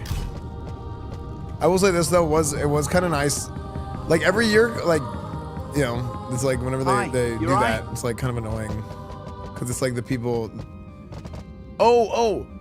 that got rid of the blueprints.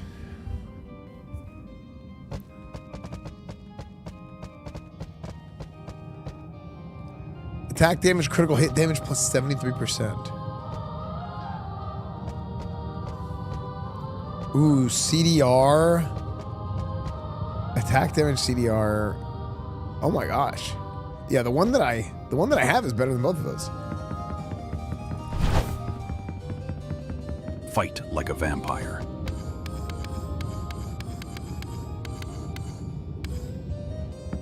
Yeah, Urgent. Nobody's talking about that right now. You're having a conversation with yourself.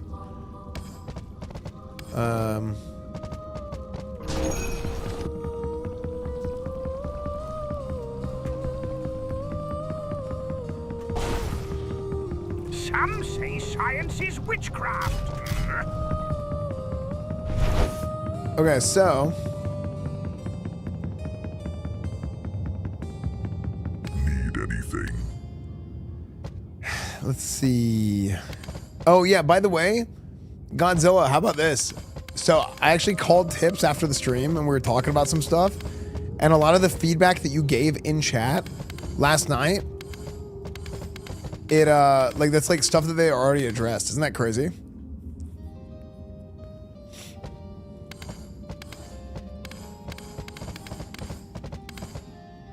Yeah, this is one of the things that Godzilla was talking about in chat last night. He was like, "Yeah, by the way, like I don't really want to buy anything because I don't know if it's gonna be worth it or not." Another thing is they said like the currencies. Like I said, I haven't played it yet, but I know of some things. Like the currencies, there's the costs are a lot lower.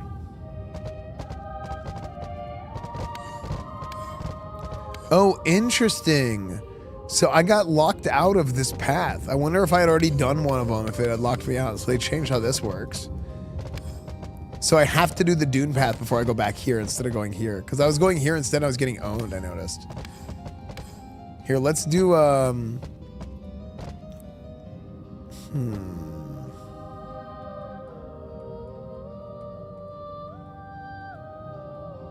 Interesting.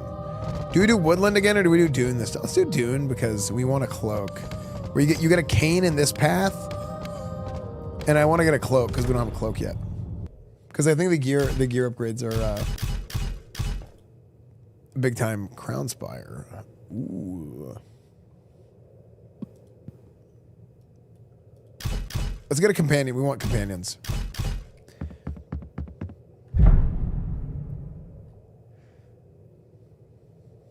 I bought it. This is a mistake. Now I'm gonna play the 5M. For might. Dude, it's super addicting. Let's see. But I hope you enjoy it, man.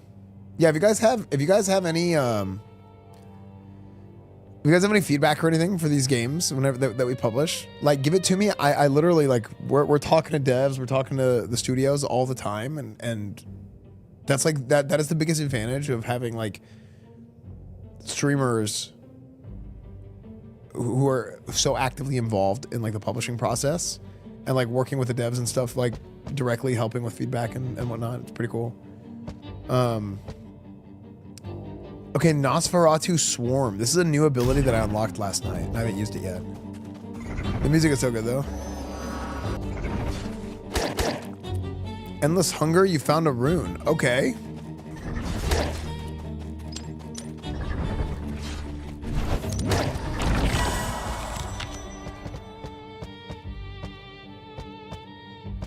Let's do Blood Shotgun.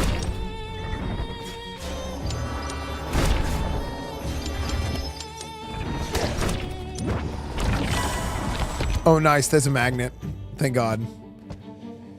Increase companions' mana regen by 50%. Increase movement speed by 50%. Oh,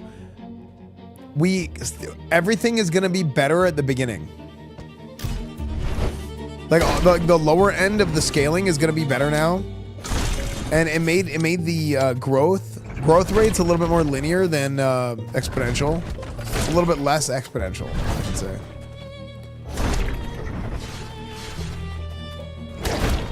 What the hell? I don't know what that is, but I don't want to hear it. Oh my gosh. My blood surges.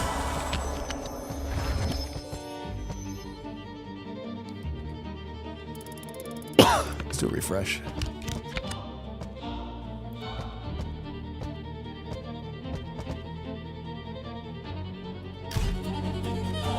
Nosferatu Swarm.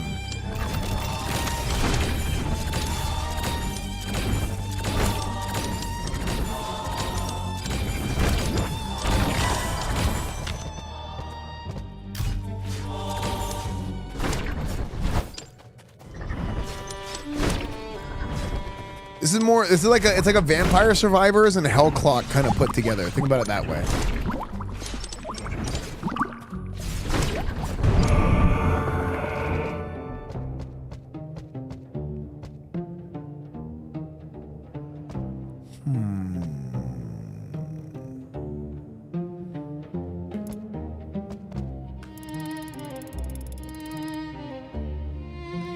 Milady. We're doing good, zombie.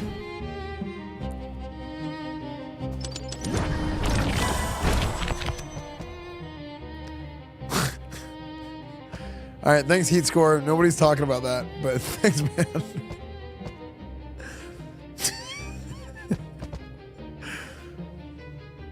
That makes it easier for people that play bad like I do. Yeah, true.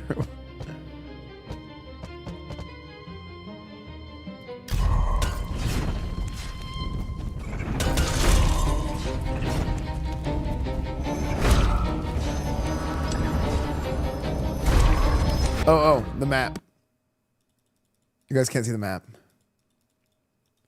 Yeah, I always play roguelikes before I'm going to bed, and then I end up staying up too late. But also, like I've developed a I think my brain's gotten conditioned to start falling asleep whenever I'm playing like really intense like games like this, where it's like I'll fall asleep playing Balatro, Vampire Survivors, Hellclock, Conquest Dark, all kinds of stuff like that. It's very bad. I think there's something wrong with my brain. Path revealed. No drugs. Yeah, I just sit in my bed until I pass out playing these games.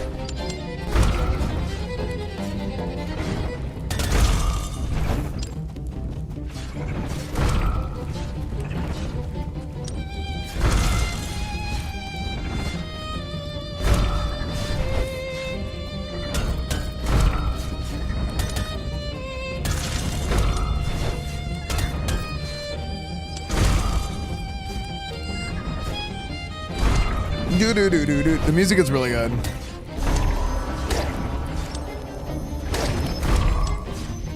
Uncover the unknown. We're in the final minute. Increase movement speed.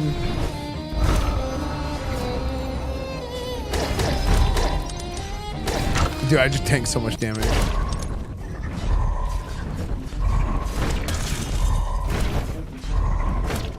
Greedy boy. Oh man, I want that.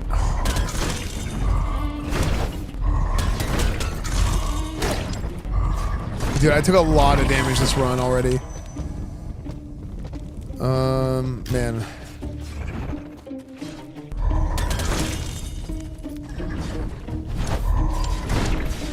Okay, here's what I'm gonna do. I'm gonna go for the magnet now because I want to get that. Go magnet now, and then I'm gonna try and rush to the guy. And hopefully I have 80. I'm hoping I get 80. If I get 80 gems, outrageous. Wait, it's not going up.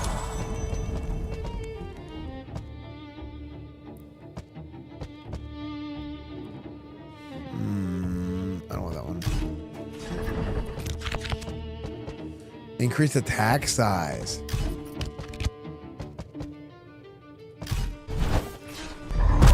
Oh, with 1 second, I got the legendary with 1 second. That was crazy. Reduce dash cooldown. Okay, I mean, that's okay. That was actually crazy. With 1 second, I got it.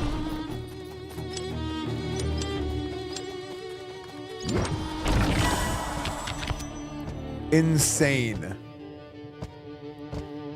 Man, I like increase my max health. Dude, that was an insane first level. Man's the boots. I got the Velcros, dog. Okay, drift mark. Over here. Sick. Do they fit? They don't, Sag. Dude, that was like a crazy start to the run. Okay, here's round 2.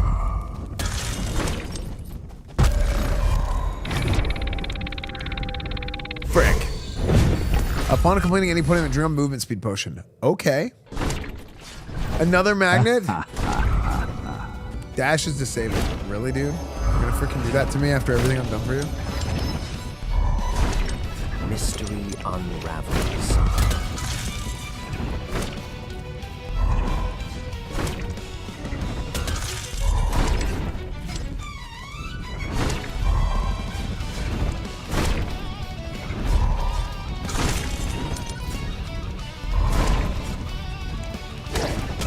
Oh, here's a snake man.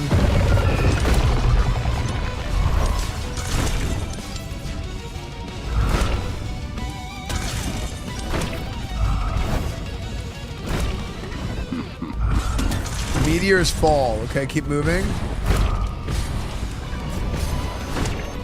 So, hey, if anybody's new here, is this your, or whose first time is it seeing Night Swarm? Type 1. If it's your first time watching Night Swarm, if it's your first time seeing it, type 1. If it's not your first time, type 2. If you like the game, press anything in chat. Oh wow, look at all those people that like the game. That's sick.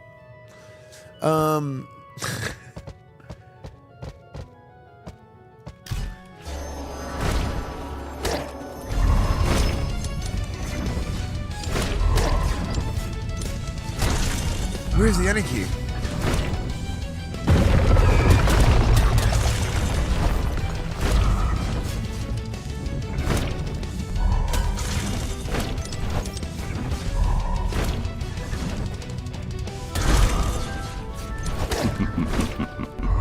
Dash is disabled.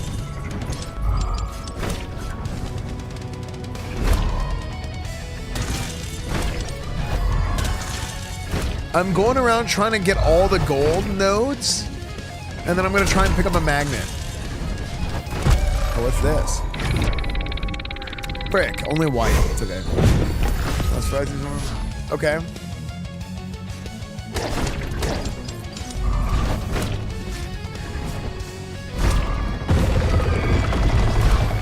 Hey, what is here?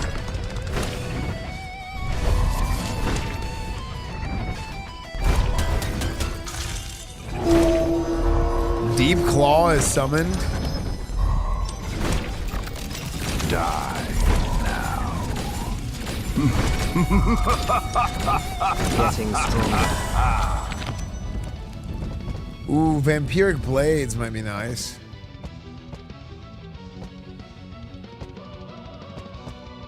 Yeah, let's get Vampiric Blades.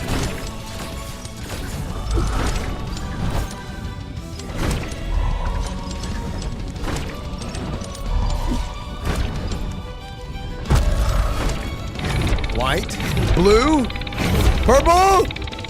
Okay, good. Purple lance for Atu.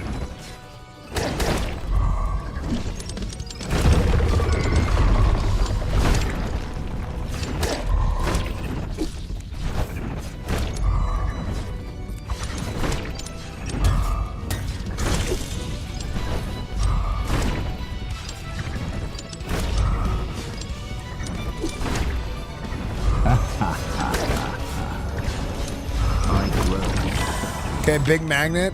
Projectile speed. Projectile speed. Yeah, it's legendary. We'll get it. We're gonna go for the high value. Oh, the loot goblin. I didn't see the loot goblin. Critical damage.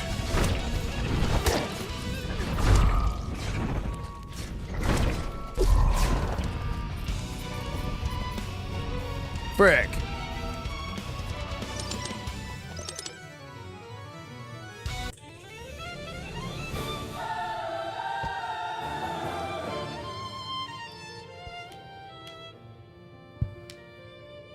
Yeah, loot goblins on the map now is new. F-R-I-C-K. Frick. Livion, thank you for the 11 months, dude.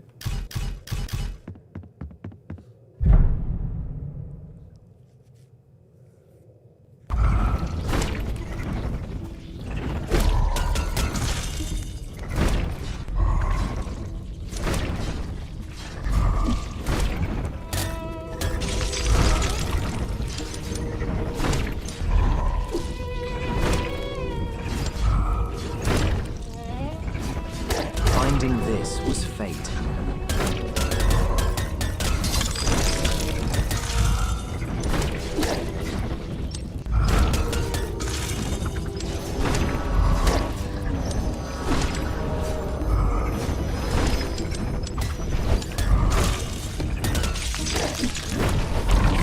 Dude, I'm moving kind of quick, dude. Luke Gollums on maybe such a huge quality of life change. Yeah. I think they did go with that one.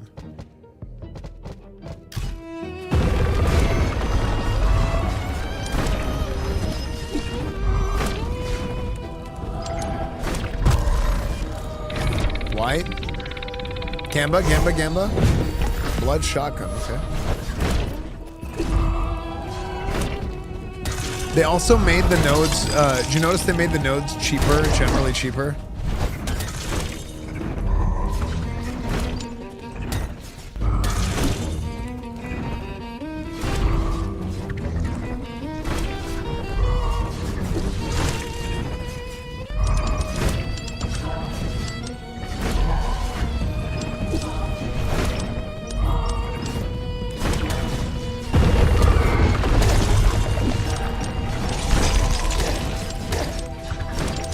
I just took a lot of damage.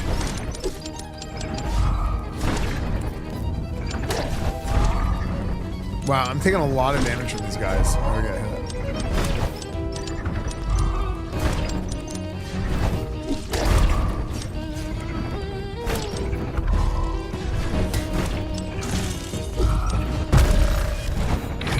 it. White. Critical damage increase, okay. Weakness left behind. Increase collect range. Yeah, it is, Livion. Yeah, exclamation point Nightstorm. I don't know why Blizzard releasing TVC and Midnight so close together. I think they think that the audiences are super different, which is kind of true.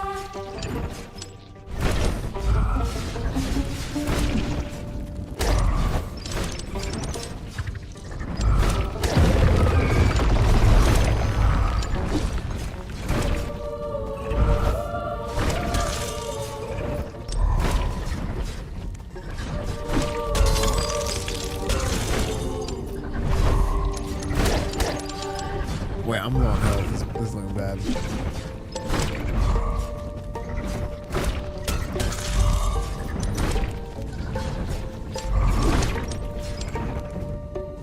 Dude, I've gotten them. Maybe they increased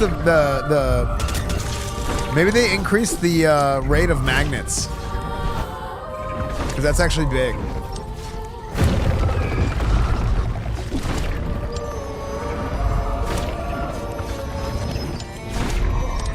uncover the unknown.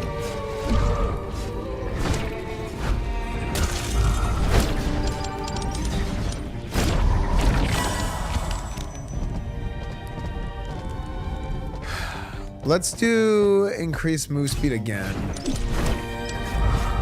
I do think the increased move speed is really nice.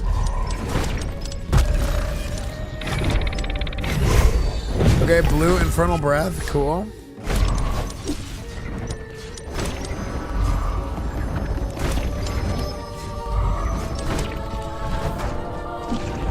Oh, I thought I missed it. Oh my, I was about to be so mad.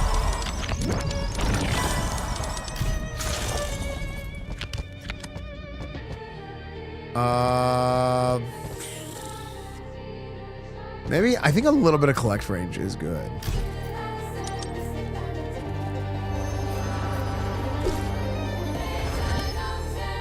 Man, I keep missing the loot goblin.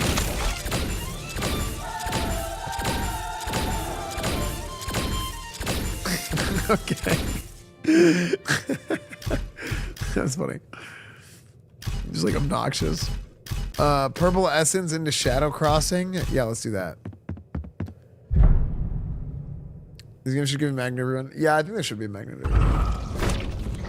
But is that boring? Is that because that's what you end up doing every single time? Is get a magnet, go for the magnet? Eyes of the night. Maybe that's boring because it's like it makes magnet not special, or it's like frustrating because you have to look for it every round. I don't really know.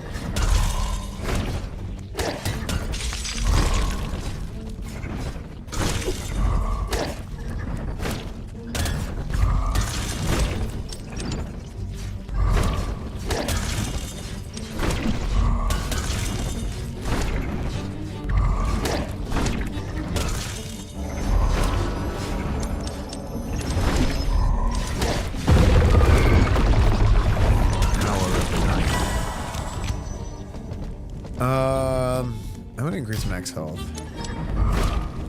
My health's looking kind of bad.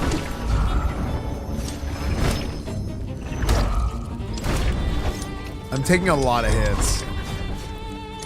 Just like super reckless in general.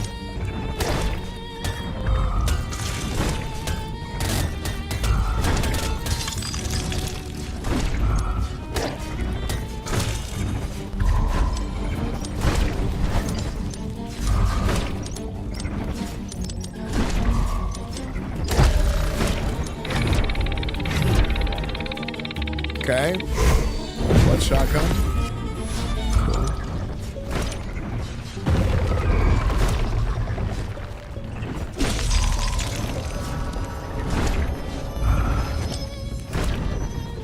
Field of sight. Ooh, health. We need this bad.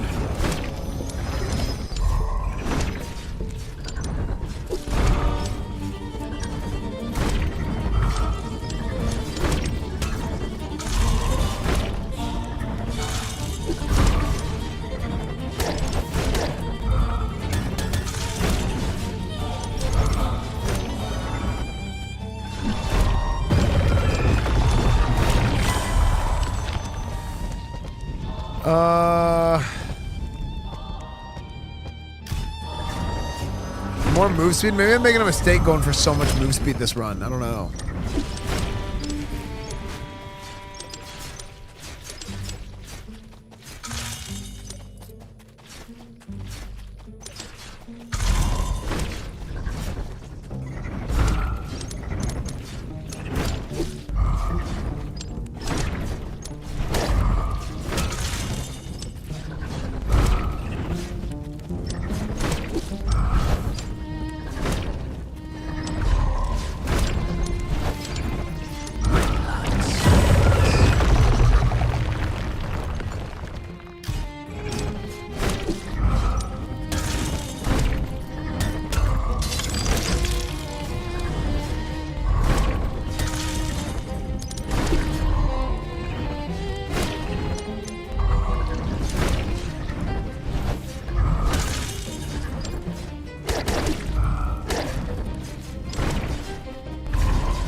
Oh man, I hope I don't die. Getting this magnet. Please, please. One more step. Oh my gosh, that was scary. Give me the big... Give me the big breath.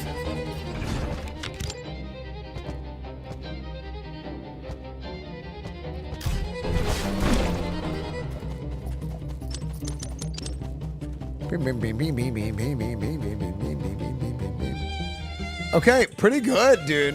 We kind of cleaned house on that run, on that level. I think we're scaling really good now. I think we're gonna keep going strong.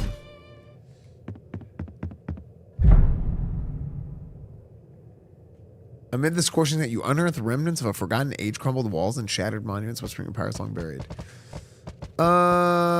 Let's pillage the ruins for treasure. Or let's study the ruins.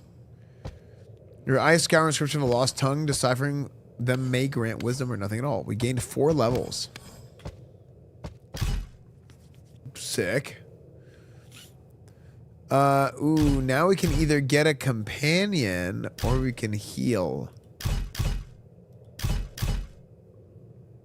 Oh, what do you guys think? Companion or heal? I'm really low. I've been eating a lot of garlic sides these days. I could probably kill Roger if I bit him after a meal. That's probably true, LP. What's up, Bagu? Good morning. Good morning, good morning. Dude, that new good morning emote is so good.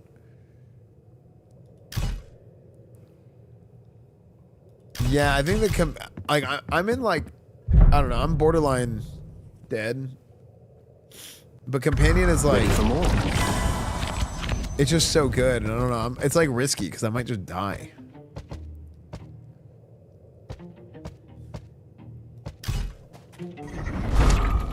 Oh my gosh, I lucked out. Companion's right here. Lucky me, lucky me.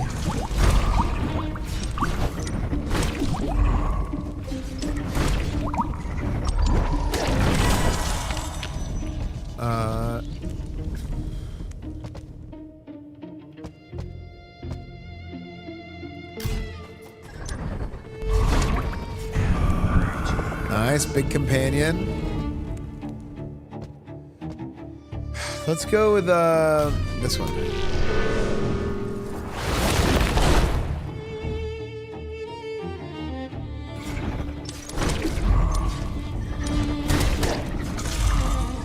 I'm so low.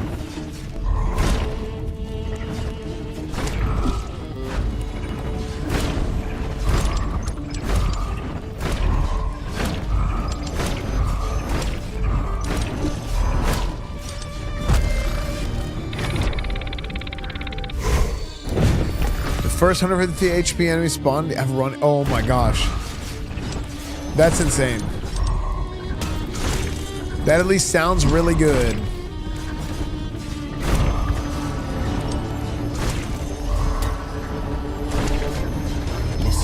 The first 150 units have 1 health. So just get 1 shot.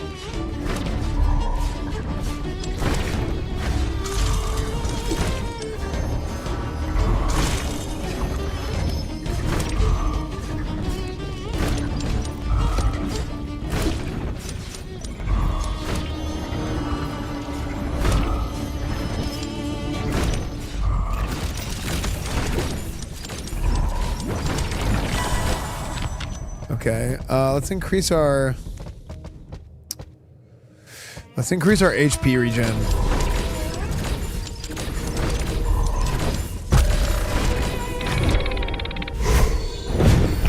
Light Lord Shroud. Maximum health regen. Okay. Is that a cloak? Did I actually get the loot?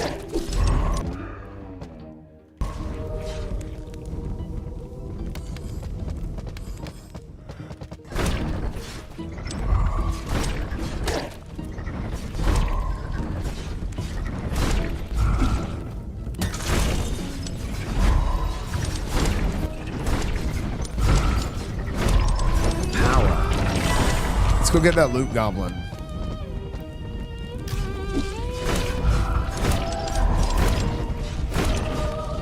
There's the loot goblin. Dude, gimme.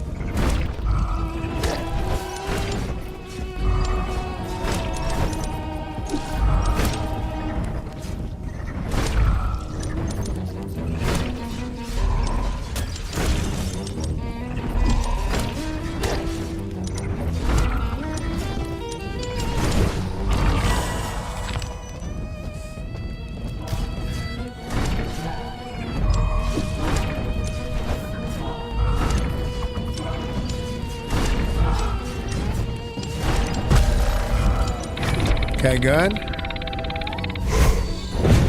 Vampiric Blades. Dude, my health has just been like hovering super low the whole time. Every time I start regenerating a little bit, I take a hit. It's kind of scary.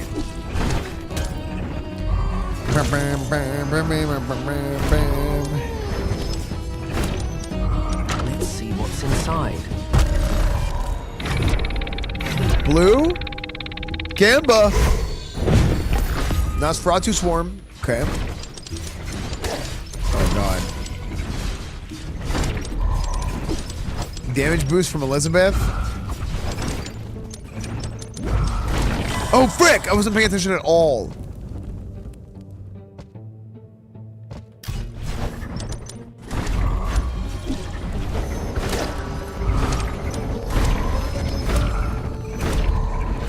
Oh, my gosh. I am so lucky. I cannot believe how lucky I got there. That was insane. Insane.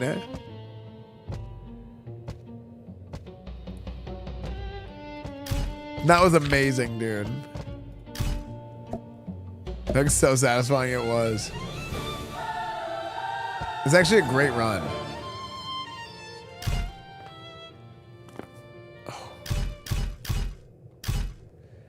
Shadow Crossing quest.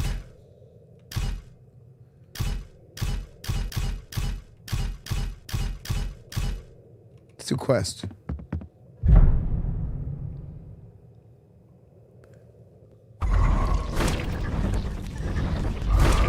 Okay, now we're kind of in crank mode. The will of my blood. Set the bats free. Increase collect range. Okay. Cool down, protect health. Okay.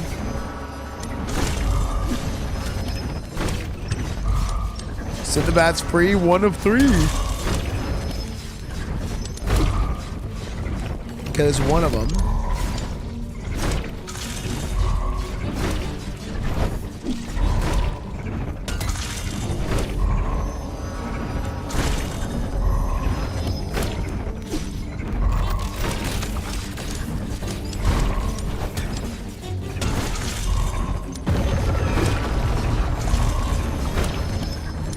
Okay, my health is finally starting to go up.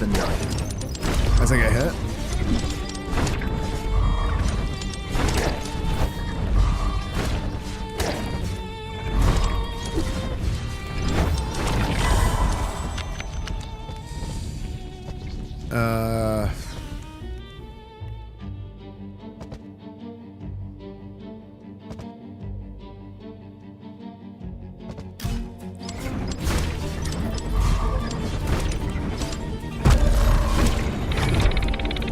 White, blue, purple, yellow.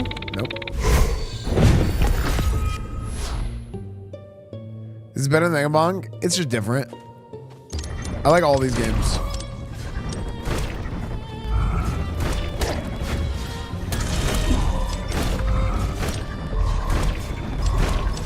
You're full of breath, sounds like my uncle. Sounds like my ex-wife.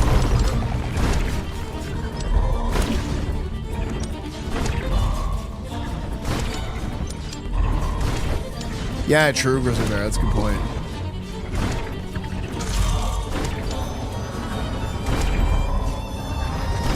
Yeah.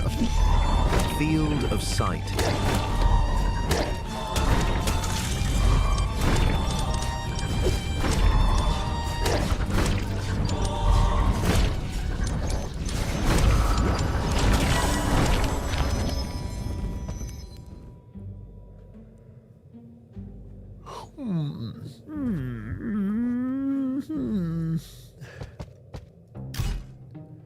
Stats. What's my crit chance?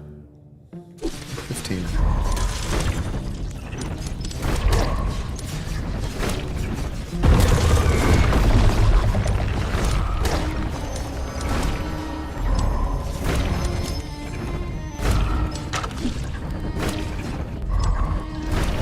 Wait, what was in that chest?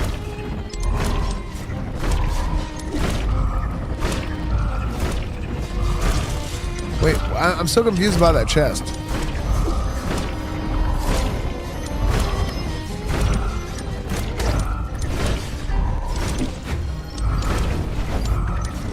Getting stronger.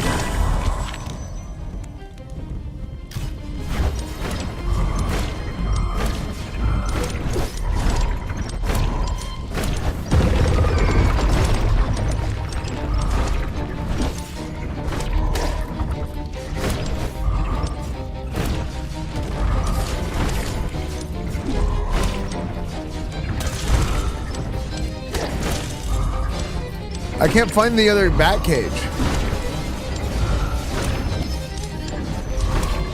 Did I miss it?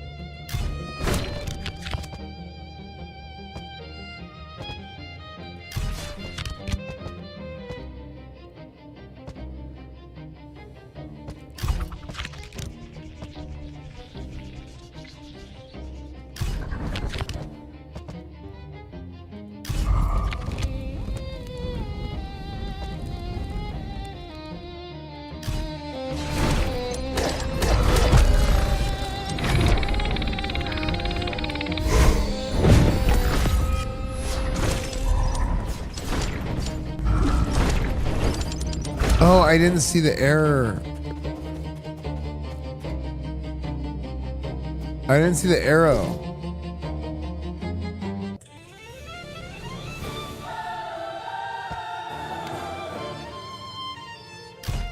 Oh, frick, I didn't do the quest. That sucks.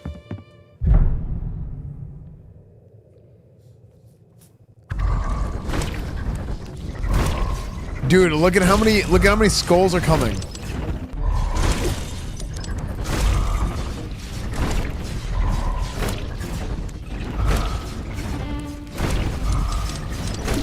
I ascend.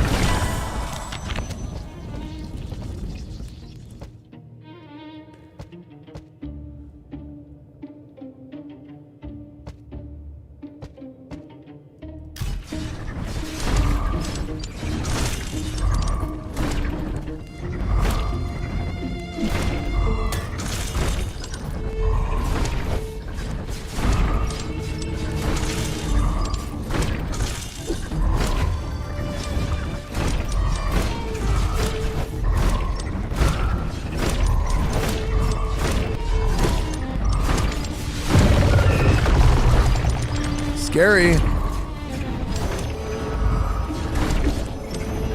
gonna watch Game Awards on Thursday? I will. It's also the same day Ashes comes out, so that's gonna be kind of a weird one.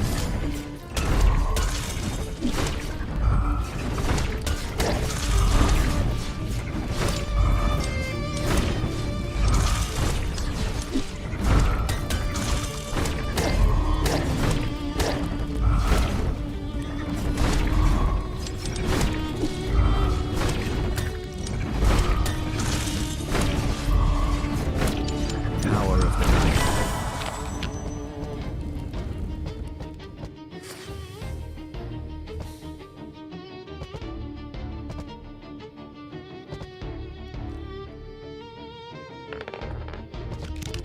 Let's get a reroll. Do we get a good reroll?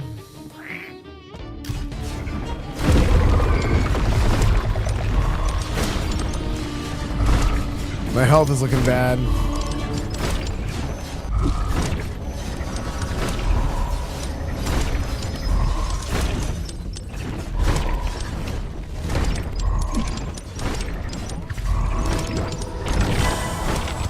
We're level 49.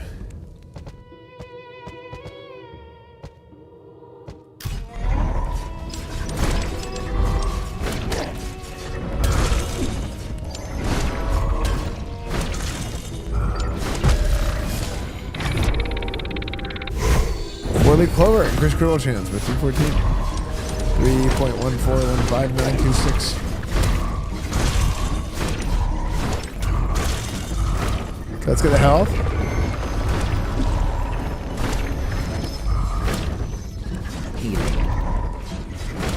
What's up, Farp SP?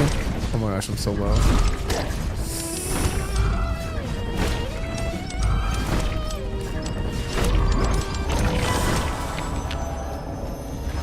Vampire Blade's level 9. Oh my gosh. Big damage and count.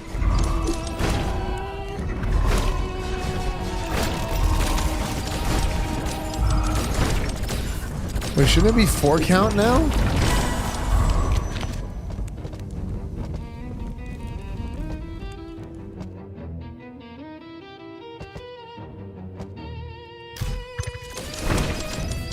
There's the 4 count.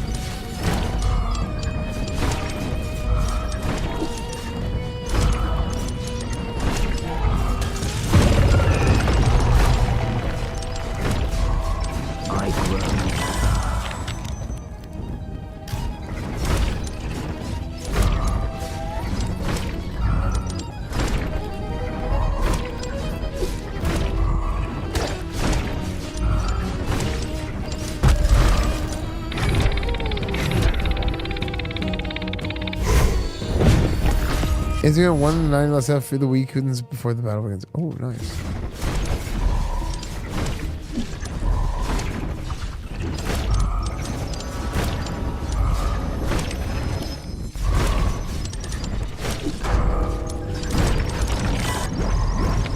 Huge, huge.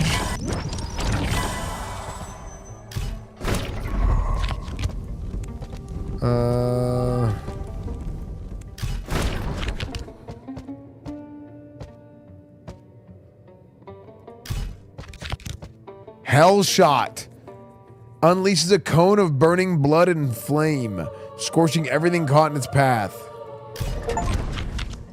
Nice. That's my first time I actually got a fusion, dude. Reach over 250% maximum HP. Nice. Increase attack size.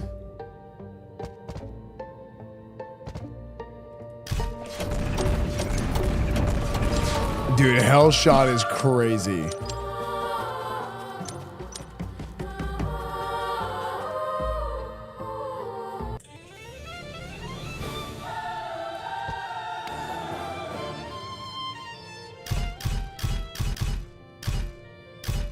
Purple Essence.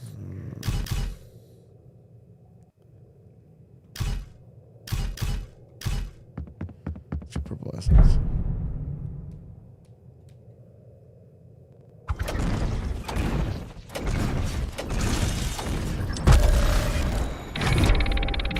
Blue. Nice. New cloak. Bonus damage versus burning enemies. Okay.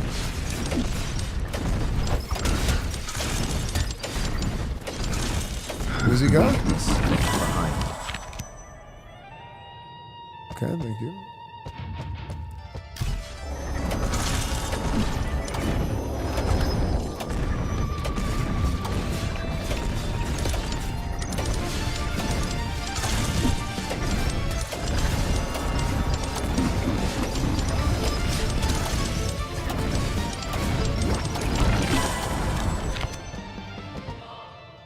Edge blade. Yeah. Give me the big edge blade.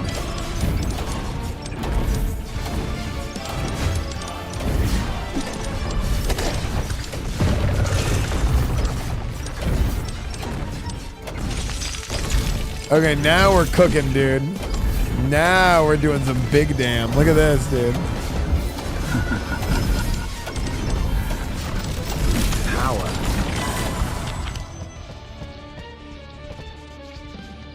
Hell Shot level up.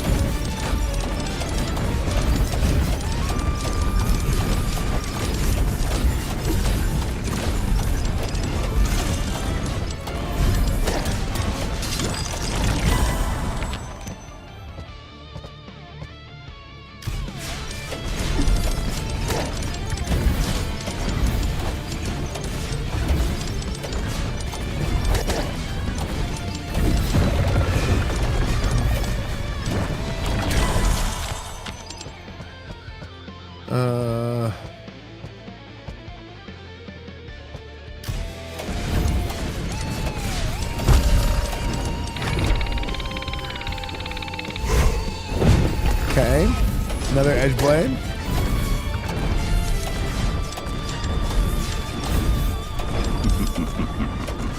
Move speed introduced. Okay, my health's going up again, which is nice. Just kidding, I just got hit.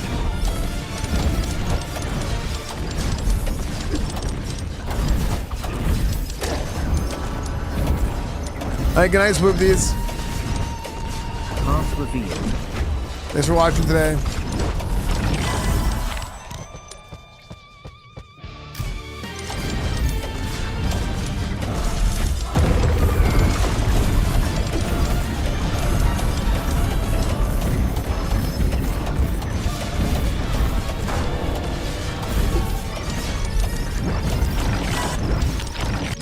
I did it a little early.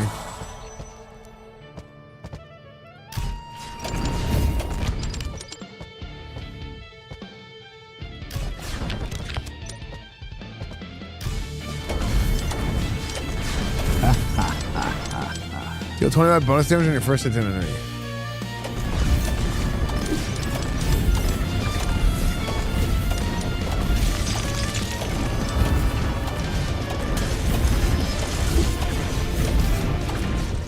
One more step to my goal.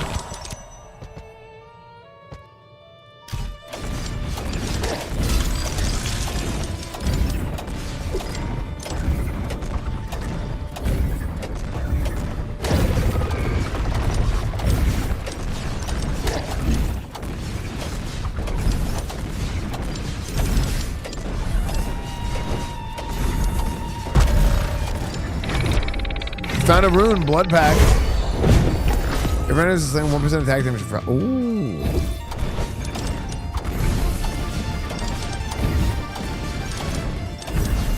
Die now.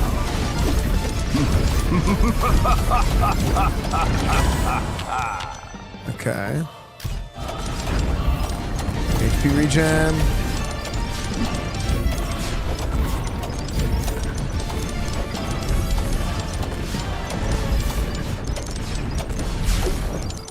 I ascend.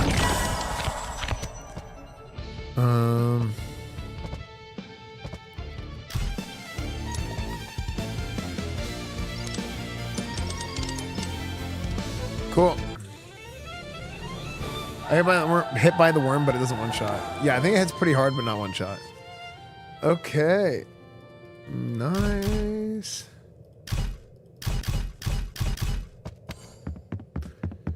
Okay, we're almost done with this run.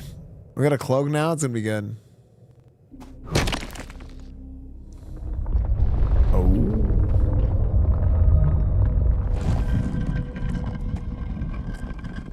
Will Mad Mushroom be focusing on streamer-friendly type games mainly? Is that a focus? Actually, no, not a lot, not at all. Like, I think this is not a stream-friendly game. I don't think this is like a good streamer game. I think this is a fun game for a lot of people off stream, but not really for stream. Your courage is. How you doing? I'm doing good, Fox. Admirable little vampire. Thank you. But courage won't save you here. Your blood will fuel my fire. Yeah, I do the same thing, Soy. Oh, Blvd. Even your flames can't escape the shadows. Thanks, Cassie. Shadows. Yeah, chat, exclamation point Night Swarm. This is our newest game that we published. Keys, thank you again for the 15 months. Click that link and wishlist the game, please. And if you guys want to buy the game, it's on sale right now. It's only $8.50. It's literally less than the cost of 2 Twitch subs. It's less than the cost of Twitch Turbo. If you guys like these types of games, like Hell Clock and Vampire Survivors types games, it's very similar to like kind of those two combined. Oh, Blvd.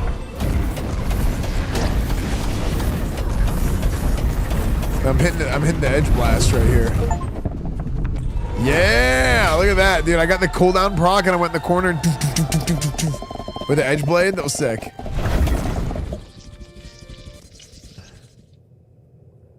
Nice. There you go, Soy.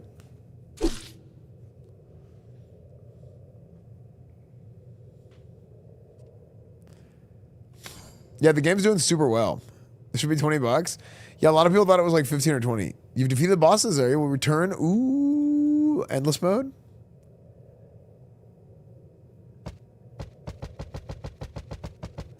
Endless mode. Let's see how long we last.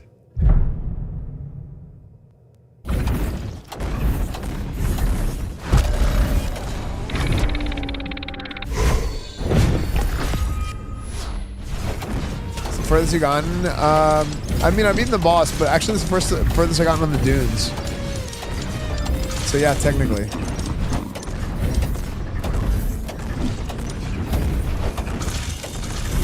I want to try and get this to 250. If we can get these bloodstones to 250, I can get 2 weapon unlocks. Hell shot.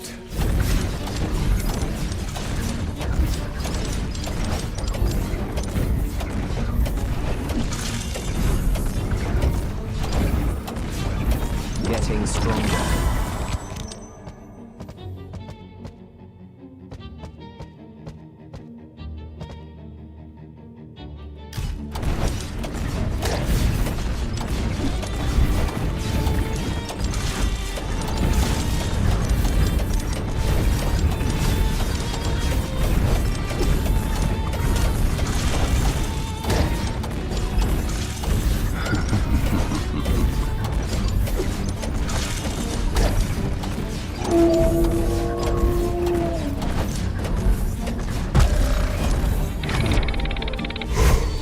Another edge blade.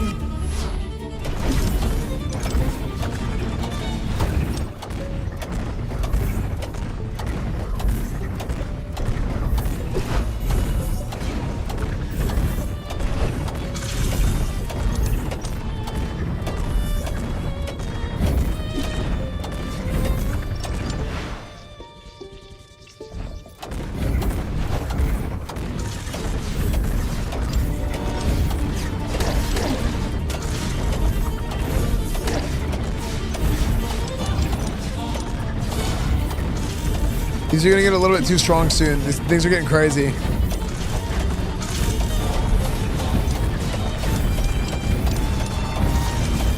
Dude, this is crazy. I'm popping off.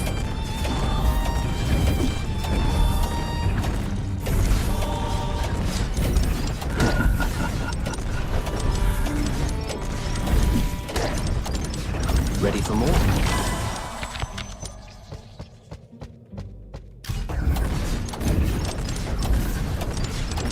I'm about to die though. Die. No, not right now. I'm about to die soon, not now. That was not funny. Don't laugh. Thank you.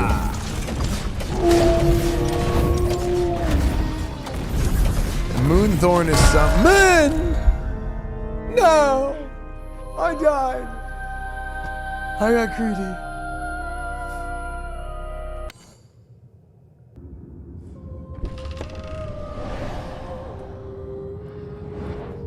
Chance to dodge on the boots. Ooh. Pretty fun, yeah, chap?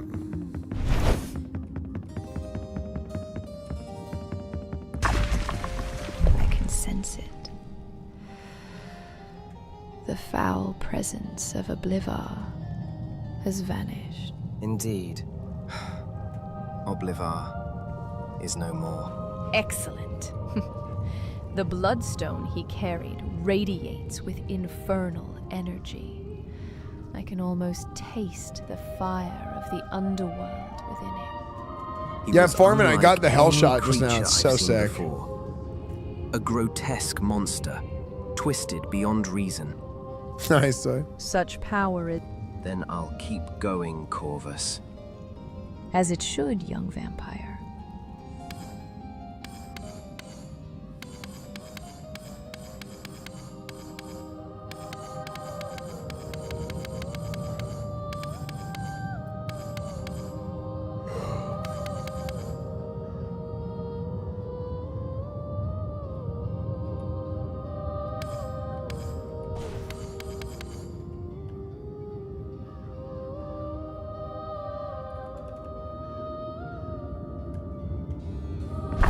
I'm not gonna upgrade that yet. Do anything from Igor to get? Treasure Seeker, collect.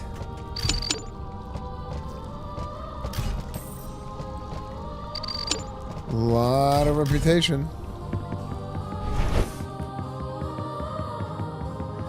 How are you, young blood? What is this currency?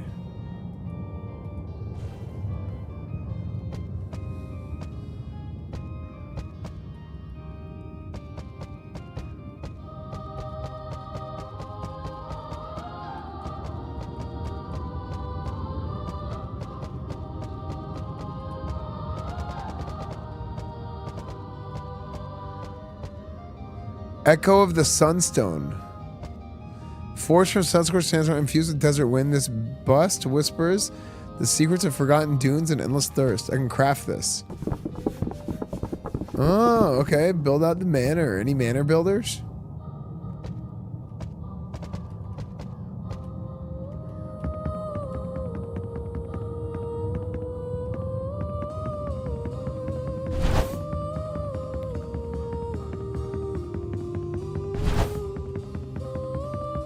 Oh yeah, Godzilla. That was a design decision apparently at first. And I talked to them about it last night, and I thought they weren't going to fix it right away. They were going to think about it, but maybe they did, and they didn't put it in the patch notes. But yeah, the tracking of the quest in the background, I knew exactly what you're... I understand exactly how you feel. Yeah, so maybe just having talked to them about it, they were like, oh, let's try it and see what happens.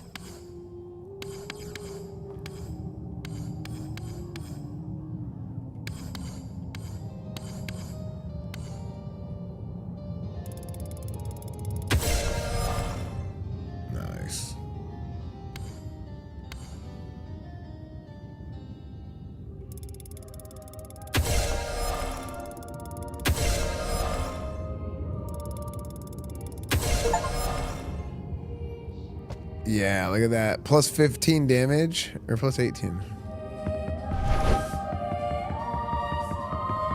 Oh, could the companion can heal? Oh yeah, I should look at that, shouldn't I?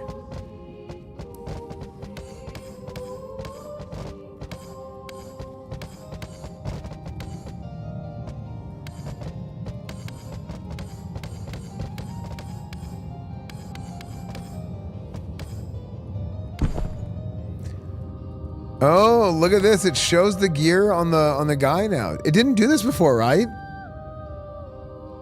They were talking about doing this, but I thought this was going to be in the next update, not this one. It did? Oh, okay. I'm thinking about something else then. I'm thinking about something else. What a handsome chap.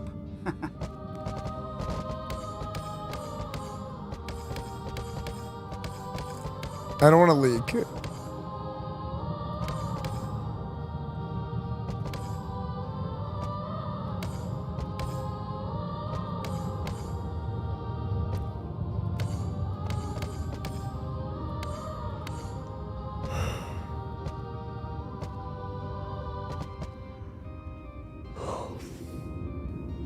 Dude, I'm looking freaking good.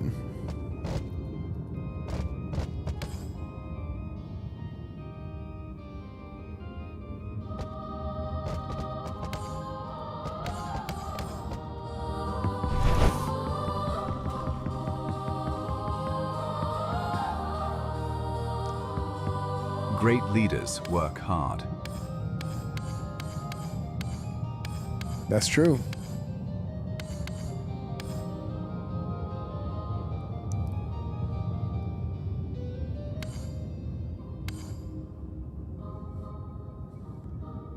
Increase maximum blood ore capacity to 1K.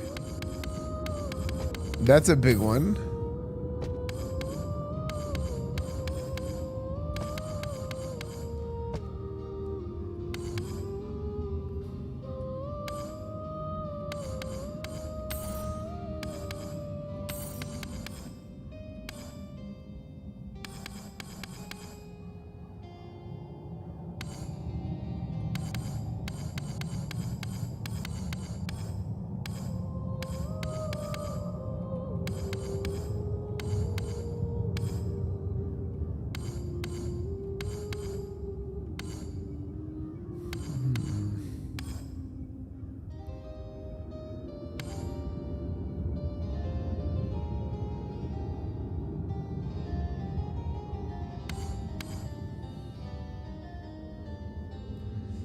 After taking damage, gain 0.1 second of invulnerability. That's huge. Oh no, I can't get that yet. That's huge. Because sometimes when you get hit, this is one of my biggest problems with Mega Bonk, is you'll ping pong. And you'll get stuck between two guys and it's like, and you'll die.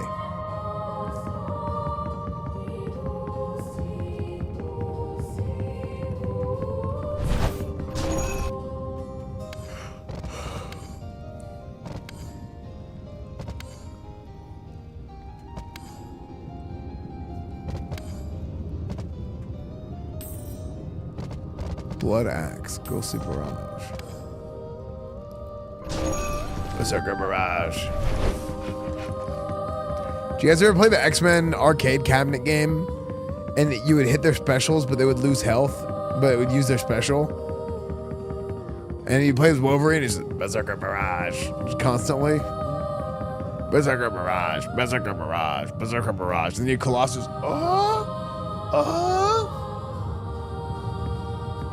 Nightcrawler, choo! Rough day.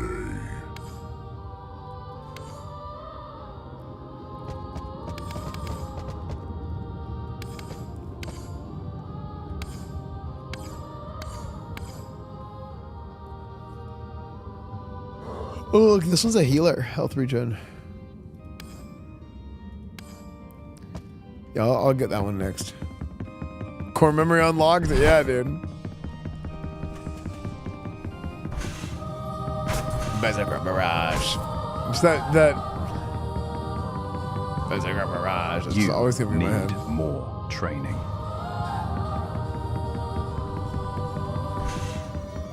Oh, nice. New puppy. Congrats.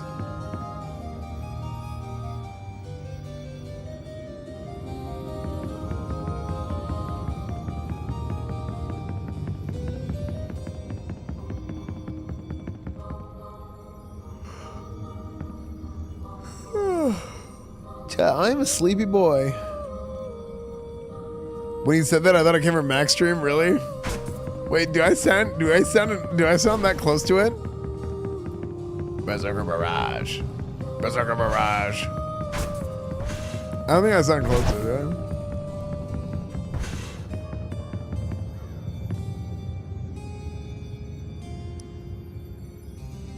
I? Berserker Barrage. Okay. I was in another chat tonight, so someone said, do y'all remember staying up with Esfand doing stuff on watching hours of Power Rangers? Yeah, dude. One more run? Dude, it's already 2 a.m. I should go to bed because I want to start going live early. I've been going live so late. I didn't get to do any WoW housing stuff. Oh, wait, tomorrow is the WoW housing contest. So maybe I should wake up early and do WoW housing stuff. But I do want to do one more run. I have to go to bed. I have to be responsible, chat. But Night Swarm is really good, man, and people have been loving it. ! Night Swarm, please check it out.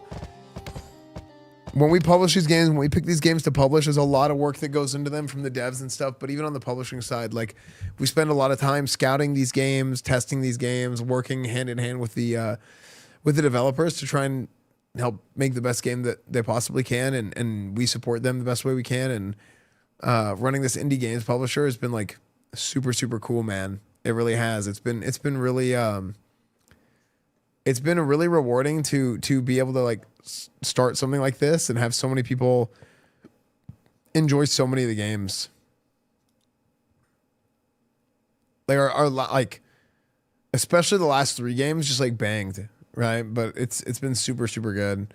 You know, and sometimes you have some games that work, some games that don't work, and it's fine, right? Like we don't publish Rumble Club anymore, for example, or Claws and Chaos, unfortunately, just didn't really work out to keep publishing for them. But things have gone really well recently. So that's cool to see. Like, it's like a good like level of like validation to be able to come out with a game and be like, yeah, we believe in this game and we can support this game and people enjoy it. Super, super cool. Yeah, it's super, super exciting. So anyways, YouTube, Instagram, Discord, Reddit, Twitch, Twitter, everything is EsfandTV. Zombie says, guess what? Wait, what? Guess what?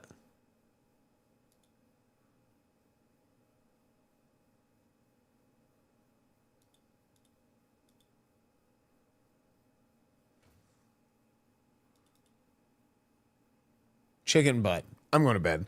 YouTube, Instagram, Discord, Reddit, Twitch, Twitter, everything is EsfandTV.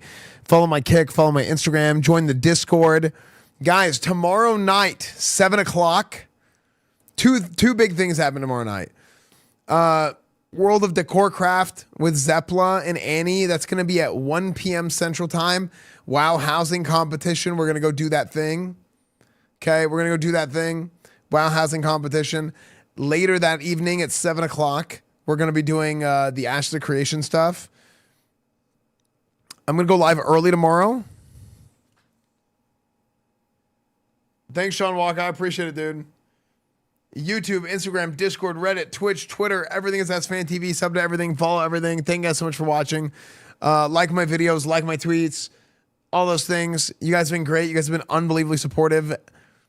Like it has been wonderful lately. Things have been fantastic. It's been super enjoyable, and I will see you guys later. Oh, Brian, dude, literally, I was just thinking, like, I hope Brian's awake. I'm gonna send you a text message. All right, good night, guys. I'll see you guys later. I just got here, Sag. Wait, Foreman, you were here? Well, maybe, yeah, you were here for a little bit at least. But yeah, it's late though. It's late. Okay.